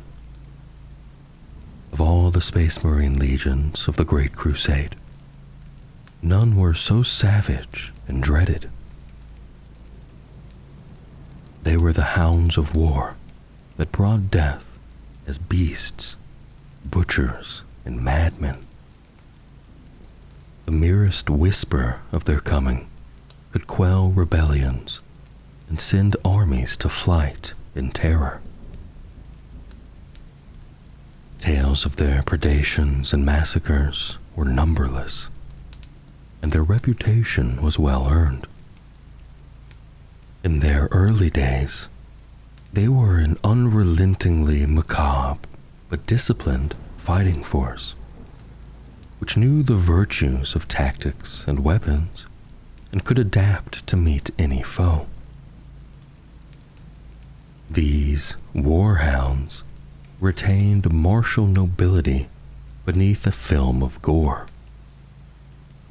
Under their Primarch, and later during the Age of Darkness, the World Eaters were stripped of what little remained of their restraint and humanity, becoming the basest weapons of war without nuance or wisdom. Their coming meant only brutal extermination by chain axe and bolt shell, and worlds drowned one by one in the blood of their inhabitants. There was no particular bias as to the tribe or city-state from which the initial influx of recruits for the 12th Legion was drawn, as there was in the case of several of the other legions, and its gene seed was stable and unremarkable. The 12th's first recorded engagement was a spearhead of shock troops during the Saafric Liberation, mounting direct annihilation assaults on enemy forces, both in open battle and fortified positions. After its initial battles and proving its mettle, the nascent legion was largely held in reserve by the Emperor during the latter unification wars and through the reconquest of the Sol system. It is thought this was because the Emperor desired his superlative shock force intact in the event of a sudden reversal of the fortunes of war, or as a savage weapon to be unleashed in case of disloyalty among the Emperor's own. During this time, the 12th was kept in a state of constant readiness, training relentlessly and steadily growing in numbers, always straining at their leash to be loosed. On those occasions during the Great Crusade when the Legion was sent to war, it performed with almost gleeful savagery, tearing apart whatever enemy it was given to, without mercy or falter, regardless of its own losses and heedless of risk. Such was their tenacity and courage as a fighting force that the Emperor dubbed the 12th Legion as his warhounds, a title that others may have seen as a slight, but which the Legion was honored to hold. Culture within the World Eaters was violent and bloodthirsty, which was echoed in the shifting skein of the Legion's own rites and ceremonies. The martial traditions of Old Terra and the warhounds, who had prided themselves in their fury and courage above all else, were replaced by Angron's own red code of butchery and savage competition. Each of the Legion's ships maintained a gladiatorial pit, where warriors would fight to prove their strength and supremacy, sometimes to the death. Hand-to-hand combat was always the Legion's preferred form of warfare, even before it took the Emperor-given name of the Warhounds for itself. This did not mean that the Legion lacked ability and competency in ranged engagements or armored warfare and supporting artillery attacks. Indeed, no lesser luminary of mechanized warfare than the Primarch Ferrus Manus himself praised the Warhounds' armored assault at Aldebaran Septis as the epitome of ironclad rage given form. But for the Warhounds, such things were a tactical means to an end. The end was successfully delivering the killing force of the Legion and Space Marines. The 12th Legion showed a considerable bias toward direct assault and operations within the close and deadly confines of the kinds of battlefields designated as Zone Mortalis in strategic doctrine.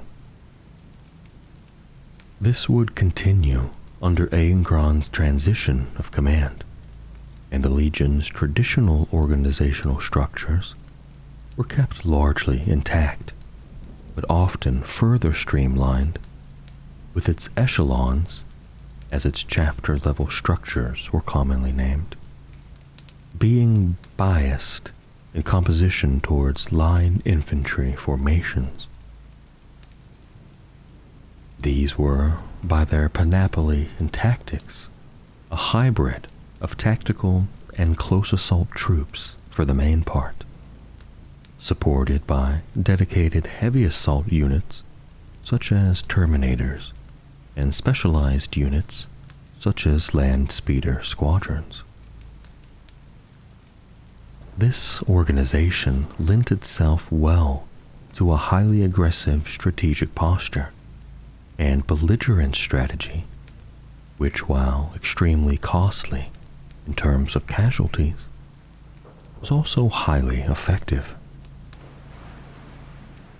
This sudden, overwhelming blow was designed to keep the enemy pinned in place, fighting this vanguard, while a second wave of armor and heavier units followed in its wake and smashed into areas of high resistance revealed by the first wave. By these tactics, the World Eater's onslaught overcame any resistance through sheer fury, hurling themselves again and again at the foe until their enemy broke and was cut down, fleeing in terror. In order to cope with the rigors of their training and ceaseless campaigning, a dark practice evolved within the ranks of the World Eaters. The use of psychosurgical implants known as the Butcher's Nails. This device enhanced aggression and pain tolerance far beyond that which even the gene-engineered flesh of a space marine could bear, but left them devoid of joy or peace, save for that found in battle.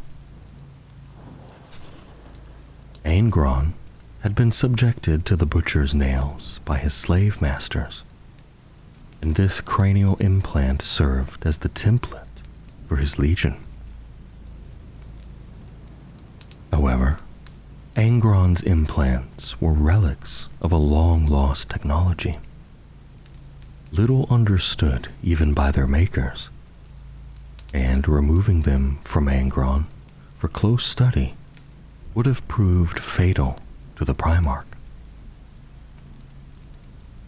Indeed, they appeared to be slowly killing the Primarch, and his mental state and self-control deteriorated, leading him to sacrifice his legion in ever more callous ways. Because of this, early attempts to duplicate them by the combined efforts of the legion's tech marines and apothecaries appear to have been far from successful, and resulted in high rates of mortality and irrecoverable homicidal frenzy on test recruits. However, as time progressed, viable technology was replicated and steadily improved, and entire newly formed companies of recruits were implanted, as well as existing world eaters who volunteered for the dangerous operation. The majority of these were absorbed back into the Legion's line units, while those deemed perhaps too unstable for such tasks joined a growing number of near berserker assault units known as Rampager squads. And within these, those too far gone to be anything but restrained between battles simply became known as the Butchers, a frightening portent of what was to come for the Legion. Angron was easily turned to the designs of the War Master, and would be counted as one of his first and initially most loyal allies. A vision of blood, he cut a terrible path through his own legion at Isstvan III. And when at last he was done, the World Eaters were dedicated utterly to the War Master's cause.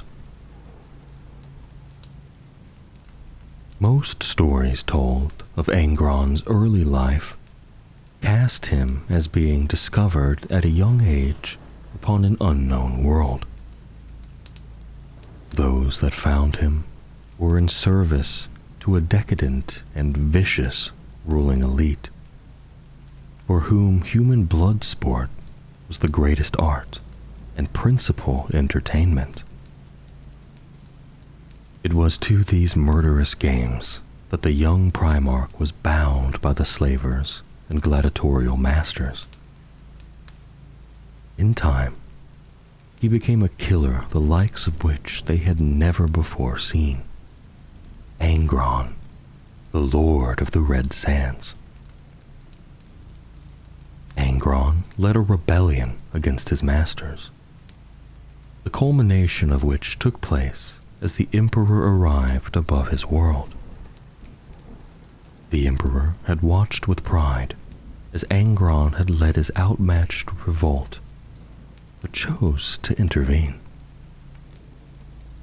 Upon offering Angron a place by his side, the Emperor was refused. Angron had sworn to live and die with his followers, and could not tolerate a new master. The Emperor, however, would not accept this, and forcibly teleported the enraged Primarch away from the slaughter. Angron would never forgive his father, for without the Primarch's leadership, the slave uprising failed, and his compatriots were mercilessly slaughtered. When reunited with his legionaries, Angron first saw them as enemies, killing many before understanding their nature and their devotion to him. And when he finally accepted them, he promised them a crusade sated by bloodlust, and that they would eat worlds together. To his legionaries, The mutilated, bloody, reeking, wrathful figure that now stalked among them as their master swiftly became a kind of savage messiah, a greater warrior than any had known, an exemplar of a brutal ideal of honor and combat that sang to their souls. Angron became to them their first master, displacing for many the loyalty they had once only given their emperor, becoming their judge, their general, and a conqueror whose banner they would follow into the depths of hell itself. The 13th Legion's Astartes, the Ultramarines. The Ultramarines stood as one of the most powerful military forces in the Imperium, with an active fighting strength in the region of 250,000 legions Astartes, a sector-spanning domain under its overlordship, and an unparalleled supply and training infrastructure that allowed it to withstand losses that might cripple other legions. It would be the legion's very strength and the power it could wield that would make it a prime target for the traitors' conspiracy and bring ruination to the 500 worlds of Ultramar. The 13th Legion drew its first initiates from areas as diverse as the sub-equatorial Megalev clans on Panpakaro, the war families of the Saragon Enclave, the proud Mid-Afric Hive oligarchy, and, most latterly, the anthropophagic tribes of the Caucasus Wastes. As varied in culture and origin as these groups were, they all had one factor in common: their violent and often bitter resistance to the later stages of unification. A resistance broken ultimately, in each case, not by negotiated surrender, but near annihilation. It was this which led to the first informal cognomen by which the 13th Legion was known by the forces alongside which it served: the Warborn. In the Legion's recruits was found a unique balance of aggression and restraint, discipline and determination, which rendered them supremely suited for joint task force operations and cross-theater warfare. The Legion also gained significant success in independent operations, where it took direct command of secondary support forces of the Imperialis Auxilia, whether the professional and elite regiments of the Solar Auxilia or the Terran regiments of the Old 100. The 13th Legion's campaigns during the Great Crusade would only further add to its growing reputation of peerless strategic ability, the Legion bringing human worlds to heel without the heavy-handed extermination favored by some of its brother legions. In fact, the warriors of the 13th avoided battles of attrition and prided themselves on achieving strategic goals with the minimum expenditure of life. And where salvageable human worlds were involved, this desire was also extended to the minimization of collateral damage. The burgeoning 13th Legion was soon considered a brotherhood of heroes of the fledgling Imperium. The 13th Legion operated under a strict hierarchy where each warrior's responsibilities and duties were known at all times.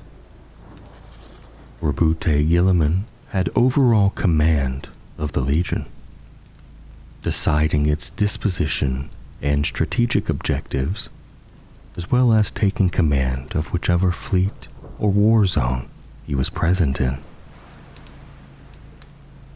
Beneath the Primarch were the chapter masters, each of whom led approximately 10,000 warriors, and a contingent of Ultramar's Void Fleet.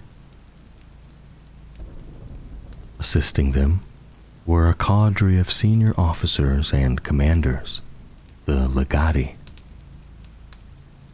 Each chapter of the Legion contained 10 companies of 1,000 legions Astartes, commanded by a captain, who was responsible for the tactical deployment, efficiency, and training of his warriors. Alongside the conventional order of battle with which the Ultramarines operated, several unique formations stood wholly apart from the traditional structure. The Evocati chapters were the training grounds of the Legion, comprising 2 double-strength chapters composed of both raw recruits from across Ultramar, as well as a core of war-hardened veterans. Where other legions blooded their neophyte warriors at the forefront of their campaigns, Guilliman assigned them first to a tour of defensive operations within the borders of Ultramar, in conclusion to a rigorous training regime which favored both practical battle experience and more rigorous and more lengthy cerebral conditioning and mimetic implantation than most other legions undertook. The Ultramarines recruited constantly from their realm and beyond, and many Evocati would not be deemed worthy to become legionaries. Of these, the most promising aspirants joined the Vigil Operati, Roboute Guilliman's covert police force, who suppressed rebellion within the 500 worlds and acted as civil enforcers under the military regime to maintain political stability. A later development, but of equal importance, were the Invictari, a veteran cadre who served both as Legion elite and as a pool of warriors who, through their actions, had singled themselves out for potential future high command, not simply by bravery or skill at arms, but also for displaying a talent in governance, organization, and administration. The most famed and potent of these elite subformations were the Invictaris Suzerain, which formed the retinues of the 5 Tetrarchs of Ultramar, and functioned as both a military force for the defense of the fiefdom, arbiters of law for their population, and an honor guard for their commander in battle.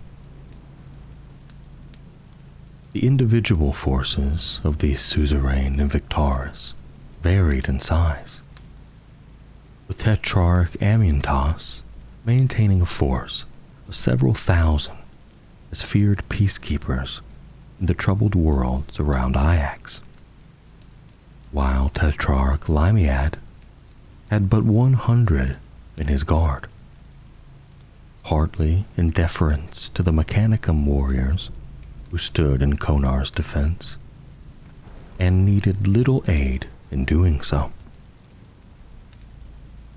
Members of the Invictari could also be found in limited numbers spread throughout the Legion's veteran units and stratus of command.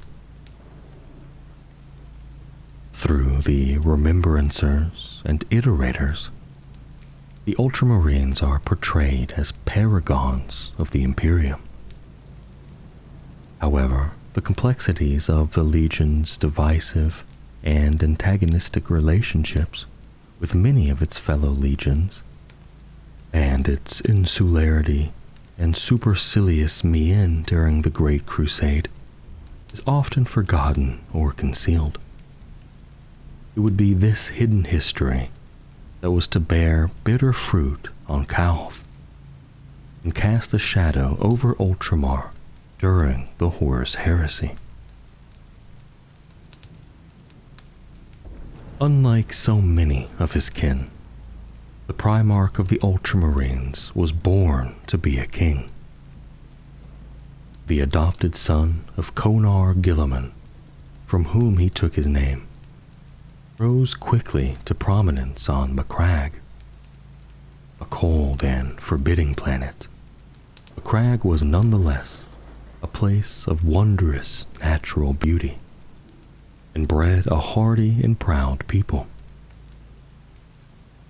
In years to come, it would become the heart of the Ultramarines' Eastern Empire, and its people would fill the ranks of the Legion's battle companies. By the time the Emperor was reunited with Rabute Gilliman, the Primarch had already transformed the world on which he found himself, and was looking beyond the horizon to expand the reach of his armies. From Rabute's ambitions and desires, the realm of Ultramar was created. A human empire like few others in the galaxy, with hundreds of worlds experiencing an unparalleled time of peace and prosperity under his stewardship. An obsessive strategist and administrator, Rabute Gilliman possessed a powerful analytical intelligence, as well as a talent for statecraft and a macro organization of staggering potential. As swiftly as he put his plans for Ultramar into action, he embarked on the root and branch reorganization of his legion. He impressed his own values and talents upon the Space Marines under his command, espousing a dual doctrine which embraced in parallel the ancient and deterministic values of the warrior: courage, discipline, skill, and adaptability, defined as that which was practical, and on the other, planning, precedent, analysis, and assessment, defined as that which was theoretical. Both were of equal weight and value, one complementing and informing the other, blending together as the metals which made a fine blade. This became the Legion's doctrine and its creed, developed over the course of the Great Crusade, and later codified by the Lord of Macragge in his magnum opus, the Codex Astartes. The 14th Legion's Astartes, the Death Guard. The warriors of the 14th Legion were the implacable heroes of unification. They were stalwart fighters who made endurance under fire the noblest of pursuits, ever overcoming the most nightmarish foes in the most inhospitable of war zones.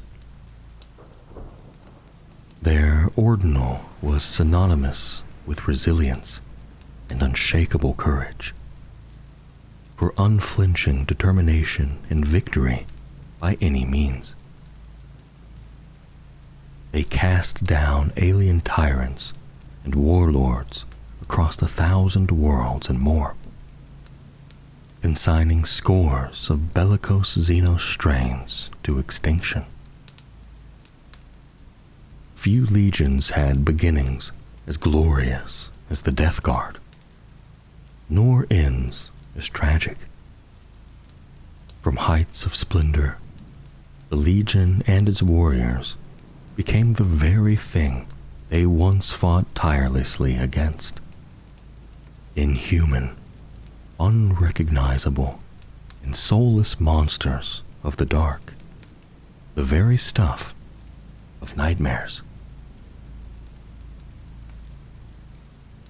The main bulk of the Gene recruits for the 14th Legion were drawn from the warlike clans of Albia, and it was the traditions of those feared warlords which shaped their character. These earliest warriors were of especially stoic temperament and showed a Genecraft aptitude for operating in the role of heavy infantry.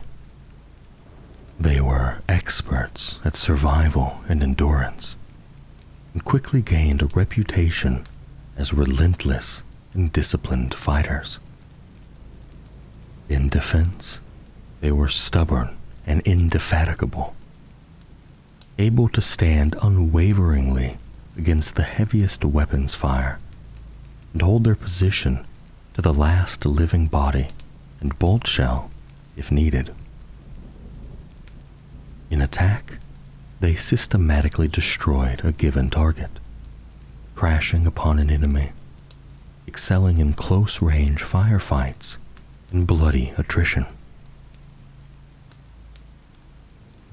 The Legion favored the old Albion tactic of conducting major ground attacks at fall of night, when the shift of light confounded an enemy's watch, and gathering darkness would shadow an advance across open ground, earning it the name of Dusk Raiders. Such was the Legion's reputation during the Unification Wars and the Great Crusade, that foes given the ultimatum of attack by the Dusk Raiders would often waver in their resolve, and their defenders would melt away as the coming of darkness drew near.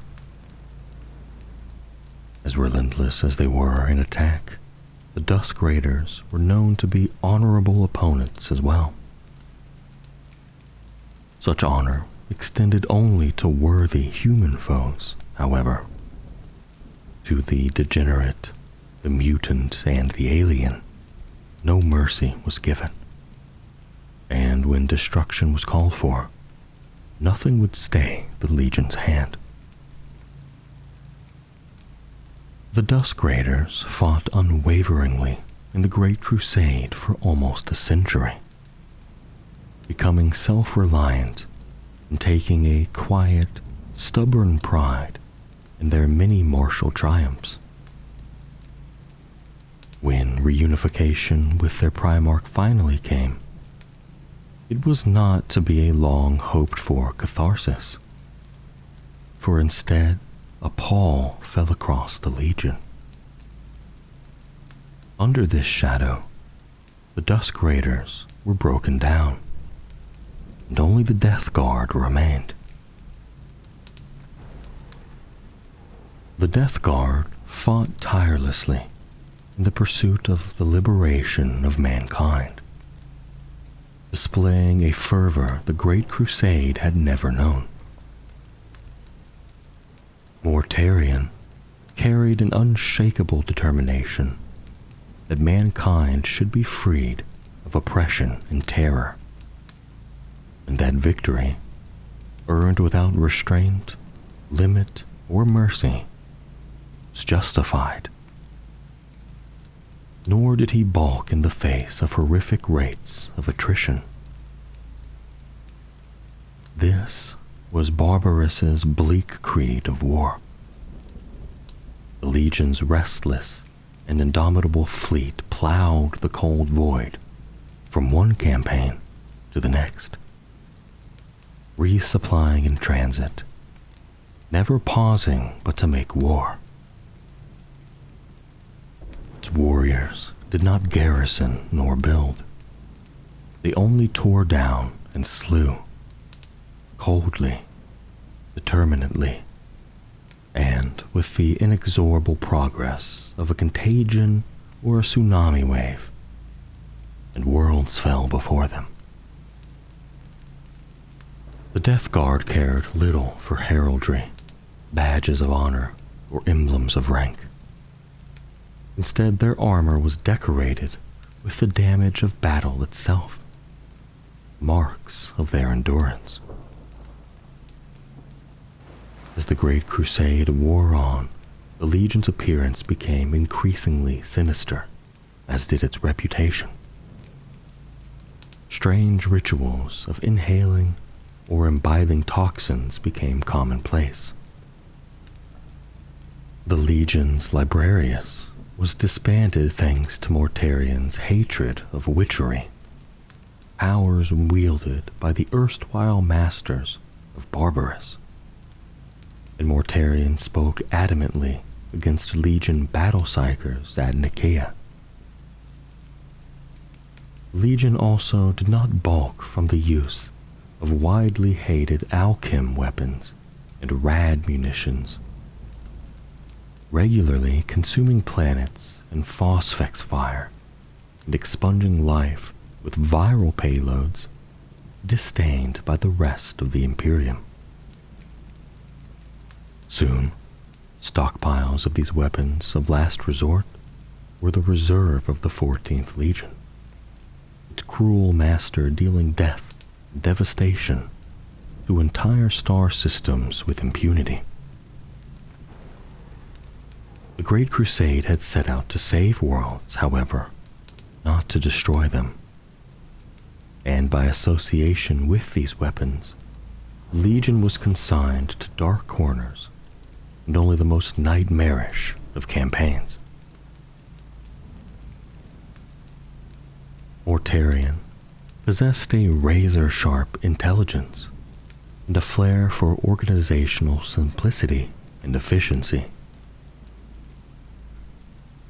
The Death Guard fought as one body, often led from the front by their Primarch.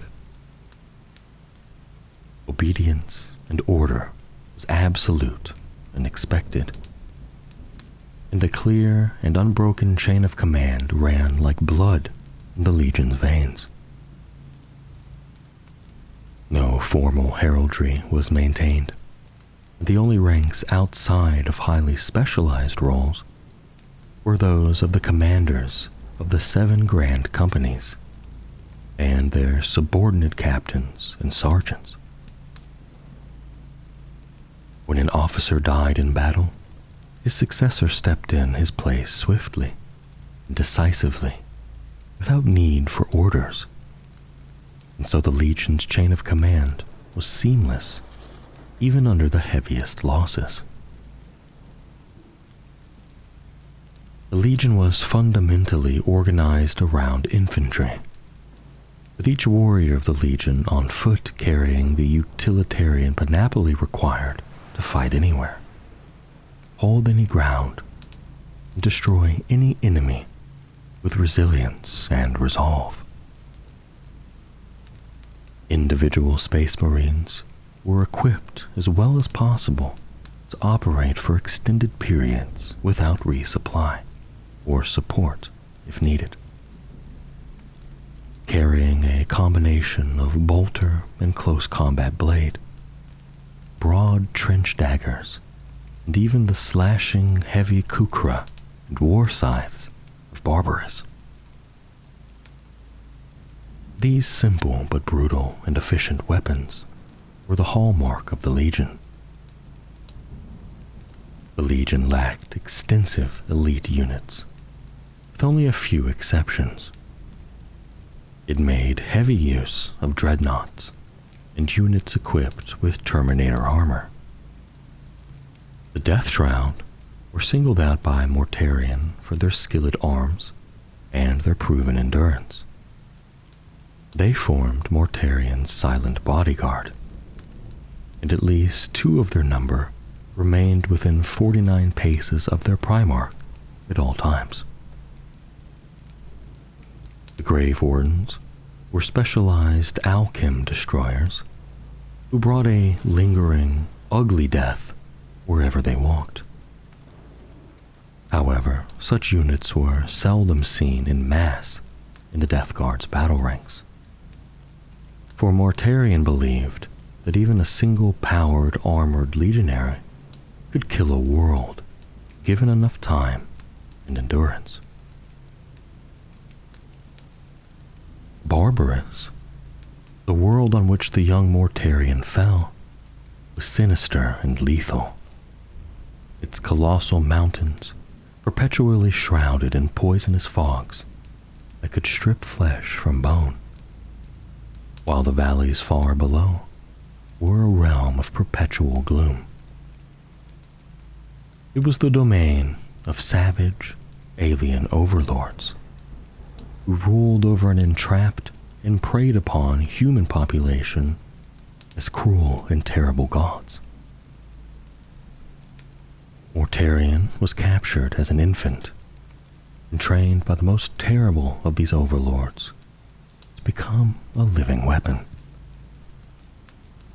Eventually, escaping his prison, Mortarion learned that he was kin not to the monstrous beings which held him captive, but to the humans they preyed upon. Swearing vengeance, he organized the feral human inhabitants of Barbarous and brought death and annihilation to the Xenos, an act he would repeat on hundreds of worlds when reunited with his legion. Mortarion was a towering and silent figure, his flesh gaunt and pale, and his black eyes hollow and haunted from the waking nightmare he had lived. He was a taciturn, remorseless lord that brooked no disagreement and sought above all justice and revenge. To the Dusk Raiders, the very graven image of Terra's Grim Reaper came before them as their new master. His words to them were simple and delivered in a harsh whisper that nevertheless carried to each and every one. You are my unbroken blades, my death guard. By your hand shall justice be delivered, and doom shall stalk 1,000 worlds. And with that, the Dusk Raiders were no more. The 15th Legion's Astartes, the 1,000 Sons. Betrayal is a child of many sires. Power, hate, vengeance, shame, guilt, bitterness, viciousness, callousness, all have played their part in the fall of those who turned on the Emperor. But to this list, 2 more must be added: hubris and blindness. While other legions walked into infamy at their own choosing, the 1,000 Sons were plunged into that state. First, by their own pride. Second, by the treachery of those who they trusted. And third, by the Imperium itself. The 1,000 Sons were a Space Marine legion bound up with occult lore, mysticism, and the otherworldly powers of the Psyker. It was these esoteric arts of war that made it one of the most formidable legions, but also one of the most distrusted, and would eventually see it subject to the Emperor's judgment.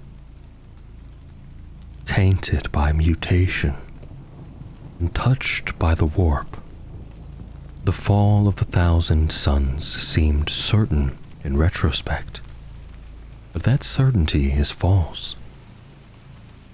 Another path might have waited for the 15th Legion, had fate not been so cruel.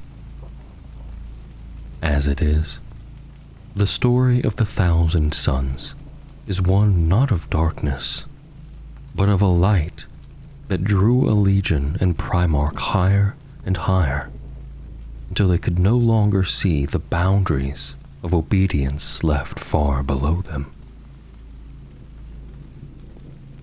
The 15th was among the last in line of the creation of the legions Astartes. The conquest of Terra was already complete.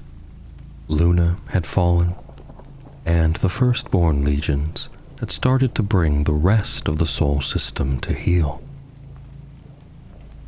It was a time of transition, a time of endings as well as beginnings. And into this time, the 15th Legion were born. Strange portents and ill omens surrounded the creation of the Legion. Its aspirants would be free from flaw, drawn from the Archaemenid Empire, the enclaves of the Fire Lords of Aus, and the Kashai domain on Terra, realms known for the stability and ancient purity of their bloodlines. In the first years of the Great Crusade, the reputation and strength of the Legion grew at an accelerated pace. It reaped multiple victories, and often fought alongside brother legionaries, being held high in esteem by even the savage 6th and iconoclasts of the 17th Legions. A decade after the Great Crusade spilled beyond Sol, the first of the 1,000 Suns began to openly manifest potent psychic abilities. These, it is thought, were the results of an aberration in their gene seed, which heightened psychic ability and unlocked even latent sensitivities to the warp. These abilities would further shape the Legion, giving rise to some of its most notable warriors, but also introducing instability and mutation into its ranks in the form of the so-called flesh change. This horrific and fatally degenerative mutation was triggered by loss of control while channeling psychic power, and afflicted the Legion in great numbers until its rising strength of tens of thousands was reduced to a mere 1,000 legionaries. The flesh change was a closely guarded secret of the 1,000 Suns, and though mutation was far from uncommon in the galaxy, its link to the rising psychic powers of the Legion did not go unnoticed. The condemnations and calls for the Legion to be expunged for its impurity grew in intensity and strength as the 1,000 Suns withered. Fate, however, had different plans for the Legion. In remaking the Legion, Magnus created the Prosperine cults. Each cult specialized in a single strand of psychic power, and every psyker of manifest power within the Legion belonged to a cult which mirrored their foremost ability. The Pavoni concerned themselves with the interactions of the etheric and living flesh. Biomancers, they were flesh shapers and remakers, and their initiates could channel the powers of the warp to harden their flesh against damage, boil the blood of their enemies, and even to heal the flesh and bones of their own bodies.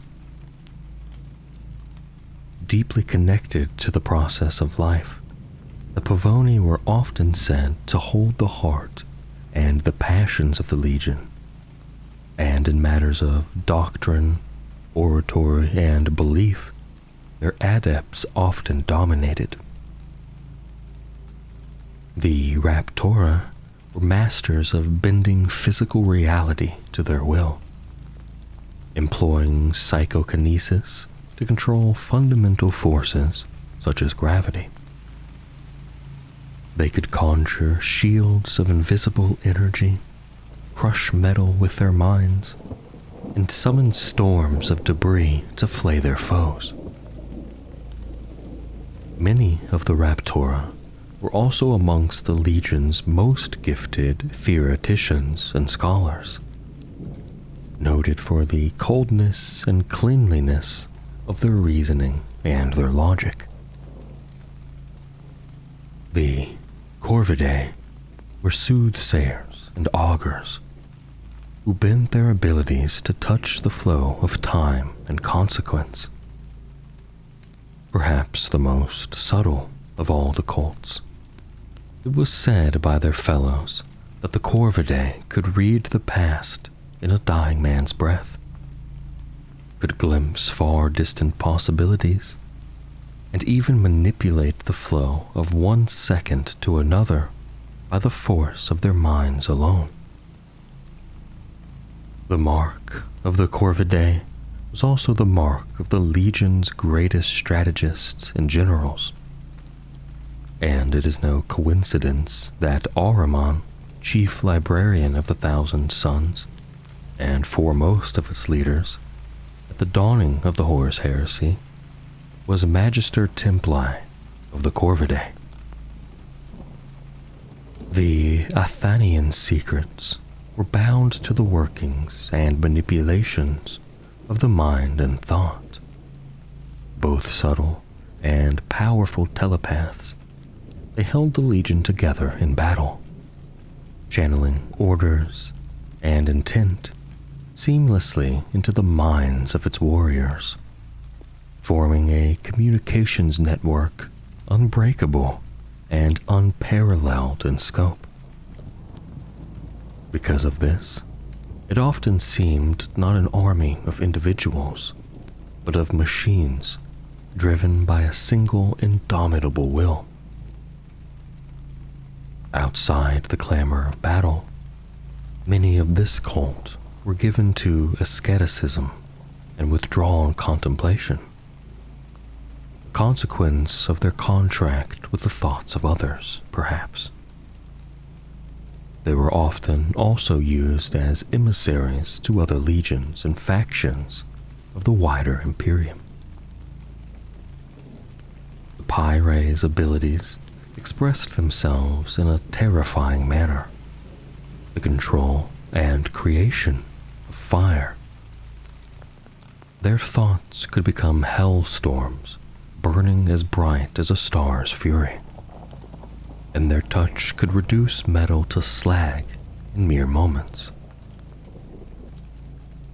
Most bellicose of all the cults, the Pyre excelled in destruction, and their smoldering pride beat with the heat of the Legion's martial heart. As well as relying on their formidable psychic gifts, the Legion was still a thoroughly drilled and trained body of Space Marine warriors, possessing the finest equipment and armored support, and excelling in almost every aspect of conventional warfare. When combined with their etheric ability, the Legion was a terrifying weapon indeed. In addition to the core structures of the Legion, there were orders which existed both within and beyond its circumference. Known by the symbol of a poised serpent, the Order of Ruin were a sect of mystics said to be obsessed with numerology and the hidden structure of the universe. The Order of the Jackal had a presence in every other structure and faction of the Thousand Sons, including the other orders. The role of this small order was twofold: to remember the dead and to raise the next generation of warriors for the Legion. It is only by extrapolation and the interpretation of scraps of intelligence that the wider Imperium knows of the existence of the Third Order, the Order of Blindness. Thought to have been headed by Magnus's equerry and former tutor, Amun, the so-called Hidden Ones appear to have been an order of infiltrators, spies, interrogators, and scouts deployed to gather intelligence. After the use of psychic powers by the Legion was forbidden by the Edict of Nicaea, Magnus and his 1,000 sons withdrew to their home world, ostensibly chastised by the Emperor. There, Magnus, via psychic means, discerned the danger Horus posed to the Emperor and to the fledgling Imperium, and tried to warn the Master of Mankind. As events transpired, the warning failed, and only contributed to the War Master exploiting the opportunity of the Space Wolves' censure of Magnus the Red to eliminate a rival in the 1,000 Sons. The Legion's future would be defined by the cataclysmic battle for Prospero. The Legion's homeworld of Prospero was a polished jewel glittering alone in the long dark of night. While many worlds which had cradled the lost Primarchs, it seemed, were often unremittingly soaked in darkness, cruelty, and blood, Prospero had achieved an ascendancy over such barbarity. This was the place where the Primarch Magnus the Red came to settle, within Tizca, the City of Light, and Citadel of Reason on Prospero. There, he absorbed the lessons of the city's masters, and soon exceeded their skill in every area of psychic discipline, scholarship, and endeavor. Tizca flowered as never before under Magnus, the Crimson King of its empire of dreams. Magnus was the tallest of the Primarch siblings, a giant with a reddish skin and possessing only one eye. He was erudite and considered in his manner and rhetoric, earning a reputation for wisdom among his brothers. He was also an extremely potent psyker, second only to the Emperor in power. Magnus reunited with his legion at the critical moment as it was overcome by the flesh change. Only his vast intellect and power as a psyker allowed him to save his legion from certain doom. He turned all of his power, lore, and learning to discovering a way to lift the curse which was killing his sons. And though he was successful, his cure came at a great cost, and the Legion was forever changed by his hand. The 16th Legion's Astartes, the Sons of Horus.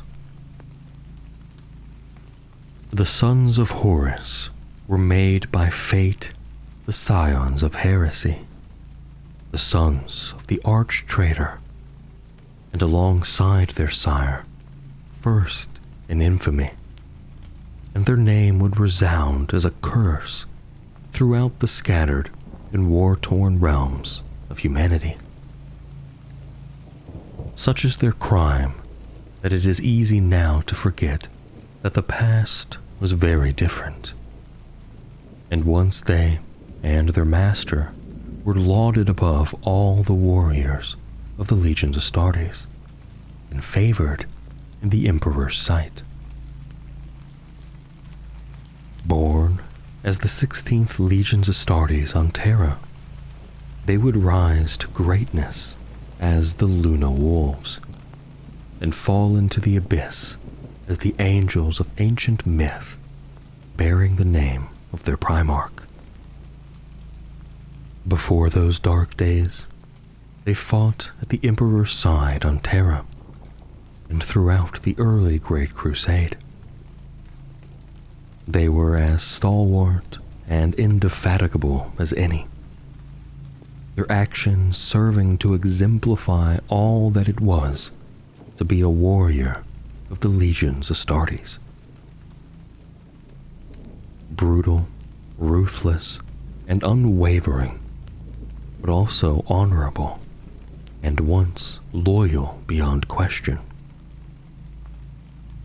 Their history is the history of the ambition of the Imperium itself, and the flaws that broke its dreams of unification and glory asunder. Much of the 16th Legion's early intake was drawn from the hunter clans of Terra's Jutagran Ball and the Samsatian subplate slums. Perpetual conflict and the harshness of life on the desolate margins had given these people the hard edge of ruthlessness and independence. And this character lay at the heart of the nascent legion. Ever they sought to be first in glory, and struck with brutal finality before any other could lay claim to their kill. It was said of the 16th Legion that it was unleashed to begin and end wars its enemies did not yet know they were fighting. The first pacification of Luna at the very onset of the Great Crusade was perhaps the most famous of the Legion's early victories, and it was from here it earned its first name. For the Selenite clans were so shaken by their onslaught that they pleaded for the Emperor to call off his wolves. The Legion's tally of victories would only swell, and its culture would rapidly evolve with the rediscovery of their Primarch on the planet Chthoniya early in the Great Crusade. The first of the foundling Primarchs to be reunited with his legion, Horus took total command with an easy confidence, molding the legion to his own vision. The Luna Wolves under Horus won many lauded victories during years of ceaseless conflict, but one would eclipse all others. On Olenor, the Imperium broke the greatest Orkoid empire in known existence, called by some the last true threat to humanity's domination of the galaxy. Here, Horus slew the overlord Urlak Urg with his own hand, and was proclaimed War Master for his deeds by the Emperor. In honor of Horus and his conquests, the 16th would no longer be the Luna Wolves. Their armor would be readorned in the cold green of a sea in storm. In place of the crescent moon and wolf's head, a single unblinking reptilian eye would stare from their pauldrons. Reborn, the sons of Horus had risen with their father to an unrivaled height, recognized without exception as the first in glory amongst all of the legions Astartes. As the personal legion of the War Master, the 16th Legion was rarely absent from the forefront of the fighting, and its doctrines and tactics reflected this method of warfare. It excelled at the application of precise force against a specific weakness, its warriors favoring close-range fire saturation and landing the killing blow on a downed, outnumbered foe, a tactic drawn from the brutal gang traditions of their adopted world, Chthonia. To facilitate this means of warfare, Horus preferred to avoid numerous layers of fixed organization. Instead of a formal structure, he would group companies and individual units together as required for the execution of a particular campaign. The commander of such a formation would usually be a senior captain. If the formation was especially large, then other captains would take on the role of lieutenants to the overall commander until the completion of the campaign.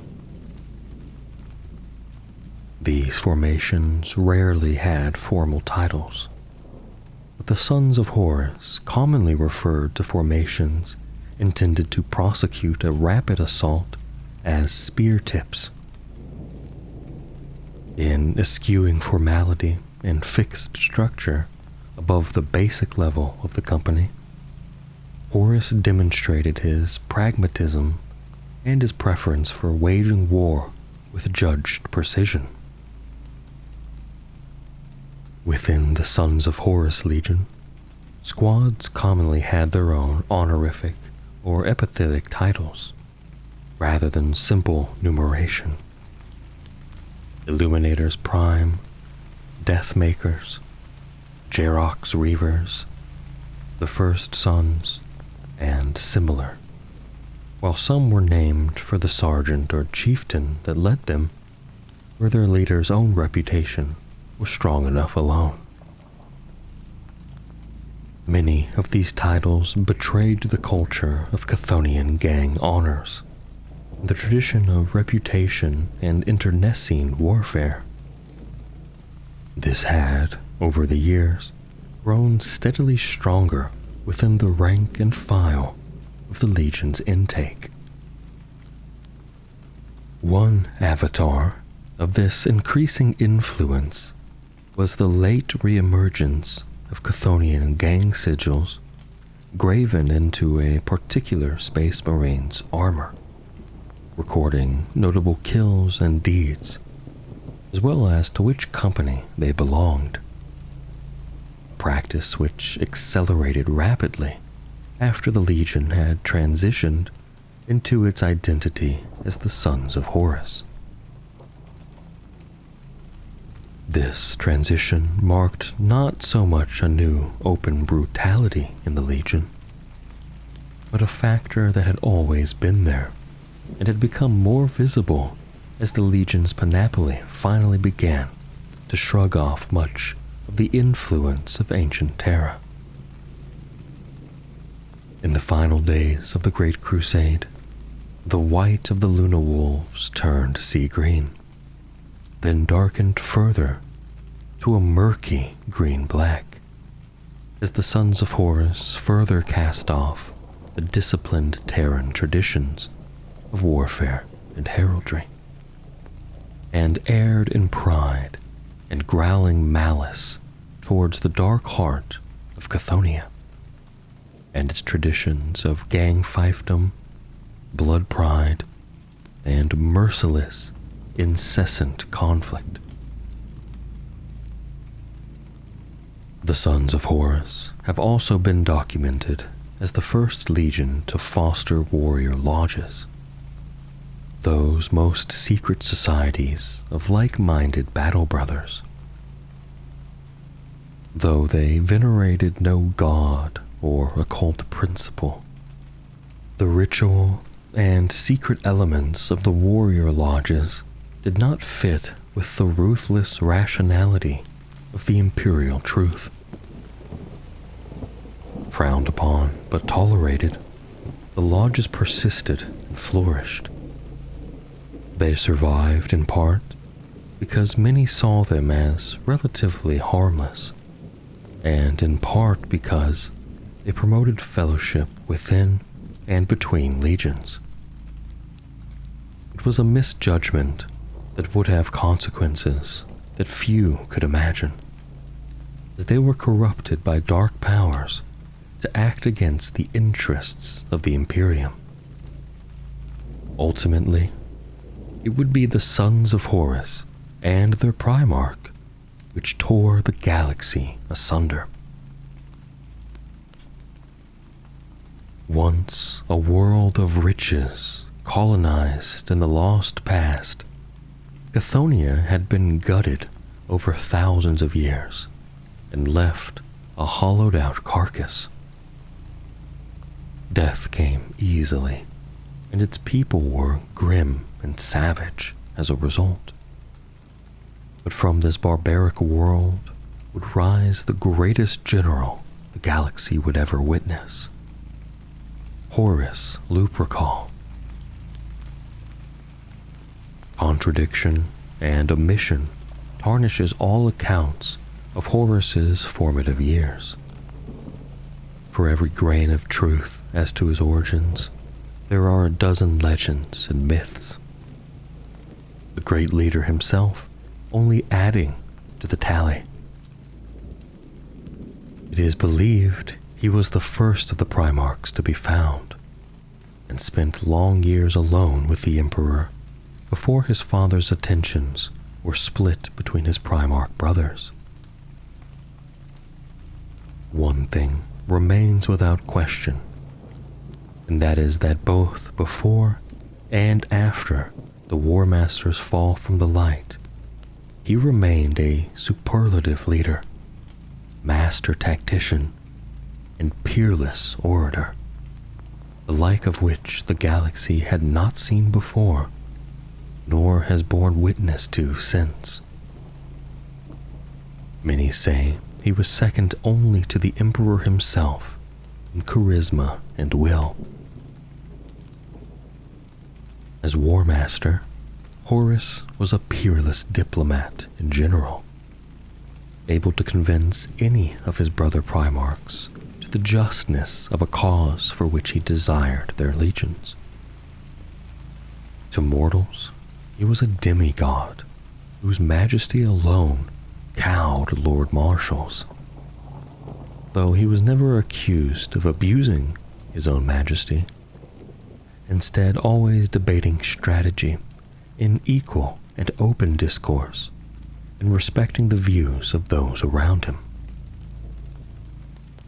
Always, Horus would be seen in good humor, surrounded by his brother Primarchs and Imperialis Auxilia advisors.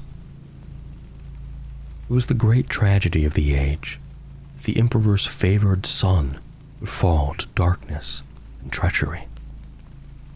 The spark that gave fire to the rebellion in Horus's heart must remain a mystery which can never be perceived by mortals. Only those who were there, that saw and heard all, may know, and they are lost. What is known is that during the time after he became War Master, Horus fell grievously ill while quelling a rebellion on the moons of Davin, and was taken by his warriors to one of the Davinite warrior lodges. What transpired within the walls of that place is unknown. All that can be said with any certainty is that from the moment of his stepping from the Serpent Lodge on Davin, Horus trod the path of heresy. The 17th Legion's Astartes, the Word-Bearers. If there is a hierarchy of treachery, then the Word-Bearers sit in its highest circle. Once the most devoted and rigorous of warriors, it was not enough that they fell, but they pulled their brother legions into the abyss with them. While the treachery of others came like a storm, or the final flowering of a long-buried seed, the word-bearer's betrayal was poison distilled over long years. From their founding, their devotion to the Imperium and the Great Crusade was beyond question. They were the bearers of the ideals of the Imperium, of its vision for the future of humanity. Their loyalty was never questioned, only the form of their devotion. But now, their loyalty can never be seen as anything other than a mask, and that their fanaticism is a flaw which would undermine all they once sought to build. Once they were bringers of light to the benighted realms of humanity, but during the Horus Heresy, they brought only the poisoned darkness of old night, seeking to dominate and bind the demons of the warp. They marched alongside denizens of the abyss and rendered eternal damnation to any who dared to oppose them. From its earliest days, the 17th stood apart from its brother legions in both duty and outlook. While all the legions Astartes fought with utter devotion, the warriors of the 17th carried with them an air of zealotry. Recruited from the sons of exterminated foes, they were trained and raised to know the crimes of their forebears and the price of mercy both. While others went to war with righteousness in their hearts, the 17th fought with the cold fury that only the at once condemned and redeemed can truly know. While other legions acquired names later in their history, the 17th were named as the Imperial Heralds at their founding. That one amongst 20 should be singled out might imply some special favor, but in truth, it was a title that spoke not to special honor, but to the Legion's place in the Emperor's purpose. Where enemies stood against the Emperor because of their belief in gods or superstitions of old night, it would fall to the 17th to deliver the Emperor's ultimatum: recant or be destroyed. Once they had conquered, the Imperial Heralds would seek out works which spoke of the power of sorcery, false gods, and irrationality. They emptied libraries, dividing the contents into truth and falsity. Idols and the trappings of worship would be cast down and pulled from temples and shrines. It was a pattern they repeated across ancient Terra, earning themselves a second name. Few spoke of the 17th as the Imperial Heralds. To their brother legions and the peoples of the newborn Imperium, they were the iconoclasts. The Legion followed much of the structure of the Legions Astartes during its earliest incarnation. Warriors belonged to squads, squads to companies, and companies to chapters. This functional hierarchy remained largely unchanged from when the Legion was the Imperial Heralds until the revelation of its treachery on Isstvan V. The rediscovery of its Primarch and the influx of recruits from Colchis did little to change the Legion's basic structure. Rather, it added layers of organization. This additional layer was concerned not with the composition of units on the battlefield, but with the ideology of those units. Companies were grouped together in chapters of between 500 and 3,000 warriors. Each chapter bore a name and sigil based on the constellations of Colchis: the serrated sun, the Osseous throne, the crescent moon, the weeping hand, the coiled lash, the exalted gate, the twisting rune, the Scold's bridle, the knight's chalice. Each were found within the legion's ranks.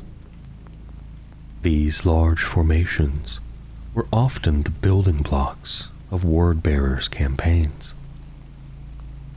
Most crusade fleets consisted of at least one full chapter, and the largest several.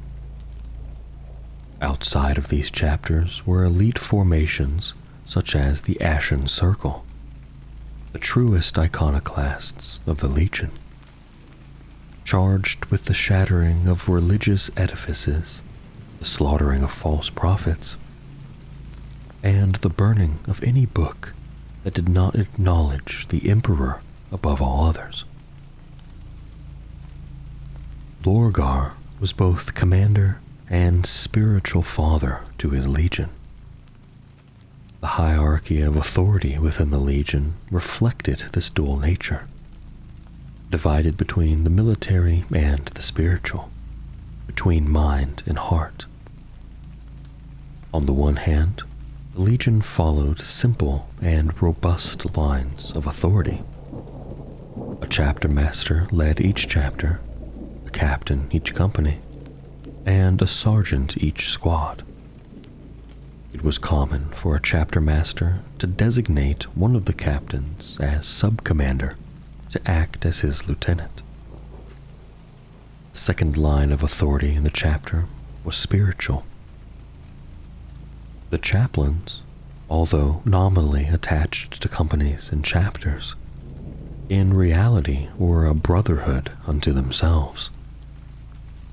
While each was a warrior, their concerns were not for the business of direct command, but for the strength of their brothers' spirits, for the clarity of their purpose, and the purity of their actions. Each chaplain fitted into his own hierarchy, with ascending tiers of knowledge and respect. High chaplains were the ruling circle of their kind, and at their center was the first chaplain. The word-bearers were also well known for the vassal warbands and half-feral fanatics of mortal warriors who accompanied them. Though they themselves were fanatically devoted to the Legion, such forces were treated as largely expendable. These were unleashed on world after world, and yet their number never depleted, showing that behind the word-bearers stood millions more willing to die at their command. Half a century before the outbreak of the Horus Heresy, the word-bearers were the first legionaries to embrace the powers of the warp, employing singular units such as Galv or Back.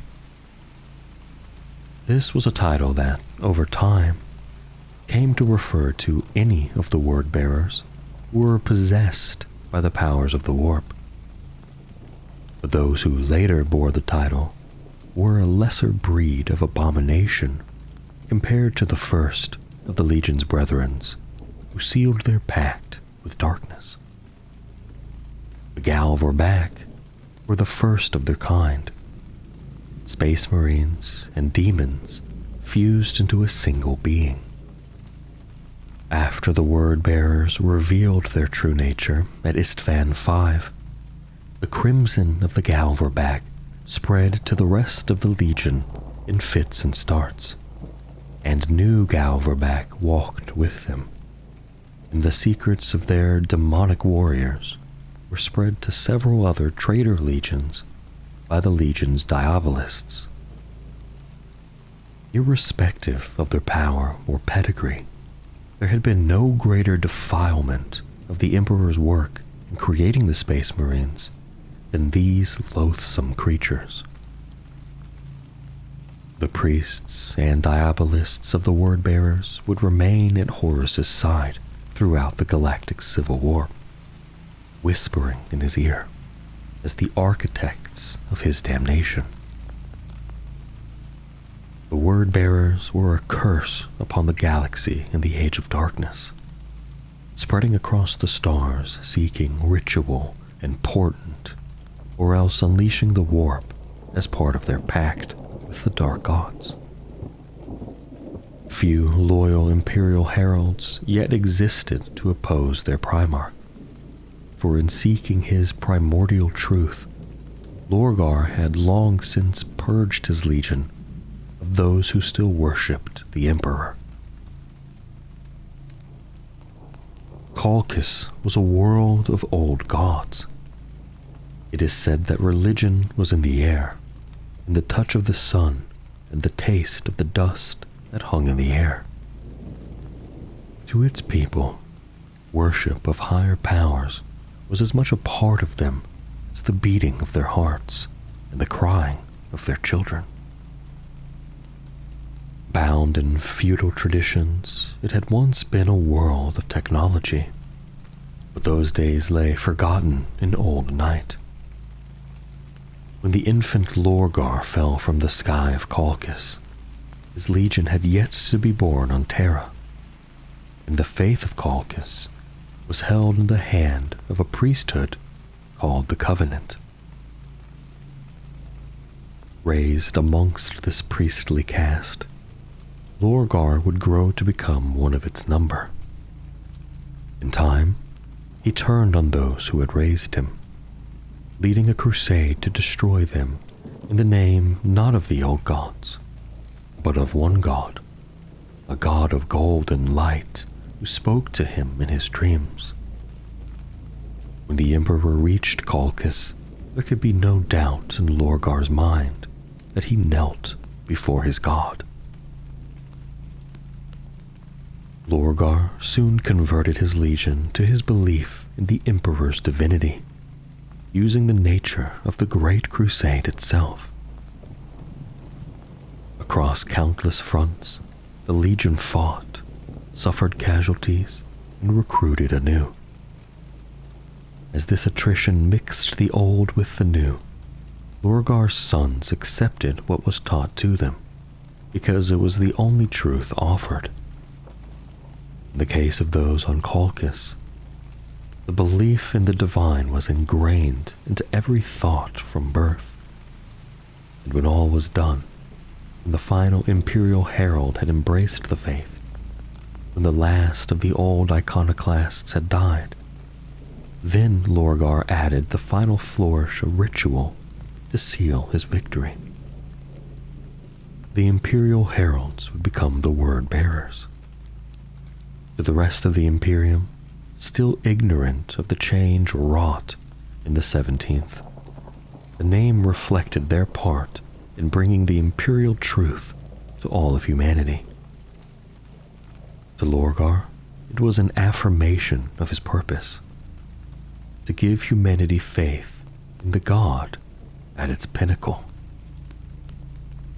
The 18th Legion's Astartes, the Salamanders. In the Great War of the Horus Heresy, many deeds of infamy and valor were writ upon the bloody stars, and at the center of this maelstrom lay the Salamander's Legion. Betrayed, struck down, laid low, and yet ever resolute against the foe. There are few legions that have paid such a high price for their loyalty and honor as the Salamanders. There are fewer still who have so willingly and so often shed their own blood in mankind's defense beyond their measure and due.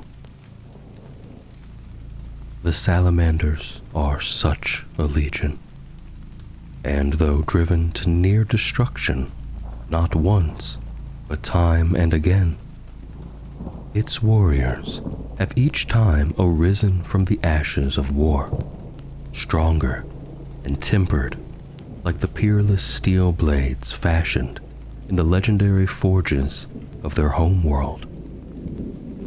Unbroken, undefeated, and unstintingly true to their cause. The 18th Legion was one of the so-called trefoil proto-legions.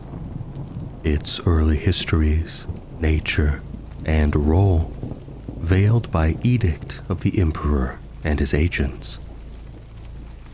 The 18th Legion gene strain showed clearly both in temperament and overtly in physiology. Of particular note was the strength of constitution displayed by a fully developed legionary, which had measurable superiority to the already superhuman Space Marine norms in relation to extreme temperature tolerance, radiological resistance, and cellular repair. This variant gene seed also had some unusual outward effects, causing ember-like bioluminescence to their eyes, and a tendency for skin pigmentation to permanently darken in response to prolonged exposure to high levels of potentially harmful radiation, as part of the biological defense mechanism, often adopting an unnatural granite-like or obsidian quality with sufficient exposure. The 18th was a legion of hardy survivors, known from its earliest days to achieve victory against impossible odds while sustaining minimal casualties. In the first few decades of the Great Crusade, before it was reunited with its Primarch, the Legion was often deployed piecemeal as pressing demands called for Space Marine involvement before multiple chapters were battle-ready. This led to the Legion being assigned across a considerable number of different reinforcement battle groups and specialist units such as rogue trader expeditions, and it rarely fought together as a full legion. Despite the nature of its battles, it was plain that to the 18th, to triumph against the odds was the only victory worth the name. The Legion was honored for fighting alongside the Exertus Imperialis time and again, and vaunted for its warriors' fearlessness in the face of insurmountable dangers, and the selfless lengths they would take to protect their allies and non-combatants during campaigns. However, retreat for the 18th was often unthinkable, even when tactical expediency would dictate otherwise, and the Legion frequently paid in blood for its own untenable standard of valor and service. At the battlefield level, circumstance, as well as natural temperament, focused the Legion's tactics on relatively short-range engagements, where it sought to counteract enemy numbers by the use of confined area engagement or shock assault.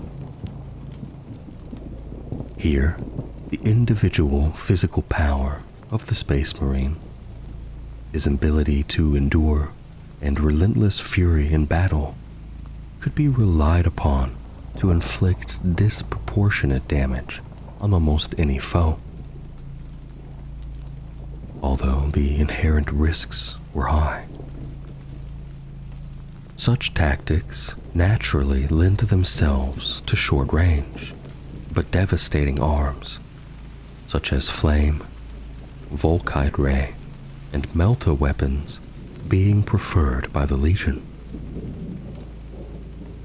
Supporting this tendency was the telling factor that even before the Nocturnian influence came to the fore, the technical aptitude demonstrated by the Legion's rank and file further served to allow them to maintain and indeed field manufacture such advanced weapons even while subjected to disparate deployments and uncertain supply. One of the Primarch Vulcan's first actions was to largely unify his scattered legion and do away with its ad hoc strategic organization. But he did so in a way that preserved, where possible, the spirit of autonomy and self-sufficiency the component units of the 18th had developed, which he saw as inherent virtues tempered with purpose. At the strategic level, Vulcan ordered his legion into the formation of 7 realms, each linked both in name and spirit with one of Nocturne's 7 great city settlements. To each of these, he assigned a Lord Commander, known also as a Protector, as it was their sworn duty, in addition to that of a warrior of the Emperor, to protect the city settlement in time of attack. The strong links between the Salamander's brethren and the people of Nocturne came quickly to create bonds of kinship and loyalty within each company's ranks. An inevitable degree of competition between the Salamander's companies was also fostered by the nature of this relationship, as well, which, tempered by Vulcan's teachings, spurred the Salamander's legionaries to greater heights of achievement and attainment. Central to the ideals of the Salamanders was the Promethean cult. It formed a body of doctrine that codified and promoted the spirit and culture the Primarch desired for his legion. A work of both clear vision and deep allegory, it drew both upon ancient Terran philosophical and martial thought, and the rich culture and mythic history of Nocturne on which Vulcan had been raised. Core to its tenets was the conviction that the legions of Astartes had been created to fulfill a single and irrevocable purpose: the protection and liberation of all humanity, and that they were each and every one a savage weapon given physical and spiritual form to this single end. Vulcan was a giant in human form, one of the tallest of the Primarchs and broadest at the shoulder, armored in emerald scales like a dragon of ancient Terran myth. He was found on Nocturne, a death world of turbulent volcanic fire and radiation, riven by the destructive tidal forces of its moon, and plagued by predatory megafauna.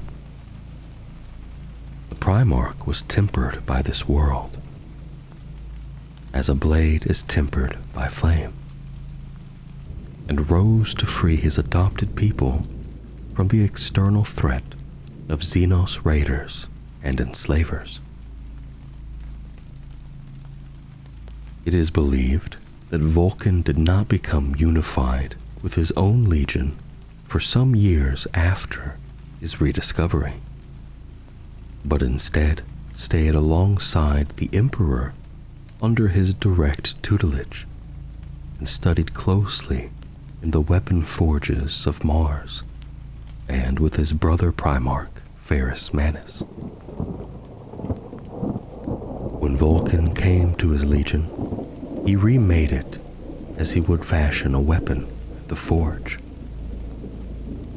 In this, he gave the legion its name, taken from the greatest of Nocturne's saurian predators, ancient and deadly creatures whose blood was fire, and whose emerald hides were as hard as steel, the salamanders of Nocturne.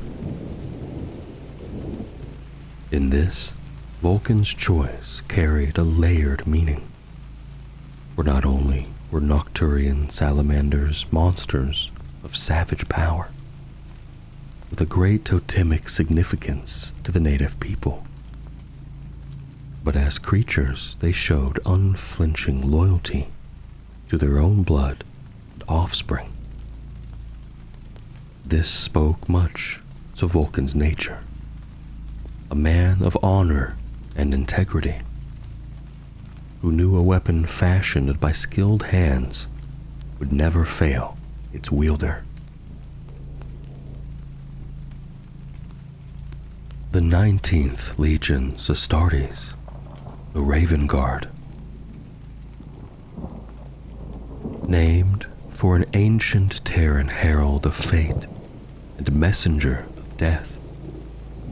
The Raven Guard served the Emperor faithfully throughout the glories of the Unifaction and the Great Crusade, ever ready to overthrow the tyrant and the oppressor,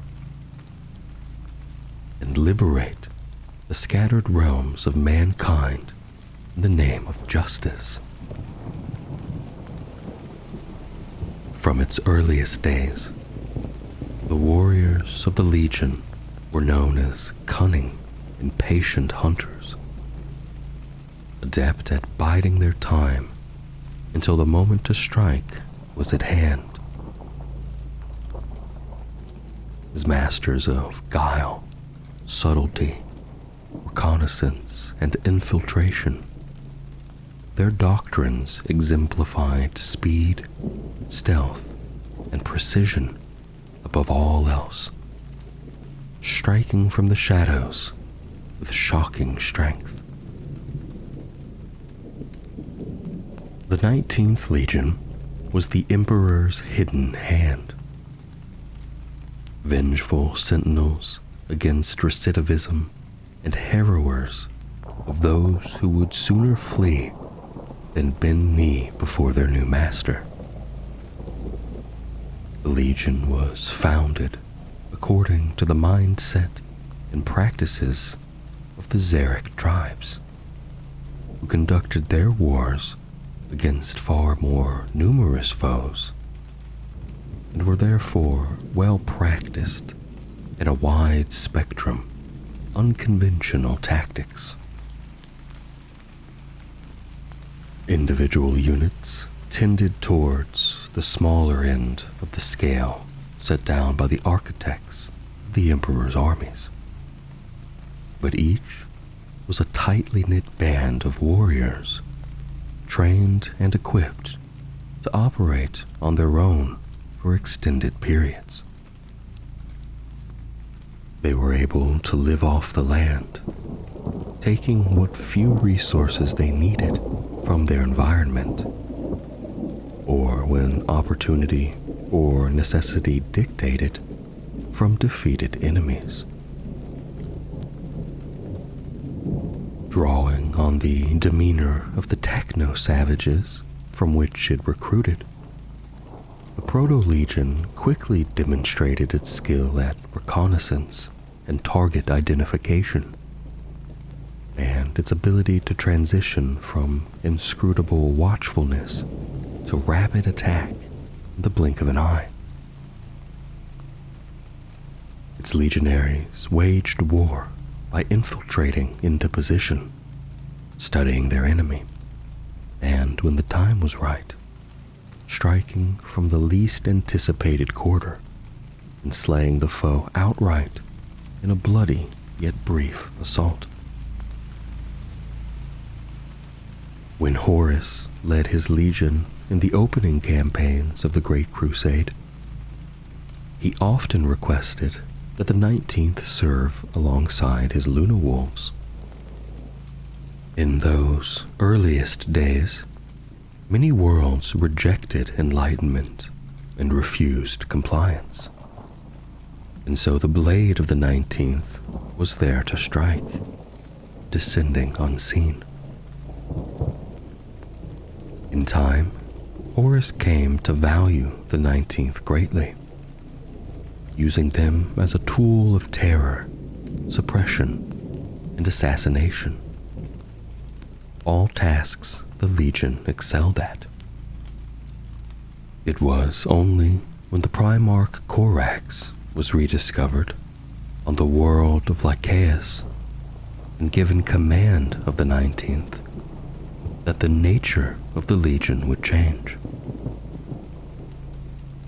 Seeing in the tactics of the 19th the nature of the once oppressors of his world Corax had fought against, he refocused the Legion and turned their talents from terror troops to scouts and guerrilla fighters without peer. Upon assuming command of his legion, Corvus Corax took steps to codify the methods of warfare he had employed against the slaver lords of Lycaeus into a series of tactical and strategic maxims by which the Raven Guard would operate. While Corax assumed command quickly, giving the Legion his own strategic specialties, it is notable that as soon as he was able, Corax ensured that most of his senior commanders were drawn from Deliverance. The Primarch was distrustful of powerful outsiders, and his closest advisors and commanders would be those who had served alongside him as young freedom fighters during the Lycaean uprising. Indeed, dark rumor suggested that he so wished to distance his legion from their Terran origins and Horus's external influence that many senior warriors of the Legion of old were sacrificed in the Great Crusade's most protracted and wasteful campaigns, ill-suited to the skills of the Raven Guard, to purge the ranks of the taint of the oppressor and the overlord. Corax exclusively chose to recruit from the freed people of Deliverance, even formally renouncing rights of tithe on Terra. After several costly battles in the Great Crusade, such as the grueling combat of Gate 42, the numbers within the Legion swung in favor of those born on Deliverance. During the Great Crusade, the Legion's stealth specialties were widely utilized and became ingrained, eschewing massed battles and attritional warfare. To aid their preference for and skill at fast strikes and hit-and-run raids, the Legion's armory was biased towards light attack vehicles and those marks of armor that favored agility and stealth over heavier plating. Many warriors of the 19th were ill-disposed towards slow and bulky Terminator suits, though the Legion maintained siege and heavy assault detachments which utilized these and became adept at daring close-range rapid shock assaults from both aerial transport and teleport deployment, in support of the Legion's scouts and deep infiltration if such missions floundered. Corax did not favor these units, though he called upon them as avatars of his carefully controlled anger, loosed when an enemy proved itself worthy only of utter destruction. During its restructuring, the Legion commissioned several innovations from the forges of Mars, all of them cunningly wrought to further its mastery of the arts of stealth and speed. From its largest starships to its smallest speeders, the Legion's vehicles were modified to obfuscate scanners and project stealth fields. As the Thunderhawk gunship entered widespread service, the Raven Guard secured for themselves a variant known as the Shadowhawk, sporting all manners of technologies that made it invisible to all but the most sensitive of augurs. Similarly, the Legion's Storm Eagle assault transports were named Darkwing patterns, modified for low-altitude stealth operations. In addition, the Legion gained access to the Whisper Cutter, an open-air frame flyer constructed about a gravitic impeller and capable of dropping 10 legionaries into a war zone in utter silence and with practically no chance of detection. At the outset of the Horus Heresy, the Raven Guard were among the smallest of the Emperor's Legion. This was due to their favored methods of waging war and Corax's own rigorous aspirant selection and recruiting methods, but also, in no small part, due to the events of the dire and ill-suited wars of attrition they were committed to by the War Master, such as at Gate 42. Perhaps in petty retribution for Corax's own acts of purging veterans of the 19th closest to Horus. These battles gutted the Legion and soured Corax to Horus, the former vowing never to fight alongside the other. Corvus Corax, the Raven Lord, named the Deliverer, came to awareness in a lightless chamber far beneath the surface of a barren moon called Lycaeus, a slave prison satellite ruled over by the tech guilds of Kivar, where notions of justice and human dignity had no place in the brutal regime. Corax swore to the people of his newfound world he would liberate them from their cruel existence. Fighting for the freedom of the slaves of Lycaeus against the guilds, Corax learned the skills of subterfuge, swiftness, and covert warfare he would impart upon his legion.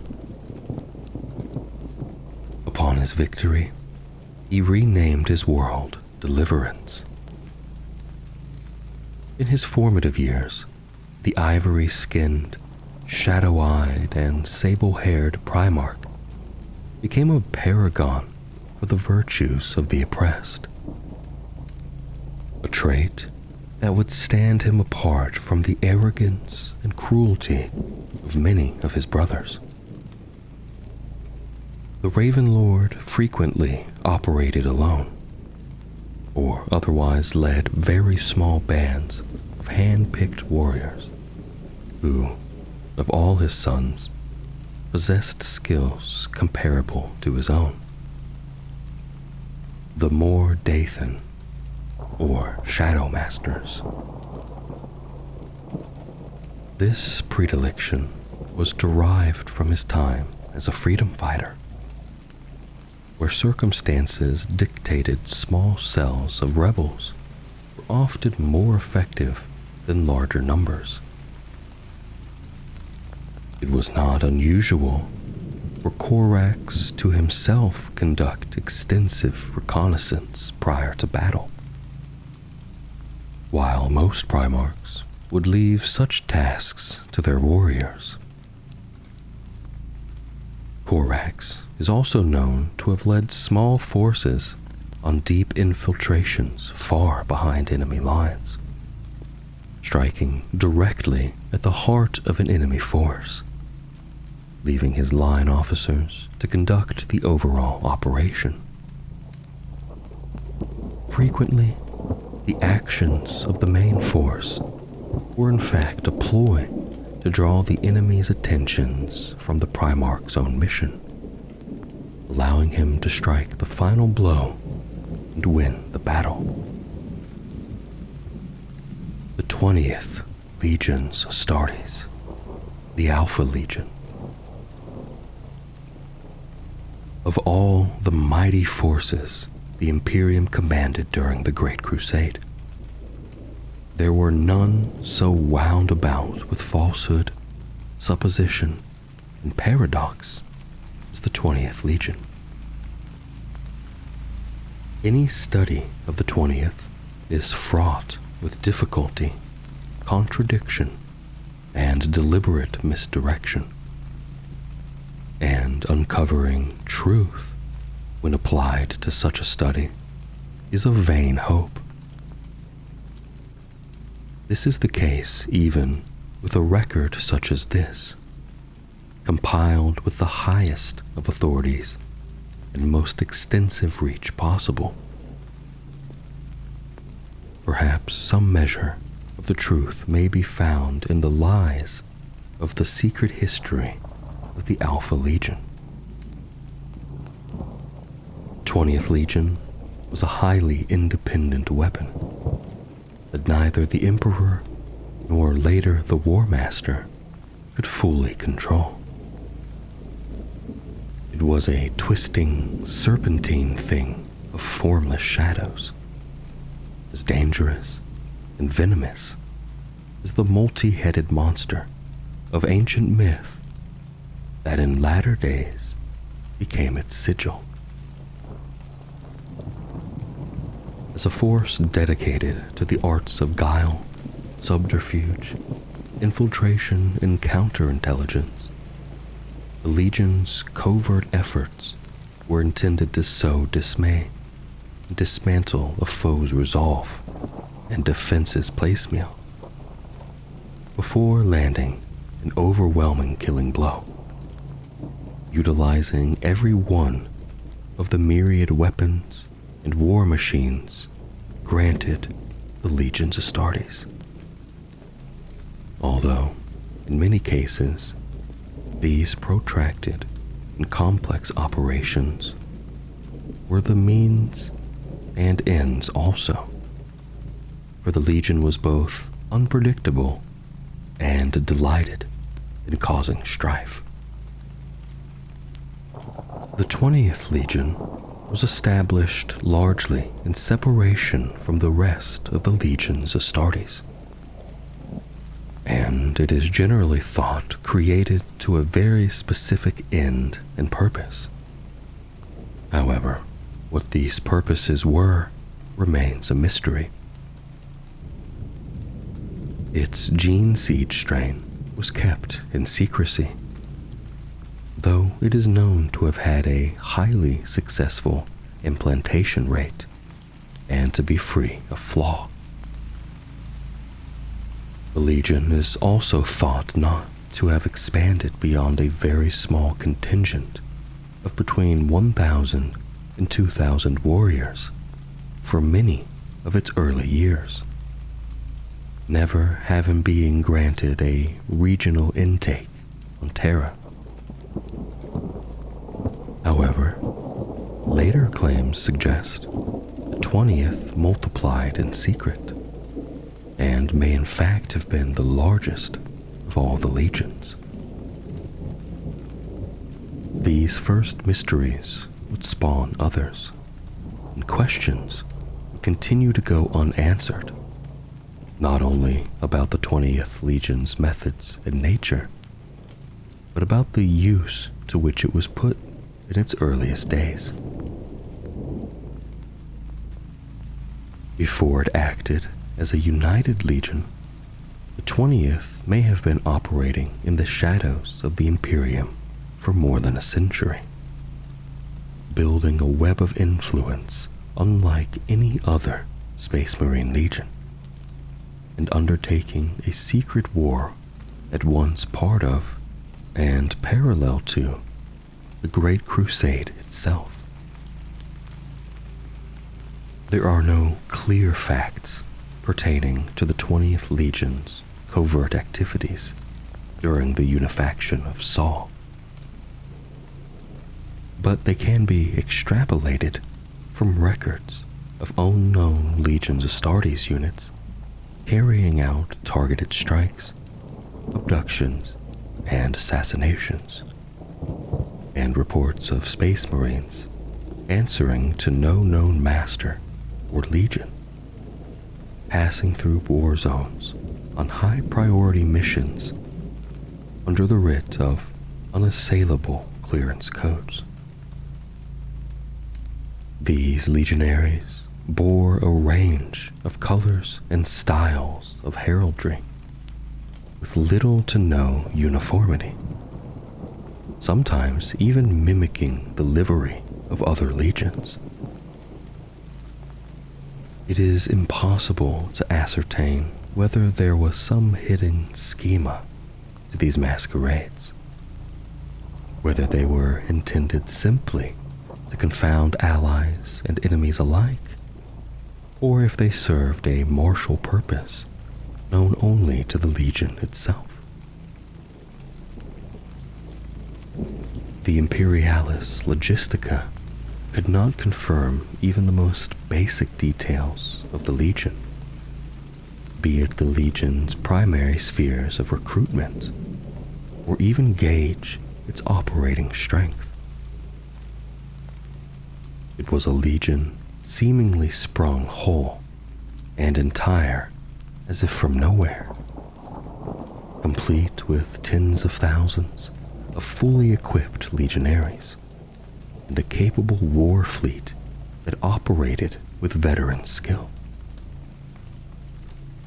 Only Alfarius knew the true extent of his legion and its domains, its strength and its reach, and perhaps even he knew it only imperfectly. The Alpha Legion's companies, battalions, and chapters, referred to as harrows, cohorts, or instruments in shifting meaning, were formulated and broken down seemingly at the whim of the Legion's commanders, the chain of command appearing fluid and highly decentralized.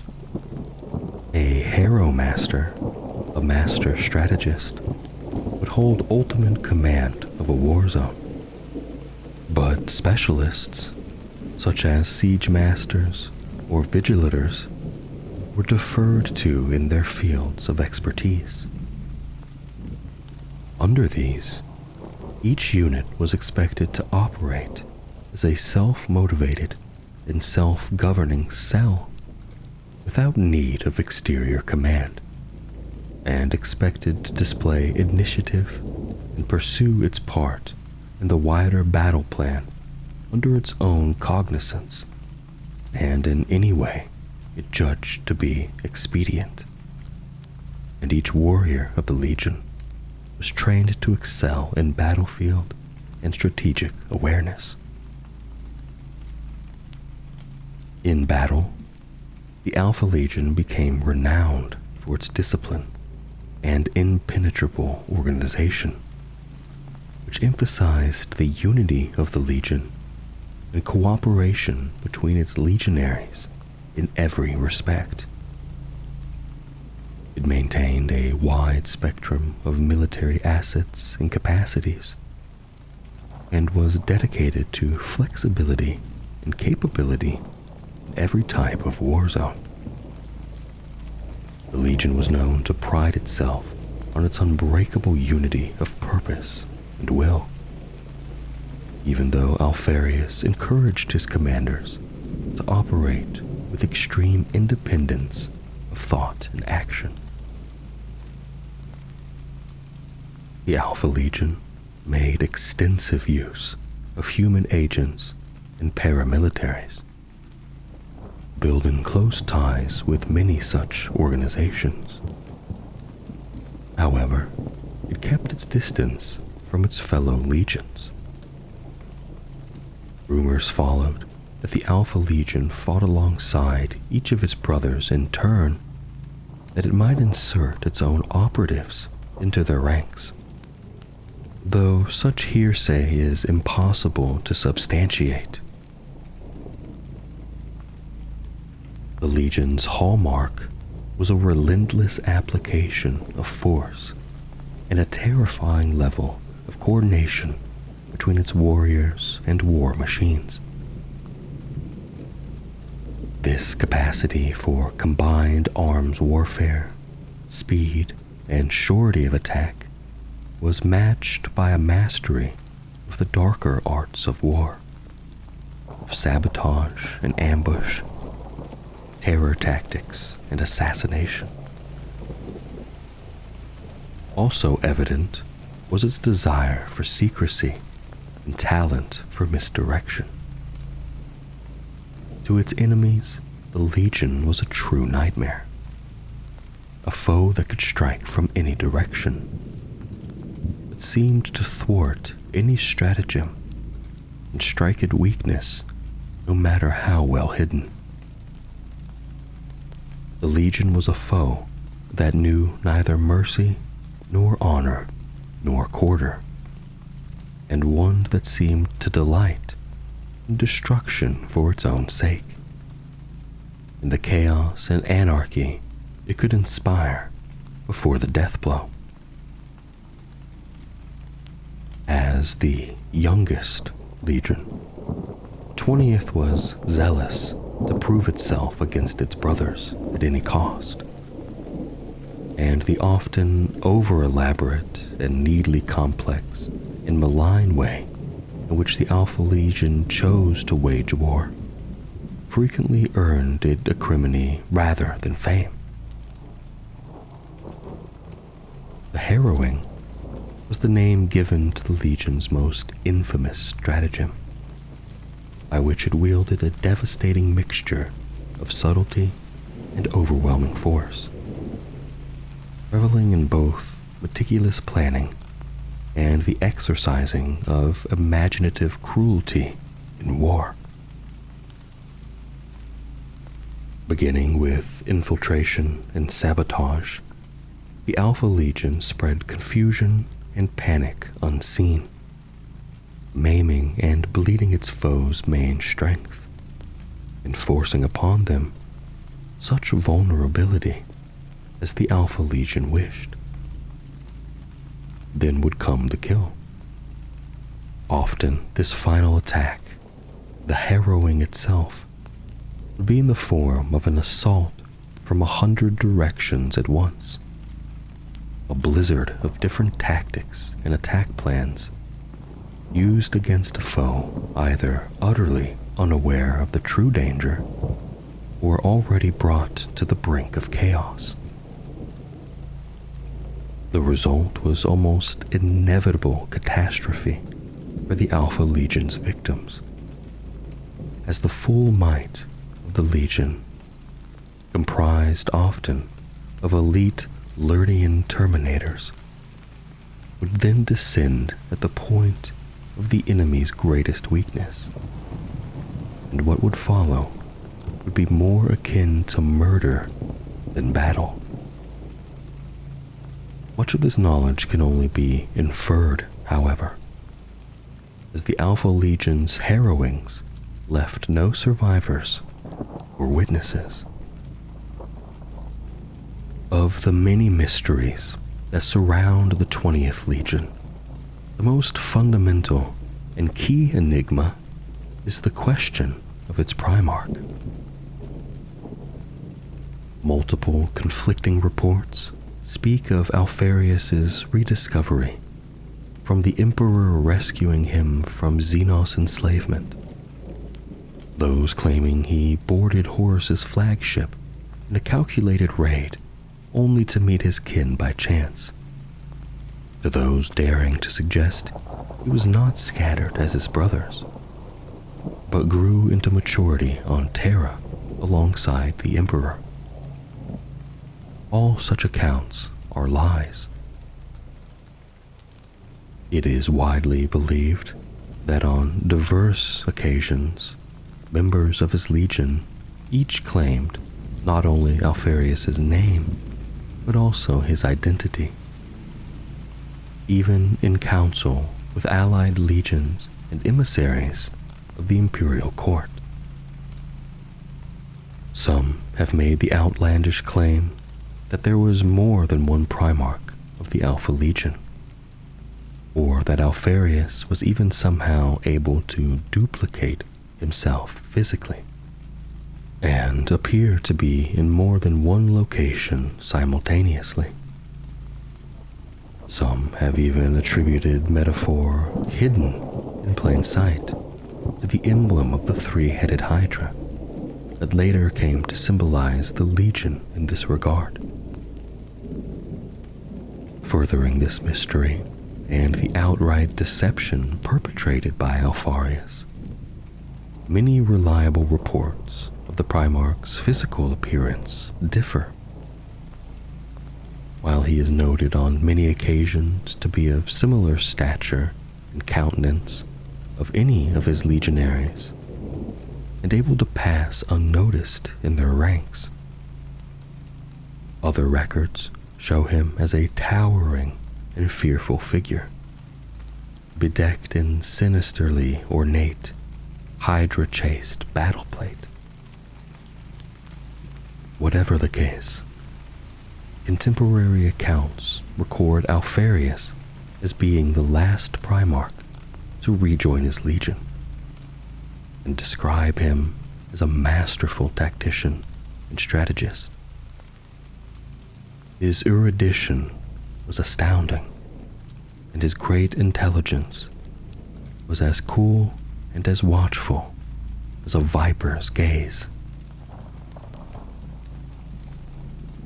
The Talons of the Emperor is the name given to those elite forces of the Imperium, who drew their commands directly from the Master of Mankind in war, and served him as emissaries, agents, bodyguards, and destroyers.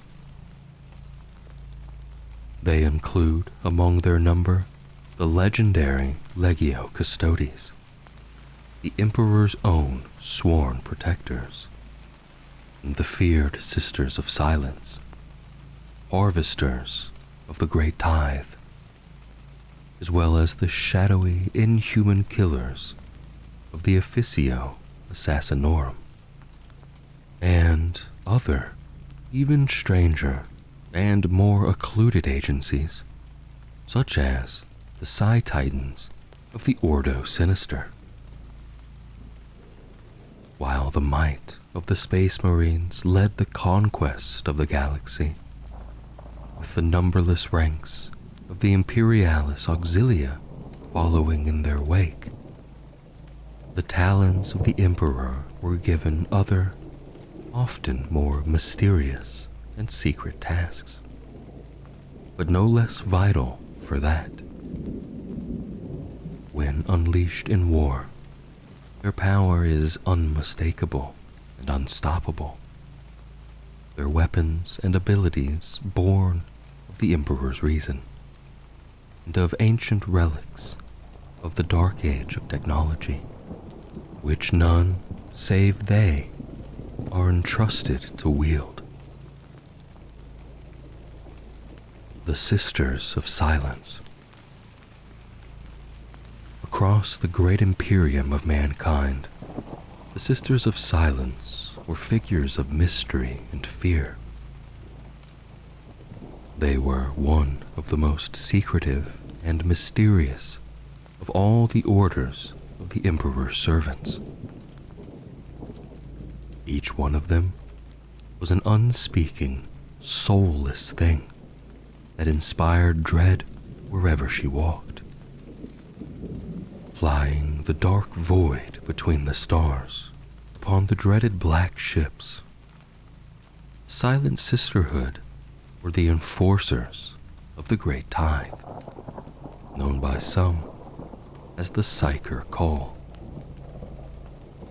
Their duty was to harvest those humans with the Psyker's gift, whether given up by their kin and government freely, or stalked and trapped to the very ends of their world. There could be no hiding place from the Sisters of Silence, no argument that could sway them, and no turning them aside. By the writ of the Emperor, they came and went like ghosts between the stars, and struck like the reaper of myth against any who would seek to thwart them.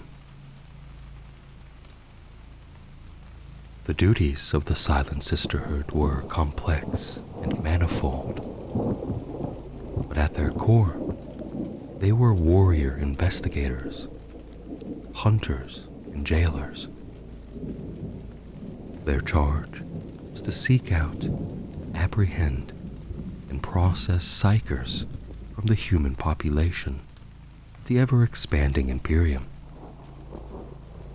and forward them to the Divisio Astra Telepathica for assessment and disposition. As part of this quiet purpose, their duty was also to hunt down renegade psychers and destroy those who were deemed too dangerous to live. This perilous task, well beyond the abilities of any merely human law enforcement or military force, was made possible in its execution not simply by the martial prowess of the Sisterhood itself, but crucially by their fundamental nature as psychic gnolls.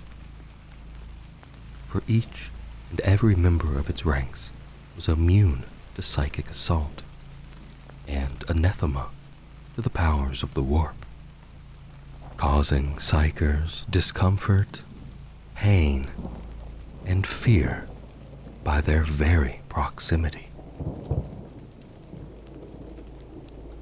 The Legio Custodes. The Custodian Guard were the bodyguards and sworn protectors of the Emperor and his chosen emissaries, and should the need arise, his most deadly executioners. Their history is a long one, and for centuries they have walked in the Emperor's shadow as his praetorians and the protectors of his secrets. They were, by many accounts, the Emperor's true firstborn, his first genetically engineered, psycho-indoctrinated warriors of unswerving loyalty and unshakable purpose. Perfected weapons crafted by the Emperor's genius from the dread lore of the Dark Age of technology.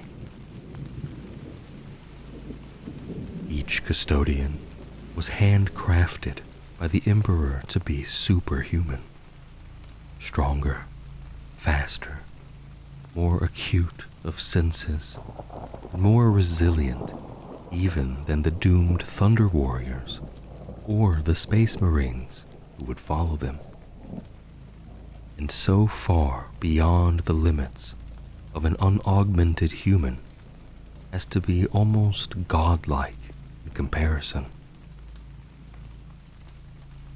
Indeed, only the Primarchs, and above them the Emperor himself, exceeded the Legio Custodes in corporeal might, and to meet them in open conflict was to court death for human or alien alike.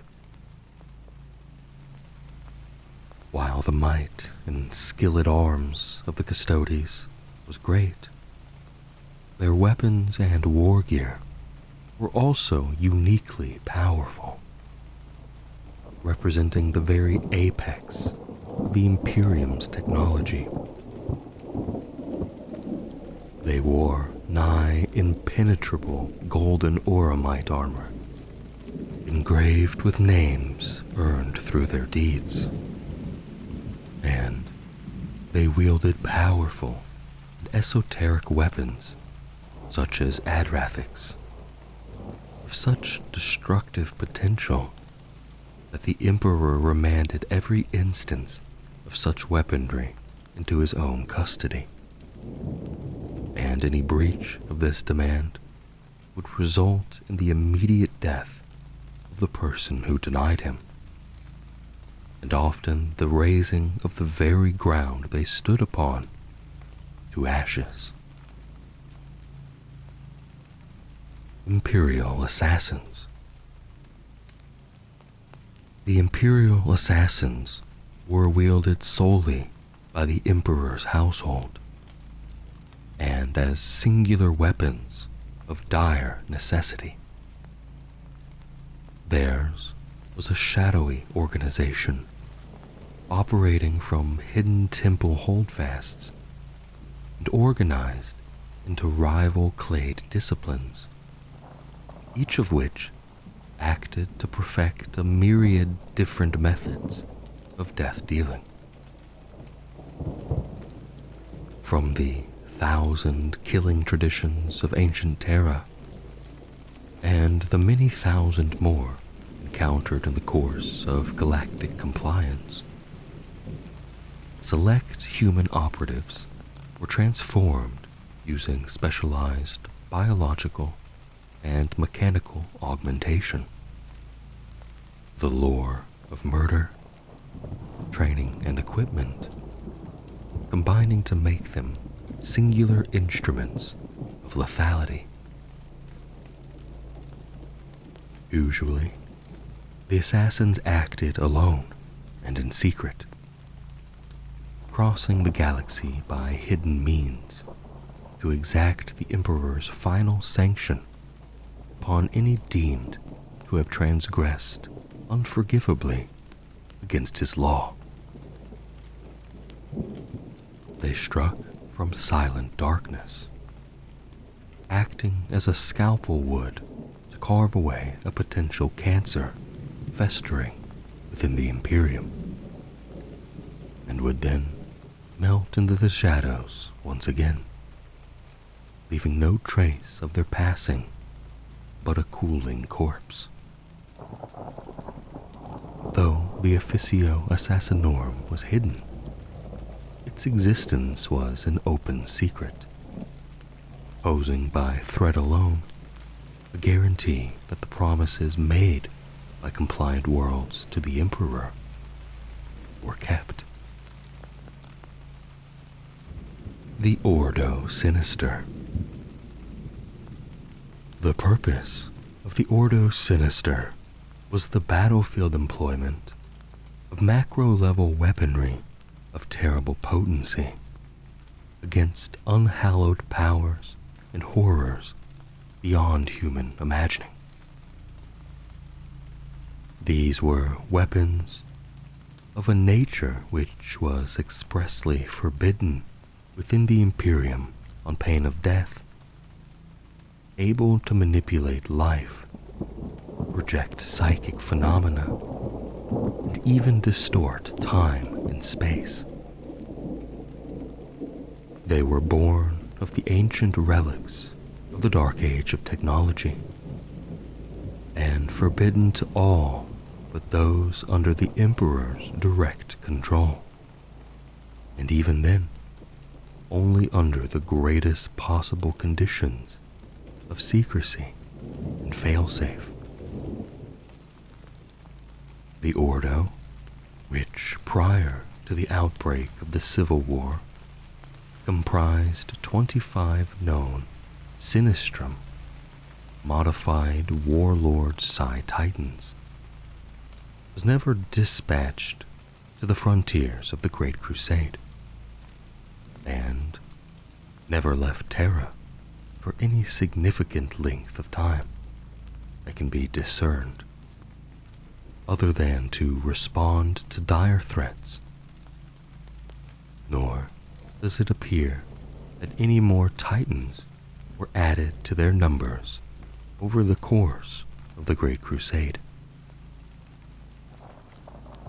Tellingly, even before his treacherous fall from grace, never once was the Ordo Sinister placed at the disposal of War Master Horus or any other independent commander, but it always remained in the shadow of the Emperor's authority. Indeed, orders from the Master of Mankind demanded the Ordo Sinister was not included in the general preparations for the wars of the Horus Heresy, but waited as part of Terra's last line of defense. The Solar Auxilia.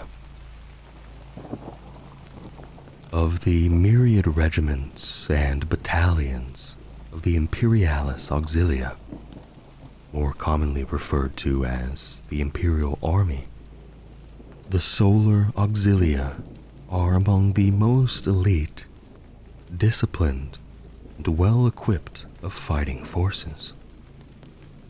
Widely considered by many second only to the superhuman legions Astartes in their military effectiveness in expeditionary warfare, and in particular, the desperate extremis of Zone Mortalis battles.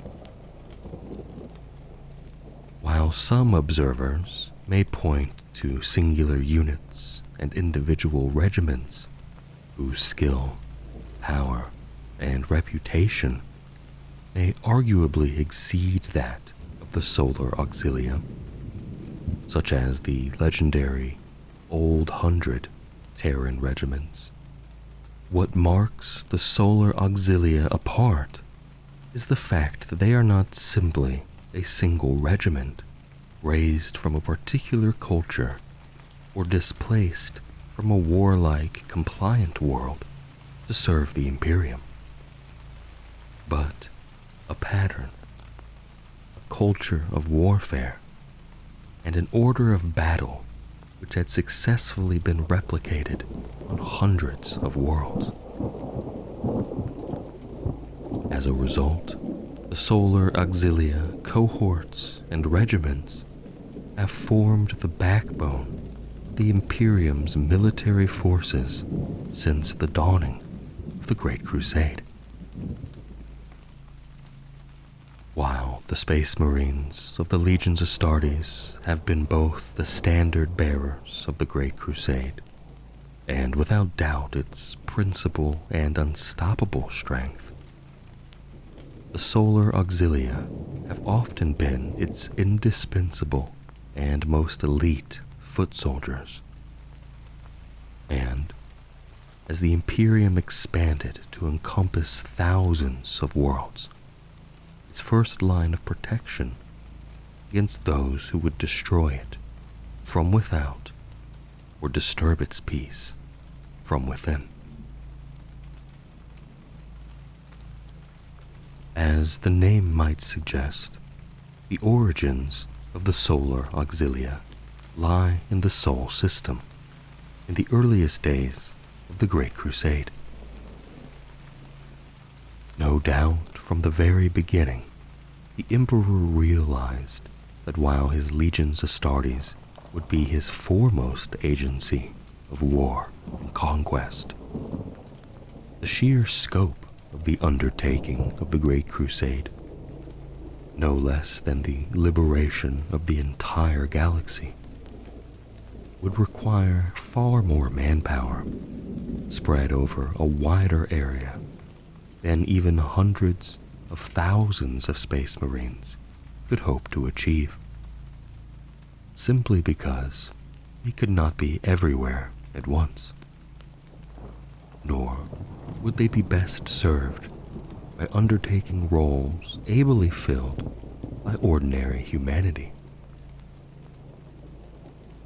From this reality, the Exertus Imperialis was born. Billions of second-line and support troops, functionaries, laborers, void crew, logisticians, adepts, and staff officers, and the countless quantities of weapons, equipment, and war machines, void conveyances, and warships they needed, all to make the Great Crusade a reality, where the Space Marines were to be the foremost hammer of the Great Crusade. The Solar Auxilia were to be its pioneers and void-faring guardians.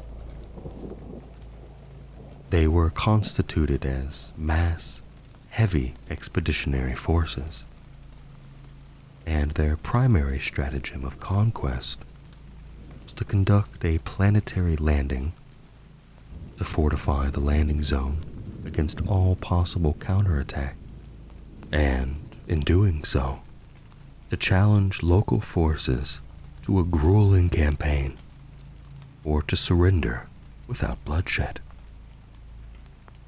Few cultures were willing to oppose such landings, but those that did were forced to contend with a fully entrenched, superbly equipped, and highly motivated enemy, which would invariably prove all but impossible to expel. The Solar Auxilia would also serve alongside the rogue traders and in the expeditionary fleets, both as aggressors and as explorers. And as such, they would need to be disciplined, trained, and well equipped considerably beyond the level of the average militia soldier. Once compliance over an area of space had been achieved, and the battlefronts of the Great Crusade had moved on, it was also to be the Solar Auxilia, with their own fleets and assigned warships, that would guard those worlds and star systems that were now part of the growing Imperium from marauders from without and rebellion from within. Only when compliance was guaranteed beyond doubt would the Solar Auxilia oversee the creation of locally raised Imperialis militia forces, allowing them to redeploy to the leading edge of the Great Crusade once more. In laying out the strategic formulation and pattern of organization for the Solar Auxilia, the Emperor, in his wisdom, appears to have drawn on two principal sources: the great military forces of the Unifaction Wars of Terra, and the Saturn Ordo.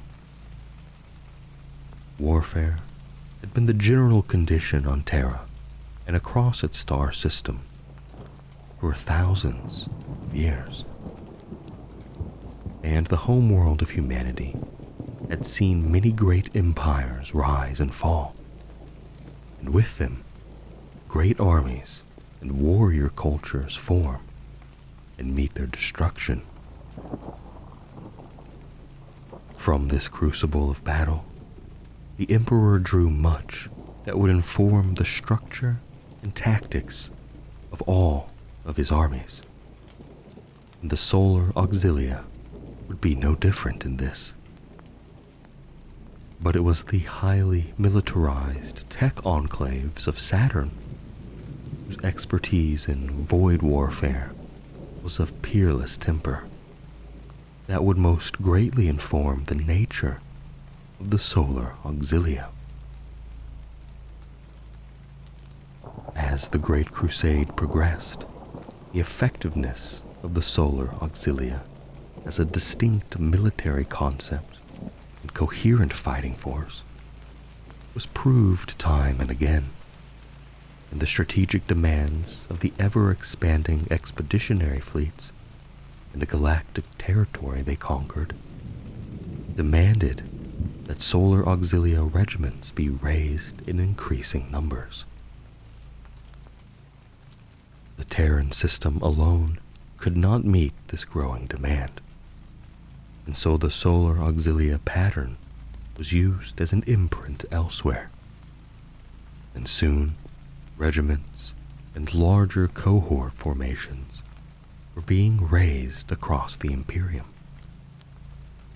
often set up around cadres of experienced officers and non-commissioned ranks from existing regiments.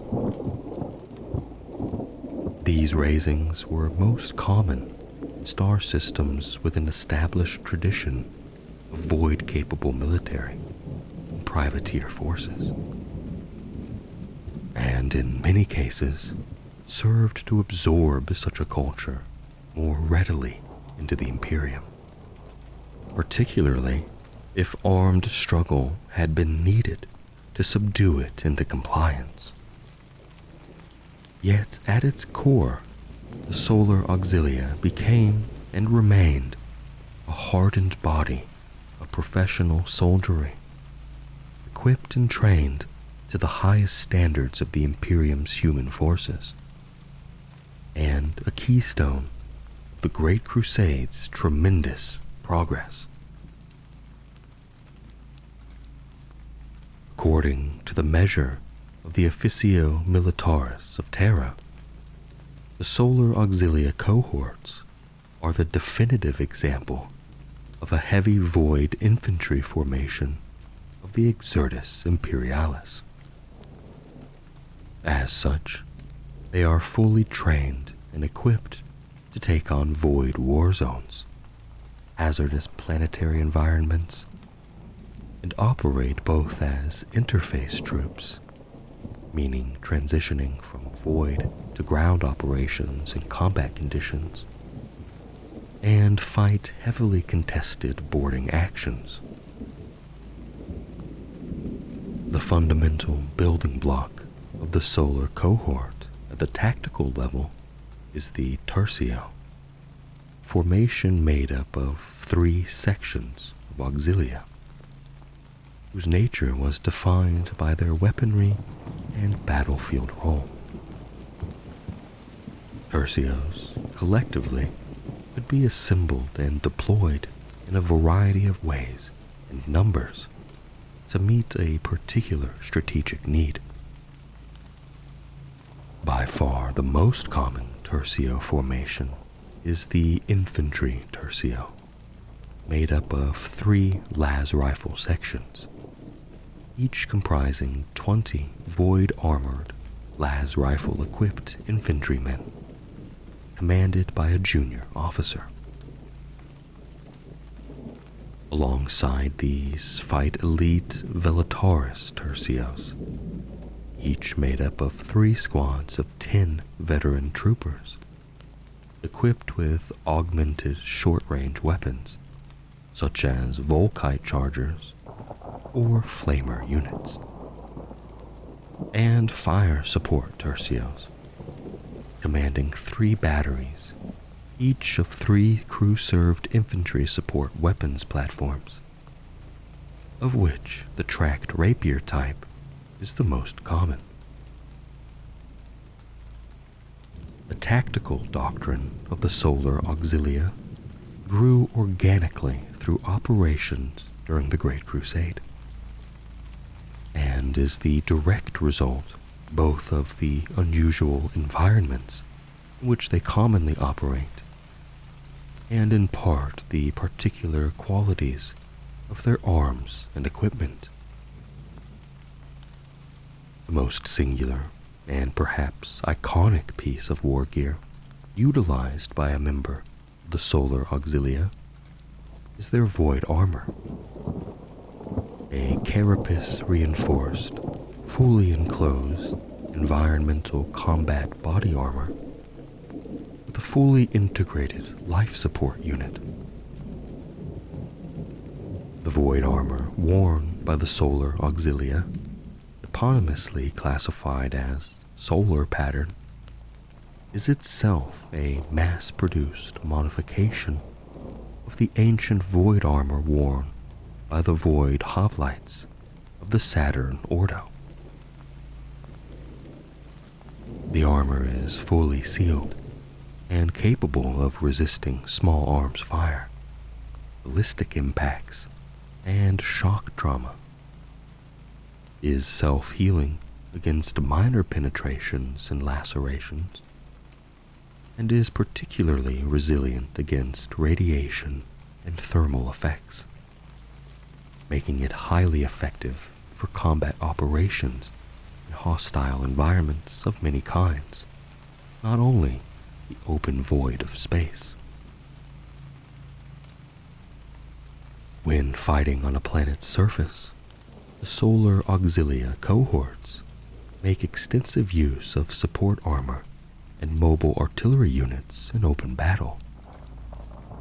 And unlike the forces of the wider Imperialis Auxilia, these are invariably patterns designed and proofed against vacuum and hostile environment operation, including radiological shielding and internal life support systems.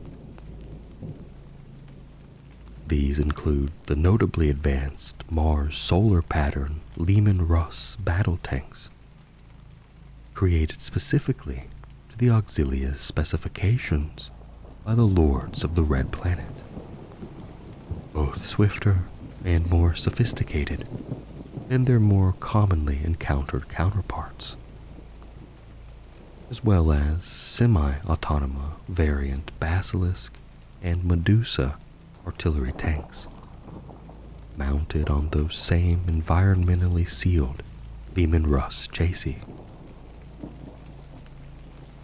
Solar Auxilia cohorts are also renowned for their routine deployment of prefabricated defense works, fortifying any encampment they make or outpost they construct, however temporary, a standard operating procedure born of extensive deployments on unknown worlds far from ready aid. Most Solar Auxilia cohorts also feature at least one fully equipped heavy armor sub-cohort within its ranks, whose armory contains numerous types of general battle units, such as the Malkador and the Baneblade, as well as vehicles reserved for more specialized roles, such as the Shadow Sword and Stormhammer. It is notable, however, that more specialized siege formations, such as static artillery batteries, are rarely included within a cohort's regular order of battle, as siege duty and attrition warfare was largely considered a waste of the Solar Auxilia's particular capabilities by Strategic Command during the Great Crusade, and left to other, less specialized formations of the Exertus Imperialis, the grand military support structure of the Imperium. The many regiments of the Solar Auxilia also meant they could be found in innumerable war zones across the galaxy throughout the entirety of the Horus Heresy. Sometimes they were supporting one or more legions Astartes formations, but just as often they fought alone or alongside regiments of other divisions of the Imperial Army, sometimes against tremendous odds. Bound by oaths of honor and a rigid military tradition, the ancient Terran pattern Solar Auxilia regiments remained largely loyal to the Emperor during the Horus Heresy.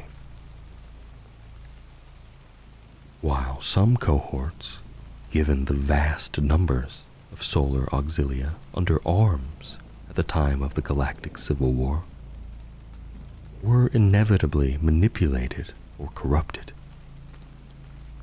the many offshoots of the solar pattern, those formed in disparate systems across the galaxy, were as evenly divided between loyalist and traitor as any other subdivision of the Imperium's armies, with many owing their primary allegiance to the War Master and his allies.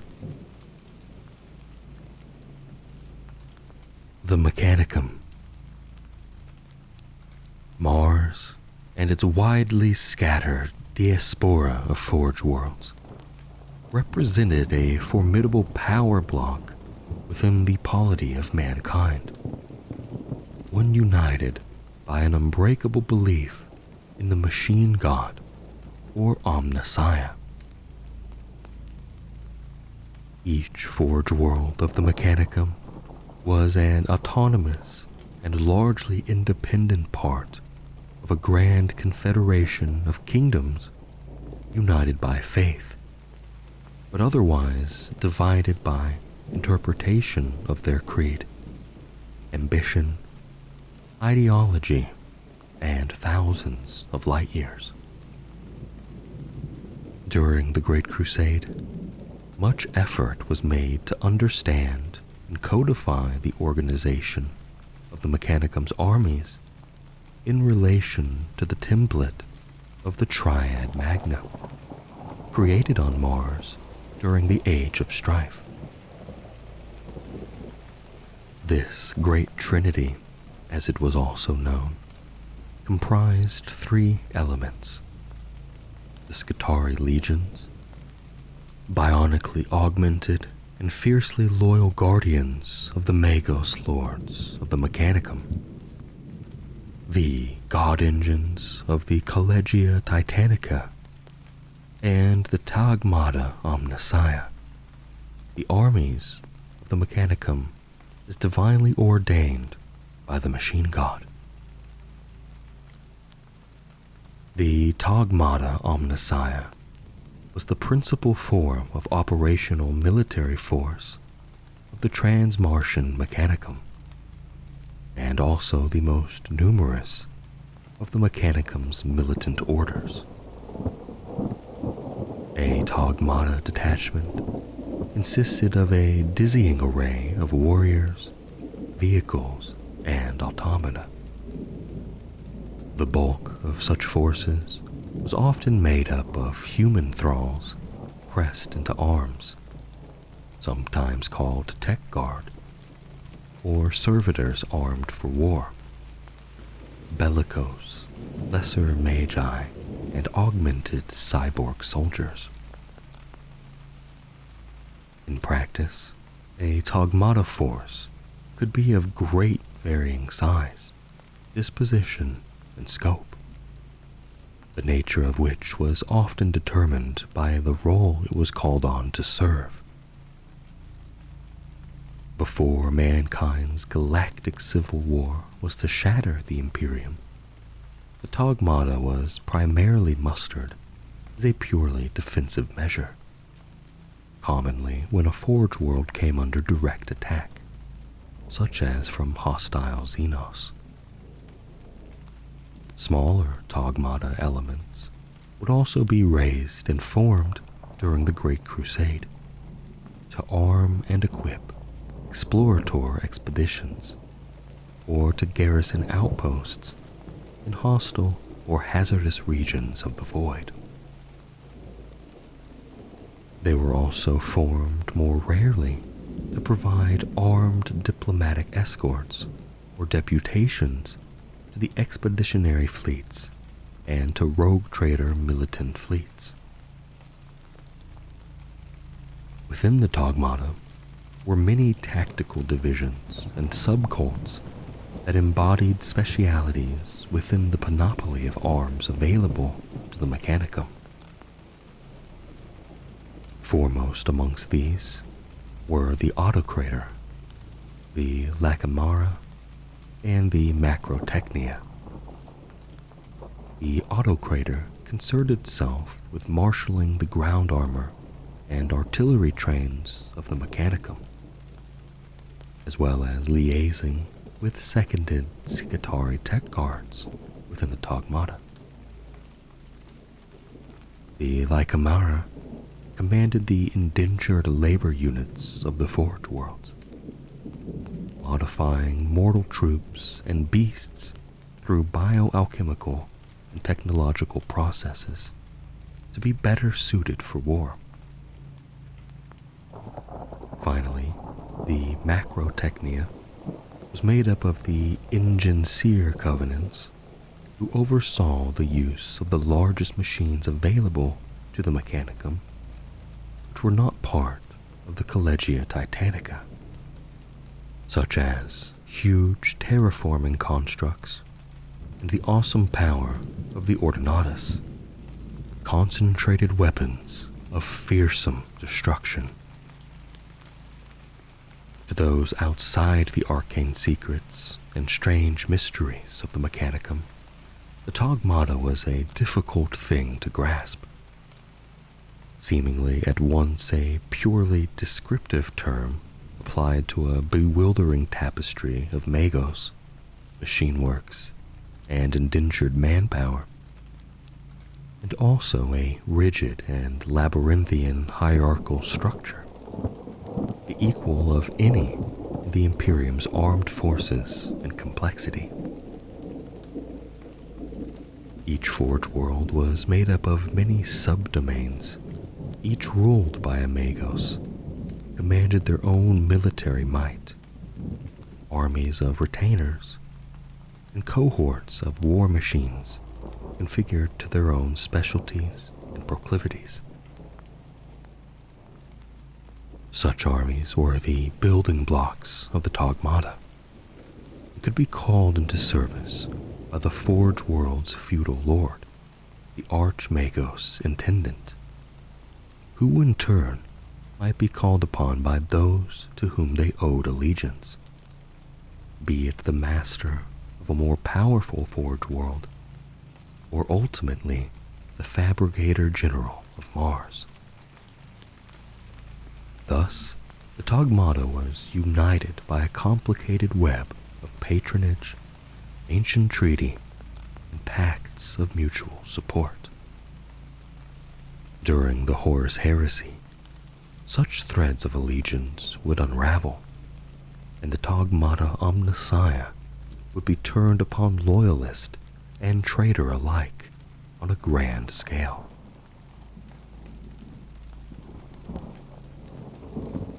The treaty between the Martian Parliament and the Emperor imposed several restrictions upon the Mechanicum's practices, labeling much of the knowledge possessed by the Forge Worlds as Herotechnica, a heresy against the Emperor in his authority as an avatar of the Omnissiah.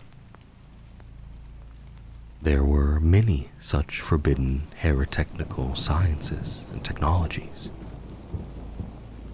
Herotechnica ranged from those which may be contained to the horrors of the mind or body of a single being to higher orders of herotechnica capable of unleashing plagues of death across entire star systems, draining the energy from stars or distorting space-time itself.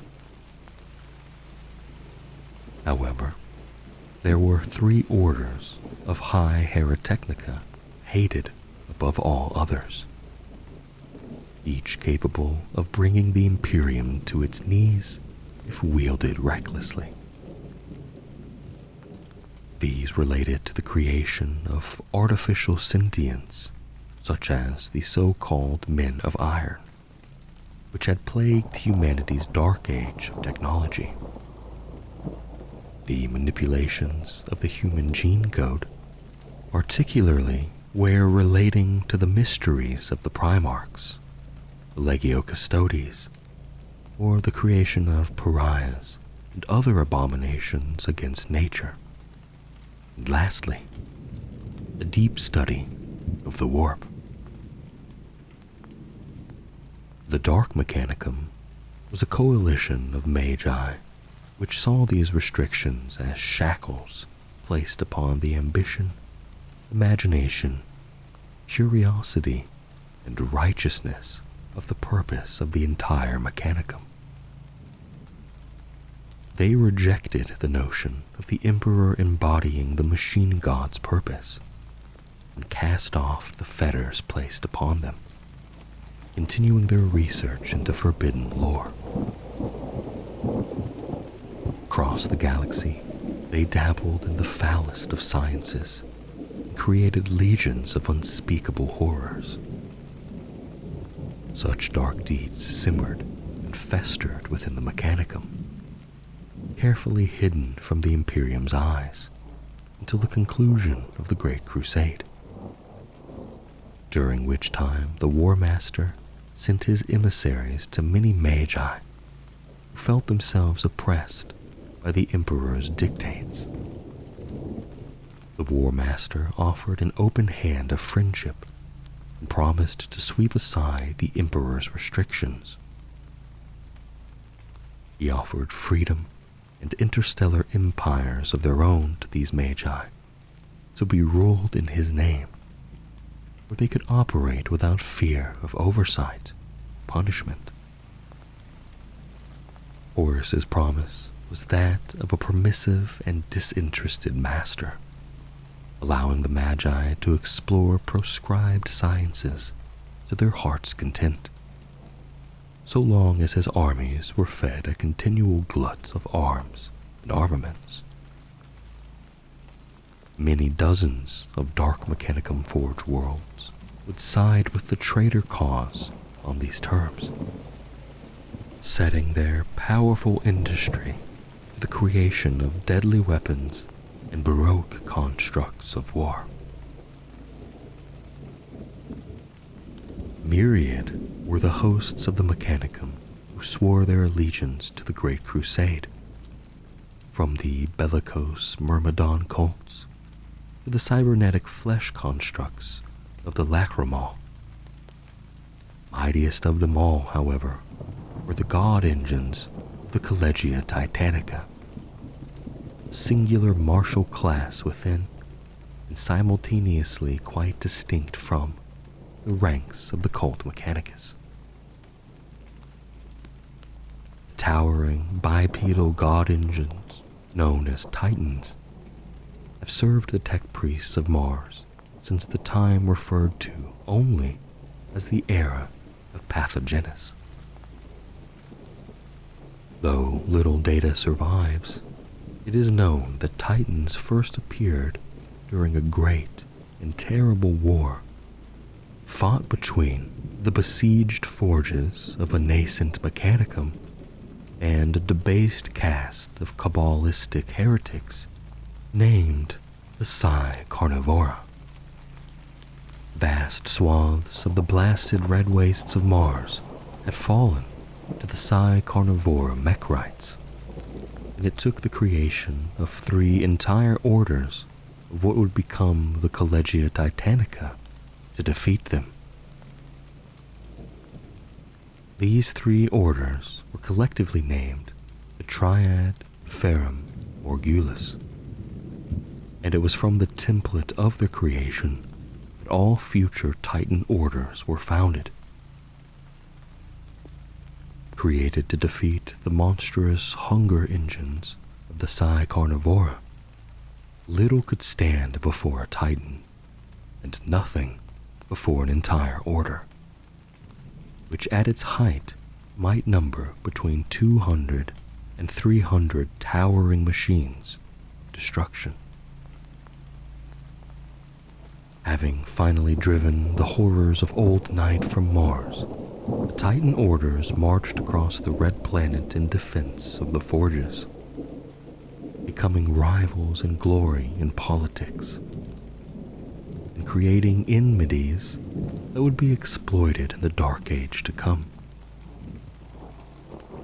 As they grew and took on their own unique characters and traits, based on the doctrines of their pilot commander princeps, and the sacristans who anointed these god engines in the name of the Omnissiah, the orders became the Titan Legios. By the auspices of the Collegia Titanica, Mars's overall repository for the martial traditions and templates of the Titan legions, each Legio assumed its own title, including High Gothic and Low Gothic monikers, icons, banners, colors, and other unique elements of heraldry. When the Emperor came to Mars and the accords were sworn at Olympus Mons, the Titan legions were turned to the service of the Great Crusade, where their devastating weaponry, impregnable armor, and the peerless skill and devotion of their crews proved every bit as destructive against recalcitrant empires and Xenos horrors as they had on the Red Planet. By the height of the Great Crusade, dozens of Titan Legios marched to war. Seedings of ancient orders, once cast into the void from Mars, and having later borne fruit, were recovered as the Imperium expanded, and added to the great Collegia Titanica.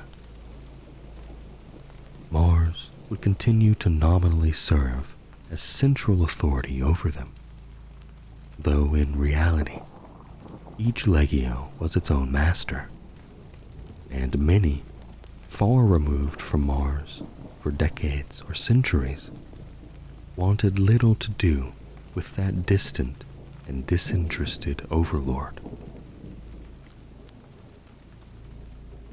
There is an old Terran saying, older than the Imperium itself, that every war, no matter how vast or devastating, begins with a single shot. For the Imperium of Man, that shot rang out on the world of Isstvan III, when blood was drawn not from alien foes or rebellious tyrants, but from brother Astartes. 15 years before that fateful betrayal, Isstvan III had been brought into imperial compliance. The campaign was led by Primarch Corax and the shadow-cloaked warriors of the Raven Guard, members of the 27th Expeditionary Fleet. The Istvanians, grim and disciplined in war, had proven no easy prey.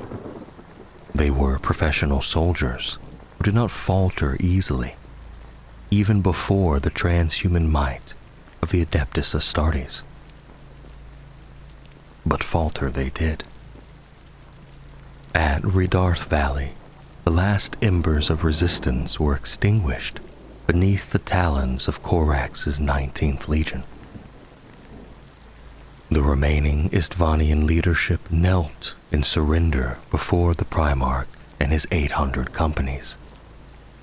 They had been adversaries, but they were welcomed into the fold, not as slaves, but as future imperial citizens.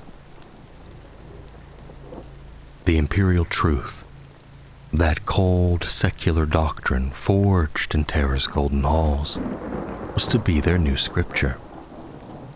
To oversee this cultural transformation, the Emperor entrusted Vardis Prahl, once a major of the 11th Lastran Rifles, and now a seasoned civil servant with the role of Imperial Planetary Governor. Prall's mission? To uphold compliance, dismantle the old faiths, and enforce the truth. He was to be the Emperor's hand upon this world. But truth, when forced upon the faithful, often festers. Time passed. Governor Prall tore down shrines. He cracked open the sealed vaults of ancient Istvanian cults. He declared war, not on armies, but on fear, superstition, and faith, the pillars of Istvan's culture. The results of this crusade were never known. Warp storms, writhing in the space around the system, thickened into a psychic shroud. Communication with Isstvan ceased. 6 standard years later, a faint astropathic echo clawed its way to the fringes of Imperial space. A Death Guard patrol vessel, adrift near Neo-Geddon, intercepted the broken signal. Fragmented though it was, the core message chilled the hearts of all who heard it. Isstvan III had rebelled. Prall, the Emperor's own appointee, now led the uprising. The Coral City, Privanak, the jewel of the planet, ran red with the blood of Imperial citizens. The signal was at least 2 years old, perhaps more. It mattered not. The act of rebellion was a black stain upon the Great Crusade. The betrayal of a sworn Imperial commander demanded retribution.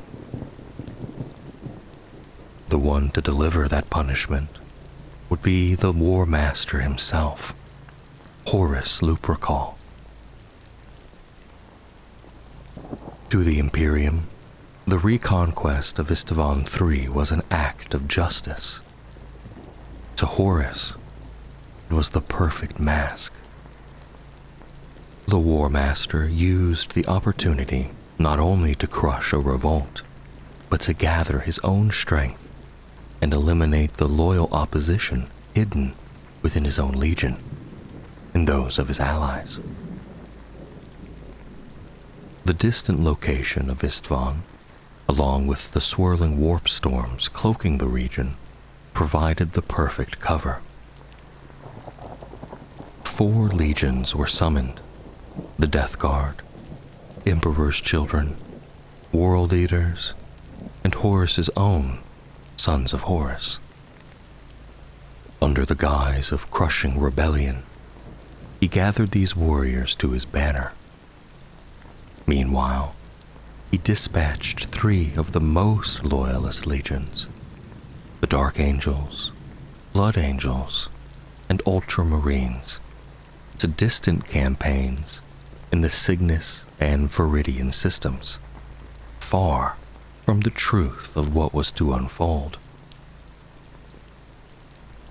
Other legions remained scattered across the galaxy, locked in ongoing campaigns, blind to the betrayal gestating in the heart of their own brotherhood. The word-bearers, long corrupted, were already entwined in Horus's treachery. The White Scars and Imperial Fists were too near to Terra to be approached directly, and the Thousand Suns and Space Wolves had already been consumed by the flames of Prospero. A colossal war fleet soon darkened the void around the Isstvan system.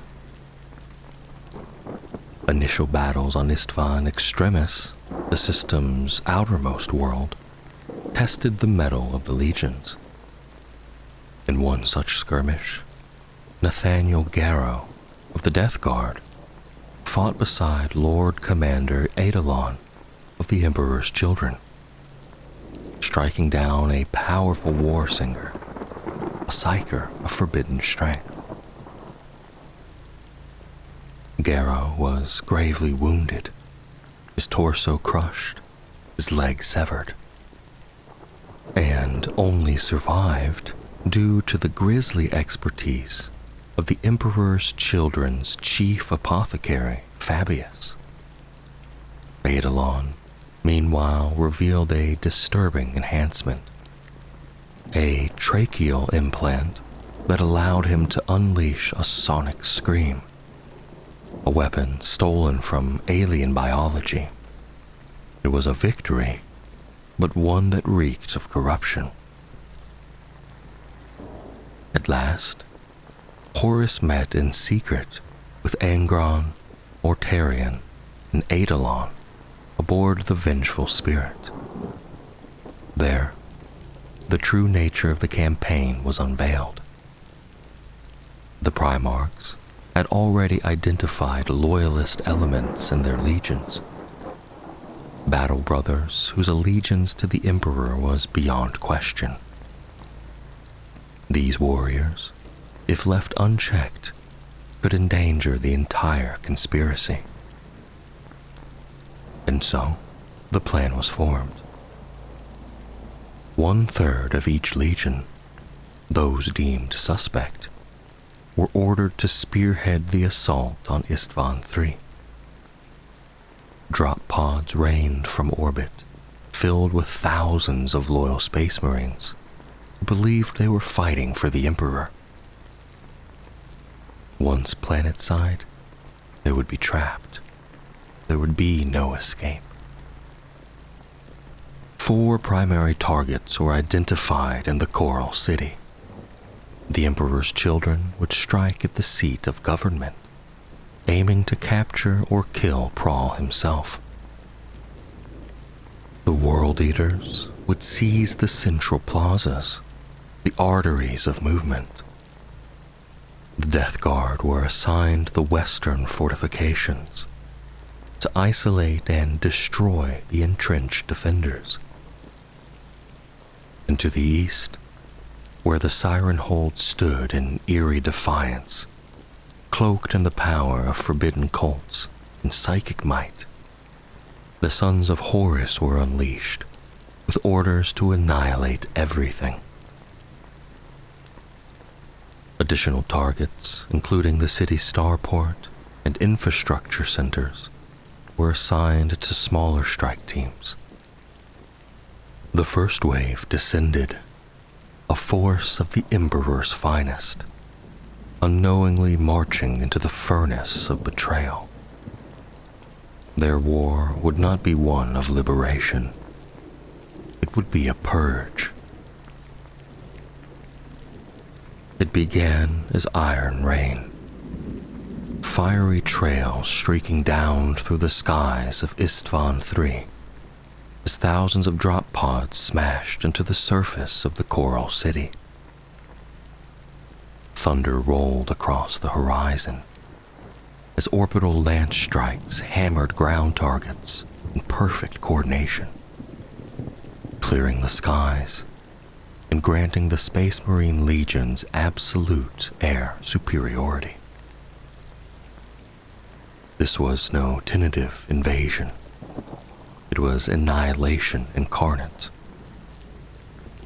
Resistance was fierce, more frenzied than the original compliance campaign that had once pacified the world. But the defenders, now half-mad, flesh-scarred zealots of Slaanesh, faced the full fury of the Emperor's Angels of Death. They wielded stolen Imperial weapons and manned expertly arranged trench networks, bristling with autocannons, mortars, and armored basilisks that emerged from hidden bunkers. Even Malkador heavy tanks rumbled up from below the earth to meet the assault. But the Death Guard were unshakable. The sons of Barbarous dropped directly into the heart of enemy fire. Artillery overshot, blinded by the audacity of the landing. And in the smoke-choked trenches of the Western Front, the Death Guard advanced, unstoppable. Terminator squads tore down gun towers and cracked open bunkers. Tactical Marines stormed the trenches in waves, bolters roaring in disciplined volleys. Above them, gunships descended to deliver Vindicators and Land Raiders, which crashed through the granite fortifications like juggernauts. The air pulsed with the thunder of close-range bombardments. And then came the Earthshakers, titans of the Legio Mortis, whose massive forms descended to the west. With their turbo blasters and Gatling guns, they reduced the bastions to molten ruin, their firepower liquefying stone and shattering defenses like wax beneath a furnace. In the city's heart, beneath the towering spires of imperial governance, came the storm of the World Eaters. The first wave hit like a meteor strike, drop pods slamming into the plaza stones and shattering the grand colonnades into rubble. The 12th Legion poured out like a swarm of steel-clad beasts, their chain blades howling as they tore into the panicked defenders. Hundreds died in moments. The scent of blood and the roar of violence flooded the city's core. And then came the Golden Fire. Precision strikes descending like the wrath of gods.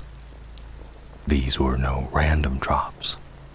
They were aimed directly at the Precentor's palace, an imposing fortress rebuilt by Imperial engineers to resist even orbital fire.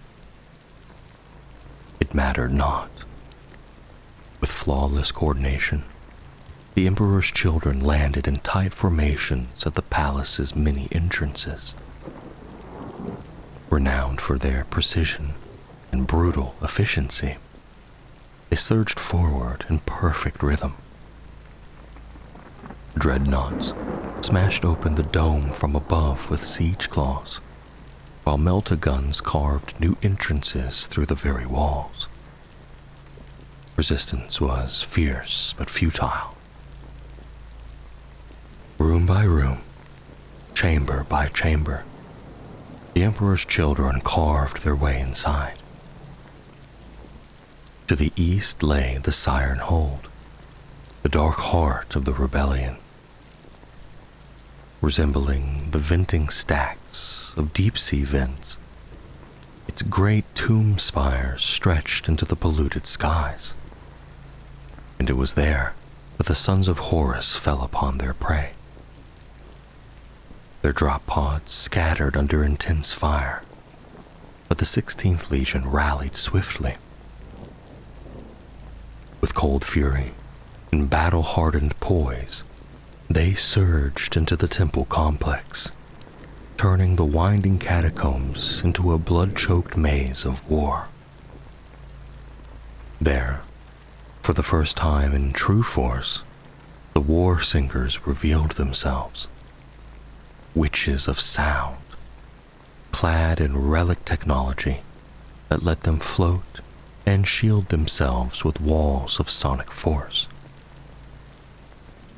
Their voices shattered ceramite, burst organs, and powdered bones. Their presence sent the civilian cultists into paroxysms of zealotry, charging into the maelstrom with suicidal devotion.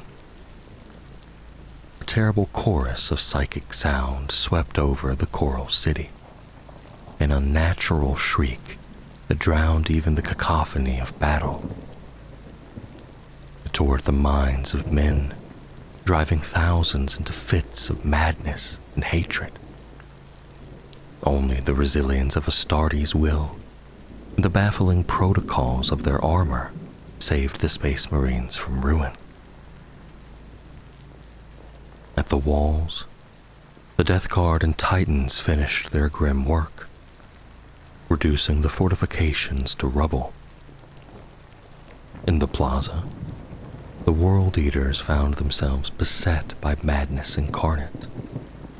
The population surged toward them in a sea of flesh.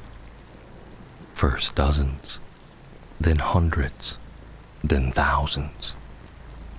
Laughing, shrieking, heedless of death, the civilians charged Angron's warriors in suicidal devotion, and the World Eaters answered them. They fought back to back, frag grenades blossoming through human waves, heavy bolters and missile launchers running dry as they carved a mountain of corpses at their feet. Inside the Siren Hold and Precentor's palace, the battle raged inch by inch. The war singers cut down many before they were slain. Strange, elite defenders emerged, black-armored cultists wielding relic weapons that unleashed sonic blasts and liquid metal darts. In the deepest reaches of the tomb spires, Captain Garviel Loken led a spearhead into a blood-slick shrine, later named Death's Tomb. There, amidst 4 idols and rotting corpses, he and his warriors brought low the last of the war singers. At the same moment, a strike force of Emperor's children, led by the famed Captain Lucius, fought their way into the throne room of the traitor himself, Vardis Prahl. Clad in warped, Baroque power armor and wielding psychosonic weaponry, Prahl unleashed all the foul power of his arcane rebellion. But it was not enough. In a desperate duel, Lucius slew him, cutting down the master of the cult with brutal precision. With Prahl's fall and the destruction of the Death Tomb shrine, the city's psychic scream faltered and collapsed. Resistance vanished with it. By nightfall, the rebellion was in ruins. The objectives were secured, the defenders slain in the tens of thousands. The Space Marines, bloodied, battered, victorious, celebrated their hard-fought triumph. But even as they stood upon the corpse-strewn ground, arms raised in pride, the trap was already sprung. The true betrayal had yet to fall from the sky. The fall of the Coral City should have marked the end. Victory was achieved, the enemy routed, the objectives taken. But then silence. Communications with the orbiting Imperial fleet abruptly ceased. The Titans of Legio Mortis, those colossal gods of war, turned without a word and began a slow, deliberate march back beyond the city walls, vanishing into the plains like specters. High above, the great battleships and battle barges of the fleet, Vengeful Spirit, Firebird, Andronius, Killing Star, Indomitable Will, Gauntlet of Spire, War Child, and the Conqueror, broke from their station-keeping patterns and descended into low orbit. Then came the fire. Decks of macro cannon batteries ignited into salvo after salvo, ejecting a cascade of munitions into Isstvan III's lower atmosphere.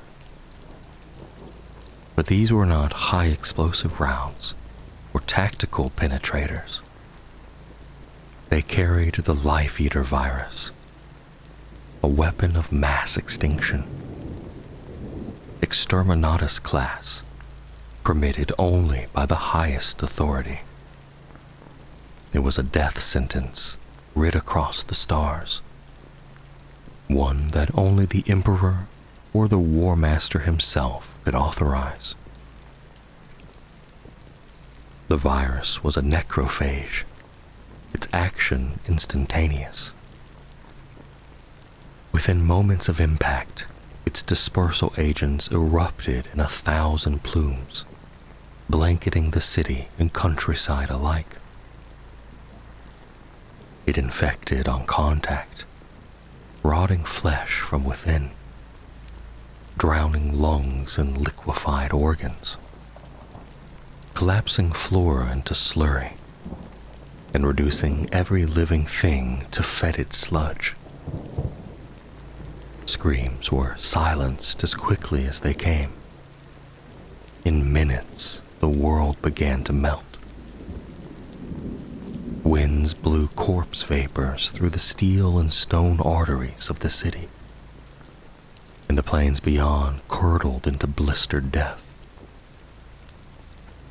The oceans turned green, sour with decay, and from orbit, the world now resembled a cancerous orb, sickly and stained, suspended in the void. But Horus was not done. As the viral mass swelled and choked the atmosphere, a single lance strike from the vengeful spirit punched into the miasma. The air caught fire.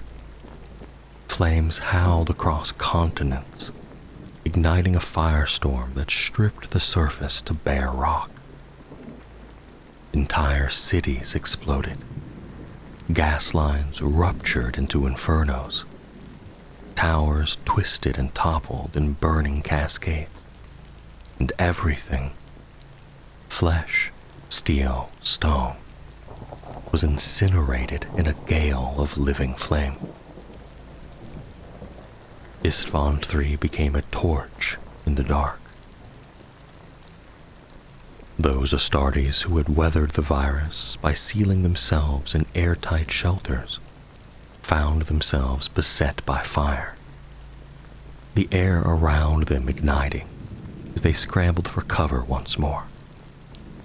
But there was no cover from this, not from the betrayal, not from the flames. By the time silence fell upon the command decks of the vengeful spirit, 8 billion souls were gone. The galaxy, unknowingly, had just crossed into civil war. Yet, even as Horus's hammer fell, his plans had already begun to unravel. Among the stars, aboard the orbiting fleet, some had discovered the truth. Some had resisted. Battle Captain Nathaniel Garrow of the Death Guard, a veteran of Terra, and one of the 14th Legion's earliest recruits, had sensed the stench of betrayal. Acting swiftly, he rallied loyalists and took command of the frigate Eisenstein, broadcasting warnings to the brothers below, those still unaware of what was to come. Elsewhere, in the fleet of the Emperor's children, Captain Saul Tarvitz, a line officer long suspicious of his legion's secrecy, made his own discovery mere minutes before the bombardment. Unable to prevent it, he commandeered a Thunderhawk gunship and flew to the surface, bringing his warning with him. Thanks to these 2 men, many received the message. they found shelter, sealed bunkers, bastions, even the catacombs beneath the Siren Hold. They survived. But not all were so lucky. The World Eaters, stationed furthest from secure shelter, bore the brunt of the virus strike. Some reached safety, most did not. Even their power armor, though sealed, could not wholly protect against the virulent rot. The virus worked through cracks, through battle damage, through seams. Superhuman warriors screamed, and that, more than anything, told of its horror. Even many who reached cover died after sealing themselves in, bringing the infection inside with them. And those who survived the virus met the fire, and there was no sanctuary in flame. In orbit, loyalists who were not assigned to the ground attack found themselves betrayed as well, knives in the dark, traitor marines turning on their own ships, cutting down Imperial Army soldiers, iterators, and functionaries. Some resisted, some fled. Some fought shipboard wars that delayed or disrupted the War Master's plan. On board the torpedo monitor, Duquois, loyalist forces held out. They turned their guns on traitor vessels, destroying escorts and crippling the Killing Star before they were overwhelmed and annihilated. The Mechanicus vessel, Xerxes 977, late to the fleet and uninformed of Horus's betrayal, refused to surrender. It had to be brought down by force, its hulk spiraling into the fires below. And aboard the heavy cruiser Sunstone, the Terran Duke Mortector led his lifeguard in a deck-by-deck battle against a delegation of Emperor's children, attempting to seize the vessel and assassinate the Emperor's representative. The final fate of the Sunstone is unknown, only that it ended in a cataclysmic magazine explosion, scattering wreckage into the black. Amid the chaos, Garrow knew what must be done. The Eisenstein, lightly armed, had no hope against Horus's fleet, but fortune favored them. Their position at the fleet's rear gave them a sliver of opportunity. Faking a reactor malfunction, they dropped back from formation under the pretext of standard safety protocol. It wouldn't hold long. First Captain Callus Typhon, the Death Guard, soon noted the silence from his subordinate, Ignatius Grolgor, already slain aboard the Eisenstein, and gave chase aboard the fearsome Terminus Est. The Eisenstein was battered, nearly destroyed by the larger ship's fire.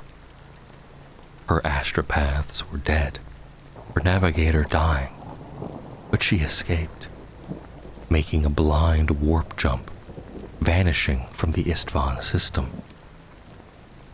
No one knew if she would survive, but she carried the truth. Down below, the fires at last guttered out. Auspex sweeps and surveyor scans began to comb the charred surface of Isstvan III, expecting nothing more than echoes of death. What they found shocked them. Nearly 100,000 loyalist Astartes had been on the surface during the bombardment. Drawn from the sons of Horus, the Emperor's children, the Death Guard, and the World Eaters. Despite the virus, despite the firestorm, a staggering 2/3 of them had survived. Sheltered in bunkers and bastions, warned just in time, they had trusted to training, equipment, and gene-forged resilience, and endured. Now, they rose from the ashes. As storms broke over the scarred land, communications burst to life. Box channels crackled. Signals screamed across the ruin. There were demands, curses, cries of fury and heartbreak, words spoken in betrayal. Never before had the legions of Astartes turned so terribly upon their own.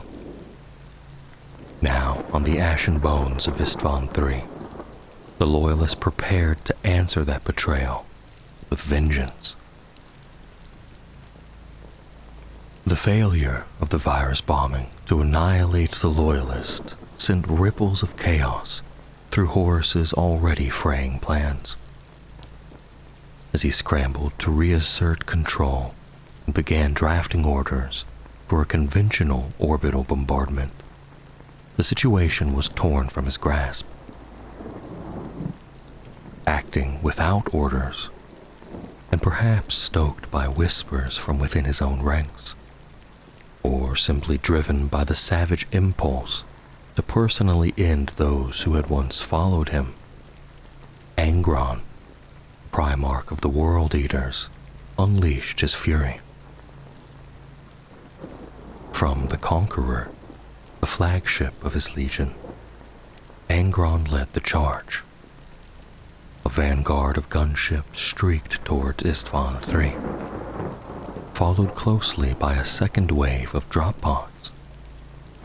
At the forefront was the Red Angel himself, descending into the ash-scoured plazas west of the Precentor's palace, with 50 companies of blood-hungry World Eaters at his back.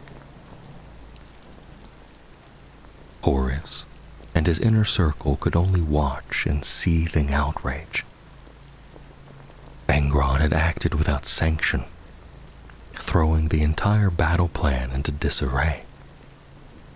Yet down he came, and down came his sons, the skies above the ruined city churning with thunderhawks and storm eagles. Their strafing runs were met with sporadic but immediate return fire. They had found the Loyalists.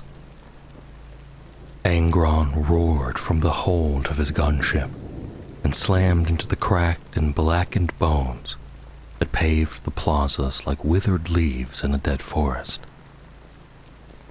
His axes, Gore-Father and Gore-Child, screamed with the same anticipation that burned behind the Primarch's eyes. Fire lashed out from the broken skyline, but it did not slow him. He strode through it all, a mythic beast of battle reborn in the crucible of betrayal. Behind him, his legionnaires formed into a serrated arrowhead, pale ceramite and shimmering metal gleaming with battle lust. The butcher's nails, embedded in their skulls, shrieked for slaughter, their need to kill no longer suppressed. And from the fractured edges of the plaza, the Loyalists came to meet them. No less World Eaters, no less blood-soaked, but now their fury burned not with implants, but with betrayal. At their head was Brother Captain Erlin, a veteran of countless victories under the very Primarch who now marched to destroy them.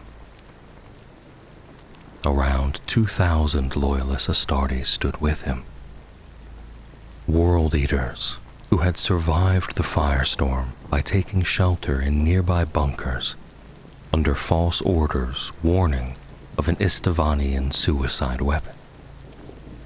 The rest of their scattered brethren still fought across the broken city.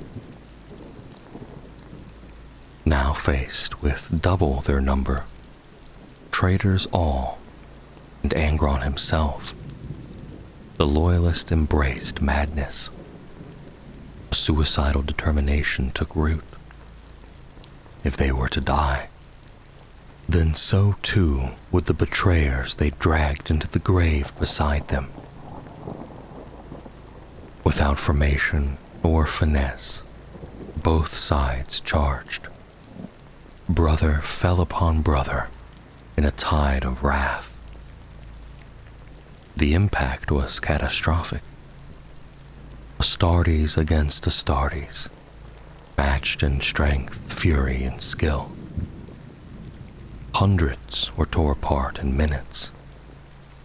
Ireland was overwhelmed by dozens of traitors, dismembered as he cursed their names with his dying breath.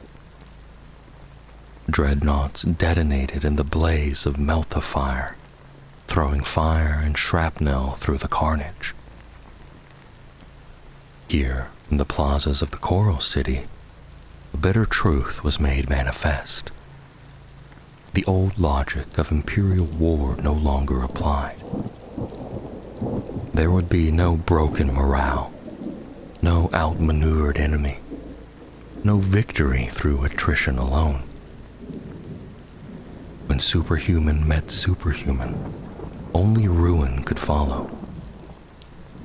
Armor cracked not from one blow, but 20. Guns ran dry, blades shattered from overuse, and still they fought.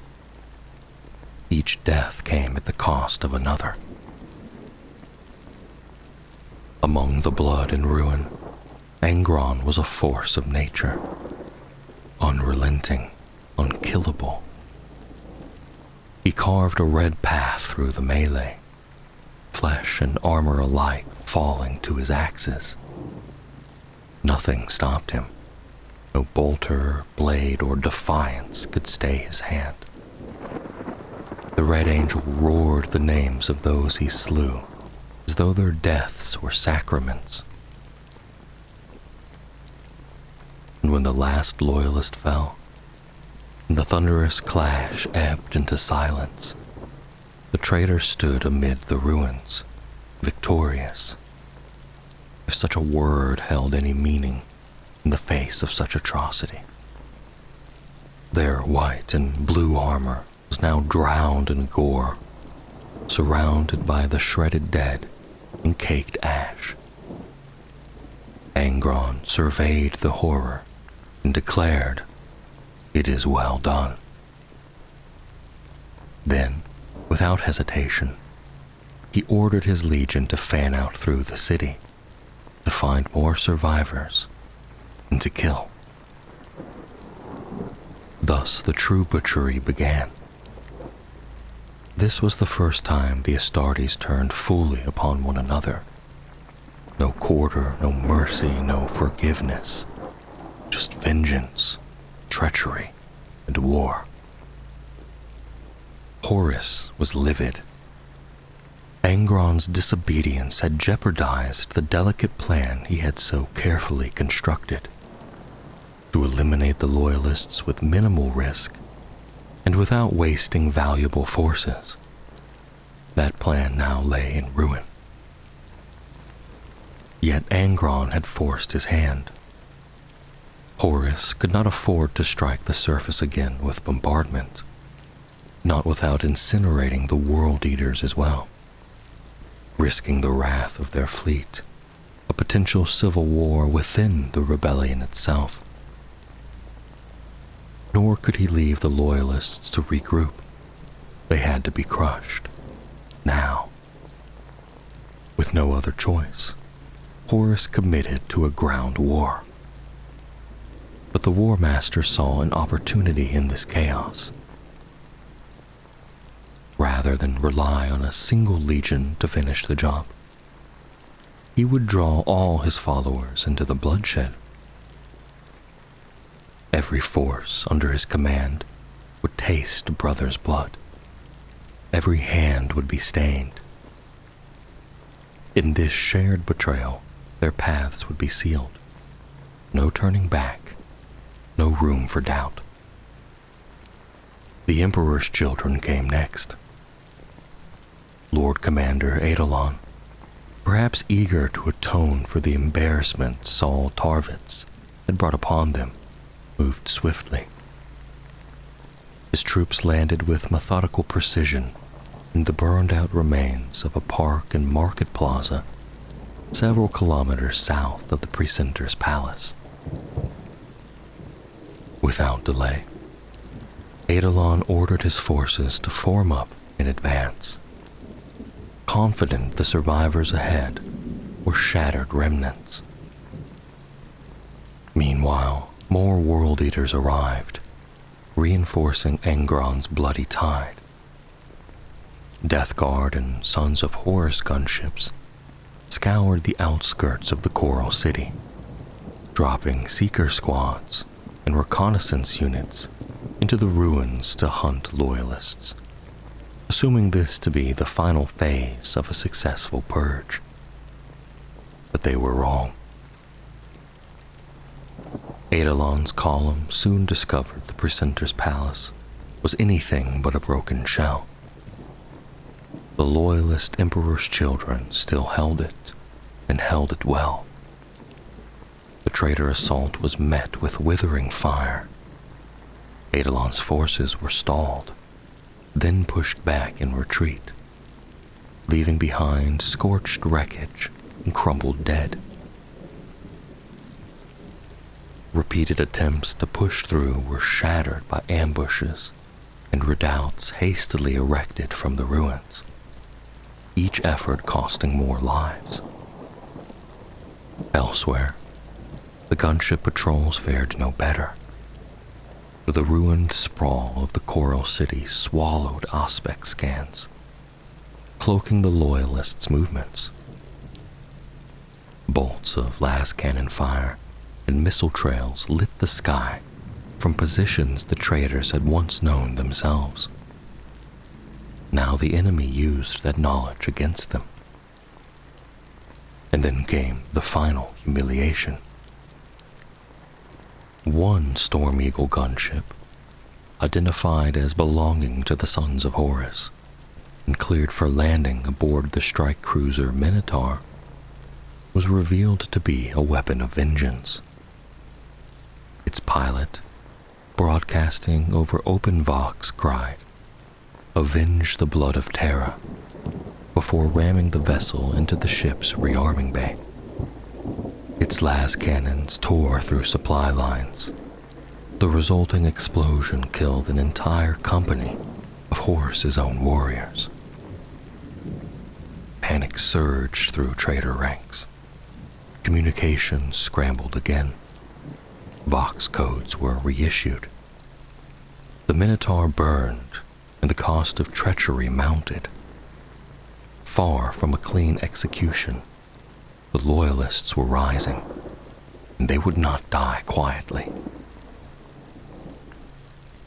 Night fell over Isstvan III like a burial shroud. The sky, once scorched with fire, now bled ash and dust from the upper atmosphere, the lingering aftermath of the planet-spanning firestorm. From that poisoned firmament came rain, torrential, continent-wide deluges born of a world's agony. The heat, still rising from the ruined ground, twisted the winds into hurricane-force gales that tore through the wreckage of Coral City. Streets became rivers of cinders. The shattered remnants of city blocks groaned under the lash of ash storms, and thunder rolled through the broken skyline as lightning blinded the heavens. Vox links crackled and failed. Auspex sweeps turned to static. Air support was grounded. The surface of Isstvan III, once under the careful scrutiny of the trader fleet, now lay effectively cut off, swallowed by the wrath of the very weapon they had unleashed. Though the virus bombing had succeeded in its horrific slaughter of civilians, the next phase, the clean eradication of the loyalist Astartes, was fast becoming a strategic catastrophe. The storm cloaked the defenders. The shattered city became their fortress. The Emperor's children had failed to break the loyalist lines. Angron's world eaters had vanished into the northern ruins. A rabid tide even their commanders couldn't recall or rein in. Probing flights by trader gunships yielded nothing but downed aircraft and sudden, sharp engagements with hidden enemies. The Loyalists, though vastly outnumbered, refused to die, and they fought with purpose. The Coral City, once a place of music, now a morgue, echoed once more with the sound of war. The Loyalists pulled their enemies into tight, charred ruins, into dead-end streets and broken spires, where the traitors' greater numbers and firepower meant nothing. Running battles flared through the blackened tenements. Each corner turned was a trap, every street a battleground. The loyal forces concentrated their efforts in 3 key locations: the northwestern city blocks, the blood-soaked courtyards of the precentor's palace, and the labyrinthian death trap that was the Siren Hold. Horus and his generals could no longer doubt it. Beneath the city, in tunnels and sewer systems, through miles of half-collapsed catacombs, the Loyalists were regrouping, consolidating, plotting vengeance with sharpened blades. And so the war ground on. Horus still had the Titans of the Legio Mortis in reserve, but not even god machines could navigate the ash-choked streets or see through the storm's veil. Deploying them in such chaos would be madness. And so days turned to weeks. The storm did not lift. The world itself seemed determined to punish all who fought upon it. And within that darkness, battle raged. In skeletal habitation towers and corpse-choked sewage networks, Astartes met Astartes in brutal, close-quarter slaughter. Blades sang, bolters howled. The traitor reinforcements arrived only in pieces, staggered and unreliable, forced to rely on precarious drop pod deliveries for ammunition. The defenders knew every inch of the ruins. The attackers advanced only through the price of blood. In the southern industrial sector, Vindicator and Predator tanks clawed their way forward, street by street. The Loyalist ambushes struck like scythe blades. Sniper fire from broken windows, meltas from sewer gates, missiles fired from behind toppled smokestacks. Progress was slow, costly. Every meter was won with lives. In the Siren Hold, a transformation occurred. There, where once the proud green livery of the Sons of Horus had adorned the warriors of the 16th Legion, blackened hands now scraped away the warplate's heraldry. Paint peeled, symbols were struck off. The name of Horus was spat upon. They had become the Luna Wolves again, reborn in the Betrayal's fire. At their head was Captain Garviel Loken, once beloved of the War Master, once a core member of the fabled Mournival. Loken now led the resistance with steel-eyed clarity. Betrayed, abandoned, but alive. From the Hold's haunted towers to the scorched south and east, Loken coordinated the Loyalists like a ghost general, striking where the enemy least expected, always one step ahead, preventing encirclement with daring counterattacks and devastating ambushes. To the south, the Precentor's palace remained a bastion of survival and defiance. Again and again, Eidolon hurled his Emperor's children at its fortified bulk. Again and again, they were repelled. Captain Saul Tarvitz and his defenders held firm, wielding salvaged heavy weapons and half-repaired tanks salvaged from previous assaults. And with them stood a symbol of undying defiance, ancient Rylanor, the venerable dreadnought of the Third Legion, once a hero to all, had become a living monument to what the Emperor's children once were. Time and again, the traitors believed him destroyed, only for Rylanor to rise from the dust, weapons blazing, defying his fallen brothers in the Emperor's name. Worse still for the traitors, their lines were harried by loyalist world-eaters, some driven by justice, others perhaps by nothing more than bloodlust turned against friend and foe alike. These warbands struck with feral precision, slaughtering, stealing munitions and vanishing again into the ruins. But nowhere was the fighting more dire than to the northwest. There, entrenched within the old Isstvan bunkers and trench networks, were the Death Guard loyalists. Armed with weapons pulled from ancient vaults, they held strong. But they were surrounded. From within the city, Angron's berserkers tore at them with unrelenting fury, burrowing through tunnels, heedless of casualties, leaving slaughter in their wake. And from beyond the walls came the Reaper himself, Mortarion. Through the hurricane, he came aboard the Omen, an ancient assault ship of grim majesty. With tactical precision, Mortarion ordered its guns to sweep the approach clean, annihilating any position that could conceal a trap. Then he unleashed his legion.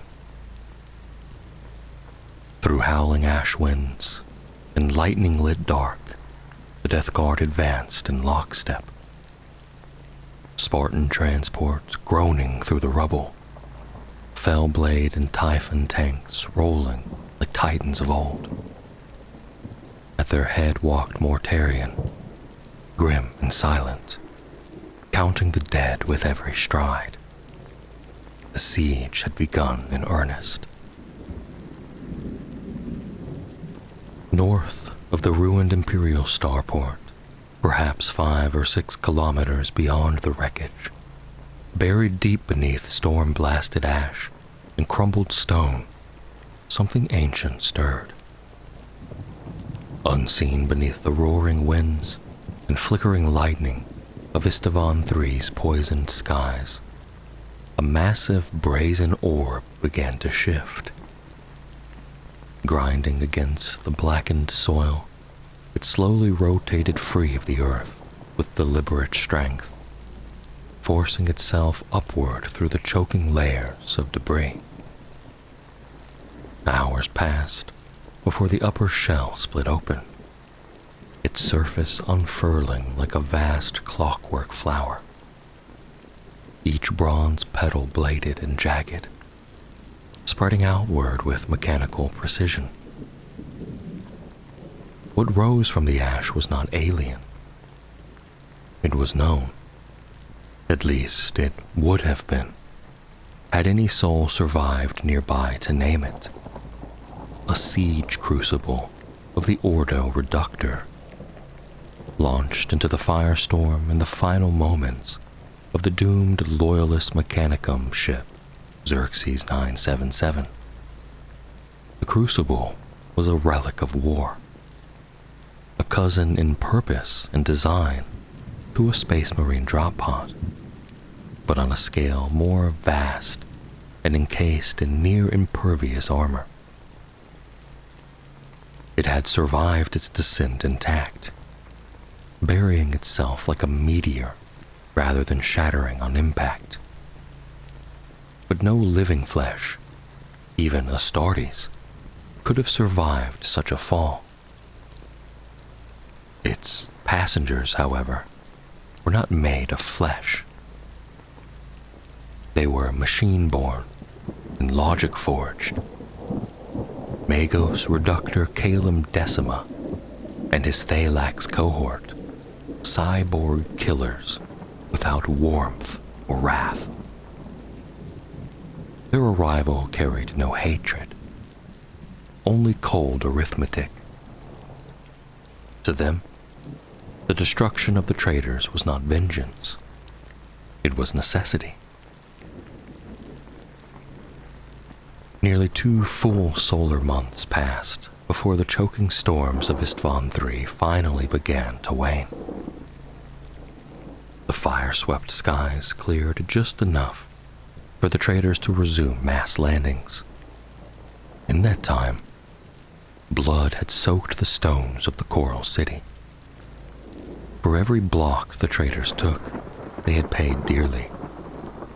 Estimates whispered of 20,000 loyalist Astartes dead, and twice that number of attackers. Still, the precentor's palace stood, held by warriors who would not yield. Loken's Luna wolves stalked the Siren Hold, turning the maze of ruins into a trap of corpses. Yet elsewhere, the tide had begun to turn. In the northwest, Mortarian's Death Guard pressed forward with grim resolve, crushing resistance between the city walls and the hammer blows of advancing legions. The Loyalists were squeezed into a shrinking kill zone, their options few. But even amongst the Death Guard, loyalties fractured. Several of their siege engine crews, Terran-born warriors who had once sworn loyalty to the Emperor, not Mortarian, broke ranks. Some refused to fire. Others turned their mighty siege cannons against the very legions they once called brothers. For 5 brutal hours, a civil war within the civil war erupted. The veil of grief. Discipline faltered, order collapsed, friend and foe bled as one in the confusion. Marshal Durak Rask, commander of the traitor Death Guard assault, was cut down by Chrysos Morturg and his loyalist destroyer squad. In the chaos, even Mortarian himself was wounded, burned by plasma fire from a predator tank, still painted in the Legion's livery. He answered that betrayal with rage, tearing the tank to scrap alongside his death shroud. Only by ordering a withdrawal did Mortarian halt the carnage, just long enough for a pocket of loyalist Death Guard to escape his closing grasp. Then came the reckoning. As the clouds thinned, fresh waves of traitor Astartes and war machines descended. Mortarian wasted no time. He turned his full might upon the embattled loyalist enclave, crushing them beneath a storm of steel. The few heavy tanks the Loyalists had, Malcadors salvaged from Isstvan's defense vaults, and seized trader armor were no match. Fellblade squadrons and Legio Mortis Titans pulverized their positions from afar. Wave after wave of Death Guard surged forward, shoulder to shoulder, their bolters barking in unison. Against this unending tide, the defenders stood defiant. They fired until their guns overheated and cracked. They held until their ammunition ran dry. But even courage has its limits. The Death Guard overran them, sweeping through trenches and barricades like a black tide. Those few that survived fell back into the subsurface tunnels, collapsing them behind them in desperation. But even underground, there would be no escape. The traitors had come prepared. Vortex charges and Hades drills cleared the way, and Mortarion followed. Above ground, the battle reignited in full. To the southwest of the city, a Sons of Horus force made planetfall, 30 companies strong, led by First Captain Ezekiel Abaddon and his elite Justaran Terminators. Backed by heavy armor, they carved a path through the ruins, wiping out any loyalists they encountered with methodical brutality. Now committed fully, the War Master brought his full weight to bear. Massive orbital conveyors darkened the skies, delivering reinforcements from Legio Mortis and Legio Audax, Titans untouched since the firestorm, warlords, reavers, dozens of warhounds, and at their head, the monstrous Dies Array, an Imperator battle-class Titan, towering above the ruins like a walking cathedral of annihilation. Where its feet fell, the earth split. Where its guns fired, city blocks vanished. But it was not just Titans and legions that landed. In the shadows of their great transports came strange vessels. Insectile black gunships riding columns of blue flame, and battered civilian lighters adorned with flayed skin and blasphemous symbols. From the former emerged the heretics of the Dark Mechanicum, armed with twisted machines and flanked by skittering spider skulls and monstrous battle automata, titanic things larger even than a dreadnought. And worse still, from the corpse-decorated lighters came the witch priests of the Serpent Lodge of Davin, their very presence an affront to nature. Even hardened Astartes recoiled at their approach. They carried with them the stink of the warp, an unseen blight that tainted the very air. The tide had turned. The Loyalists, though unbroken, were outmatched. Every death now weighed heavier, every brother lost irreplaceable. And Horus had the numbers, the guns, and the monsters to finish what he had started. The math of war, the logic of slaughter, was now irrefutably in the traitors' favor. Their victory inevitable, their vengeance near. The shattered skyline of Coral City trembled as the Titans came within range of their target. The high curtain walls of the precentor's palace loomed ahead, already scorched and battered from earlier assaults. There, the traitor Emperor's children were engaged in a renewed siege, exchanging blistering fire with the Loyalist defenders entrenched behind the ancient bastions. But the engines of the Legio Mortis had been given no orders to discriminate between friend or foe. With a deafening chorus of war sirens, the Titans sounded their judgment, and then came the wrath. Volcano cannons screamed. Turbo laser clusters stitched the sky with arcs of pure light.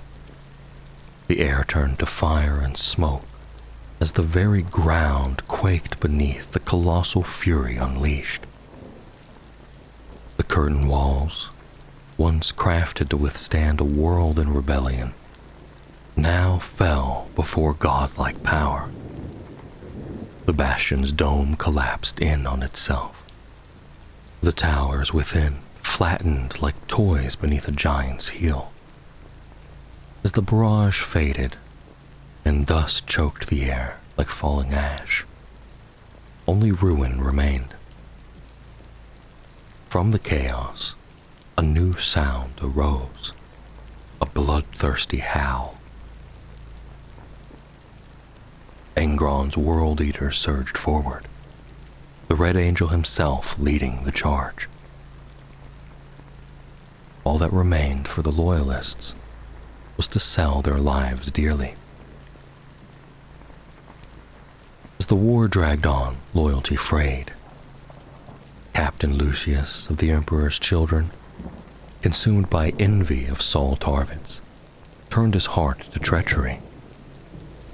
In secret, he contacted Lord Commander Eidolon, offering to betray his brothers and open the gates of the Loyalist line in exchange for rejoining the ranks of the traitors. The pact was sealed in blood.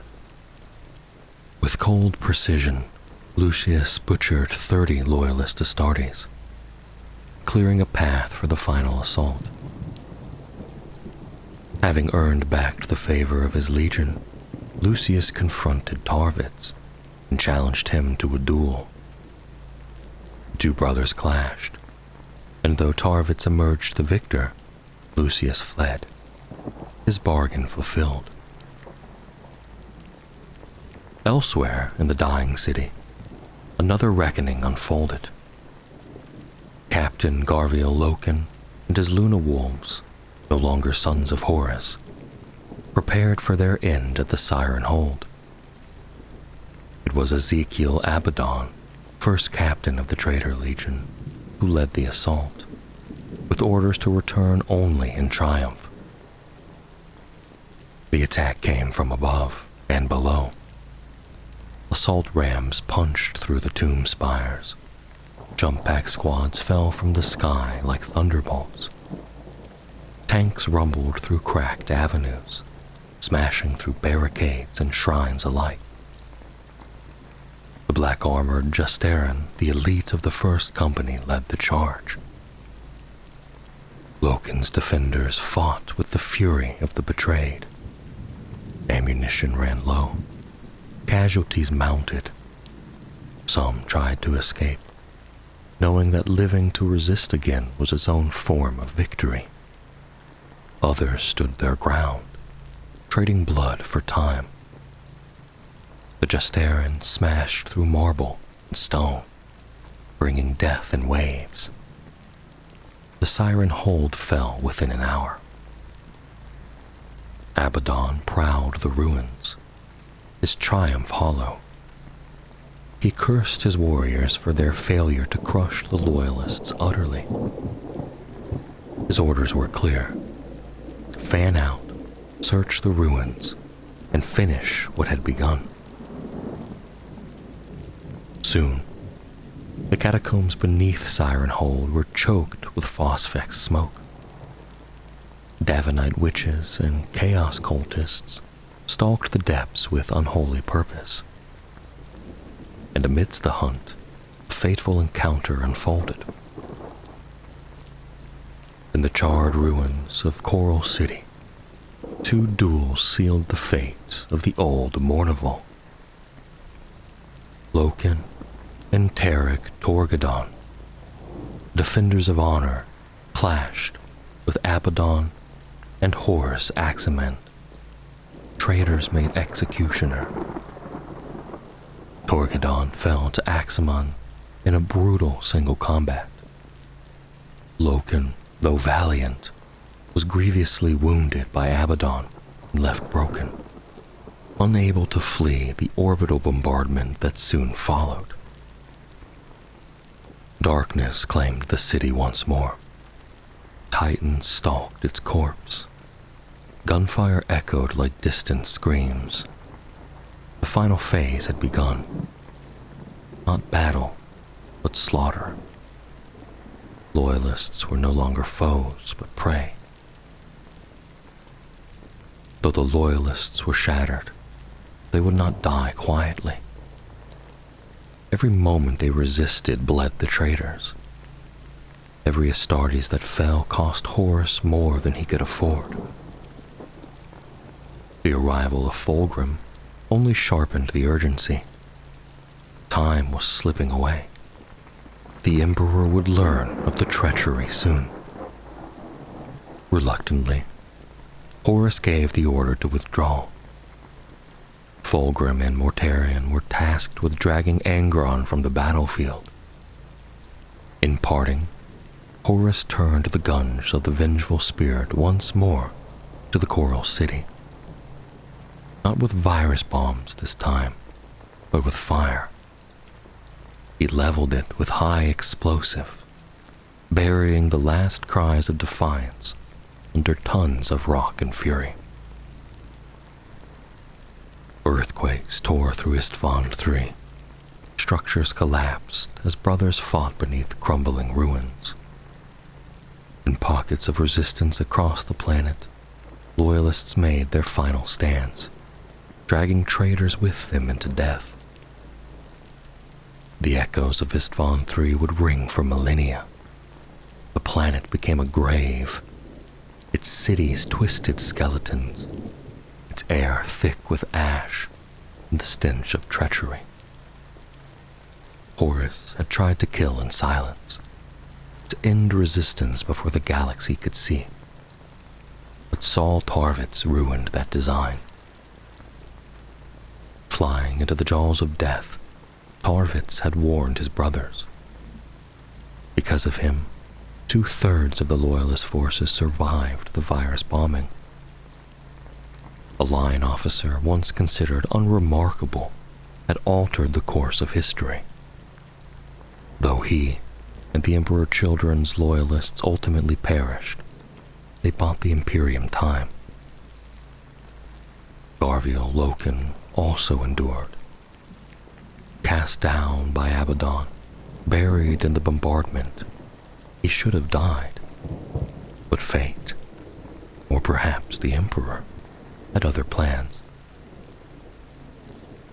When he clawed free from the rubble months later, Loken had lost everything.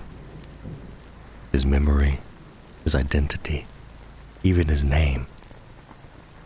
He called himself Cerberus, the Hound of Death, believing death itself had rejected him. He hunted those who remained, believing himself the last Loyalist alive. But he was not alone. Nathaniel Garrow, Death Guard turned Loyalist, now an agent of the Emperor, returned to Isstvan III to find Loken.